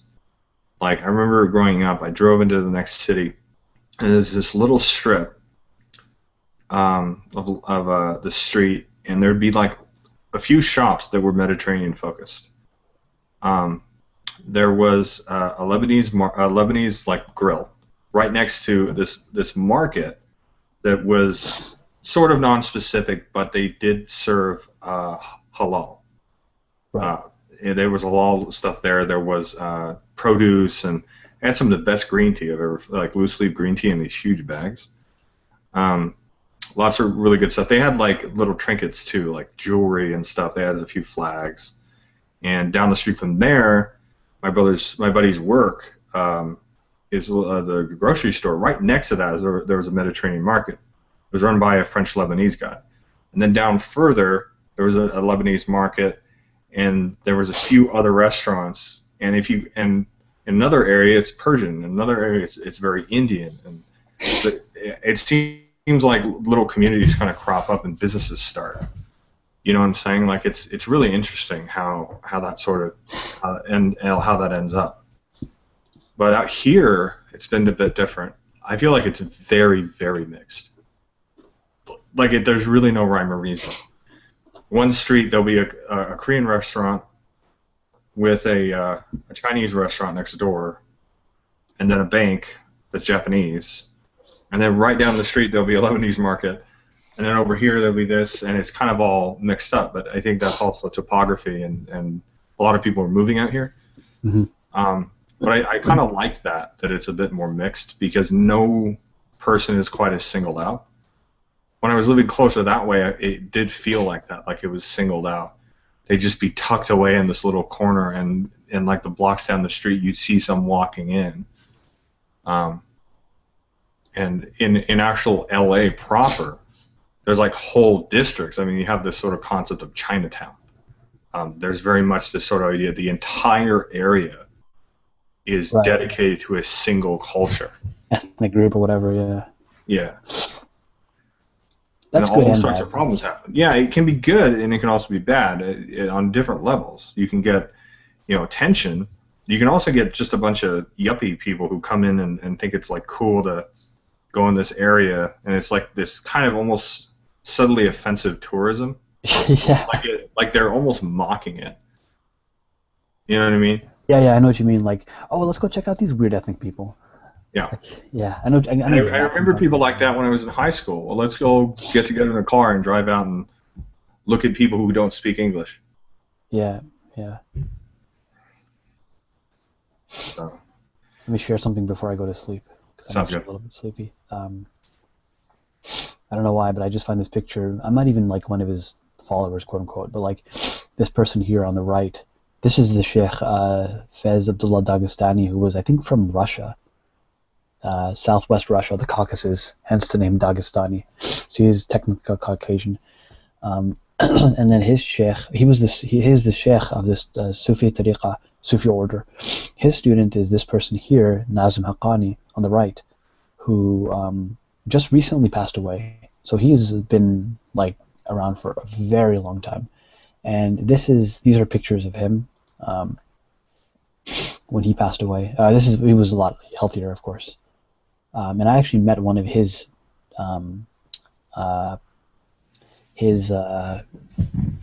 like sub-sheikhs, I guess, or like his deputies, if you will, and there's a picture of me with him. But he passed away recently, and I think this person has taken over the lineage, the line or whatever, his son. So they've maintained their traditions pretty thoroughly, actually. Cool. And there's other like Sufi orders, like in Yemen, that have come and given like respect or acknowledgement of these people for their, I don't know exactly what their station, I guess. But the teacher that I go to is actually I know he said this subtly. He's like not down with them. He's subtly said like, yeah, they're not right. But he hasn't said it in so many words. But he's been very subtle in how he's hinting it. Of course. There's a picture of him actually meeting the previous pope. Let me find it. Which I don't know. I like these pictures. I find them interesting. He was in Cyprus, the pope, and he went to visit him, and so they met. And so the Pope was visiting the Sheikh.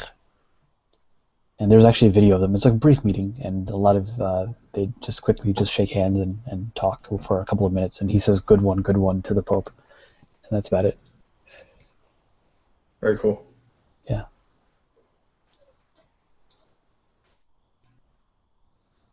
Thank you for sharing that.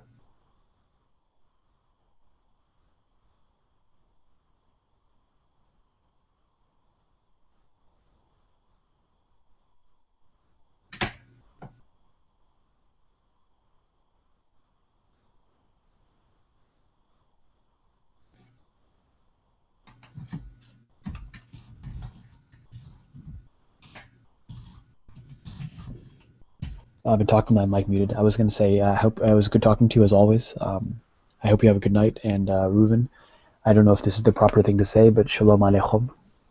I don't know if my accent is correct. I'm saying it with an Arabic accent.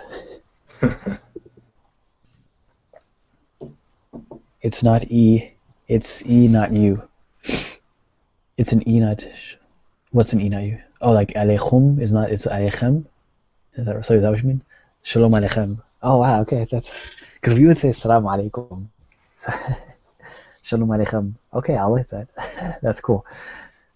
And, all right, have a good night, guys. Good night. Yeah, the Turks. Salam Alaikum. What you said. All right, so...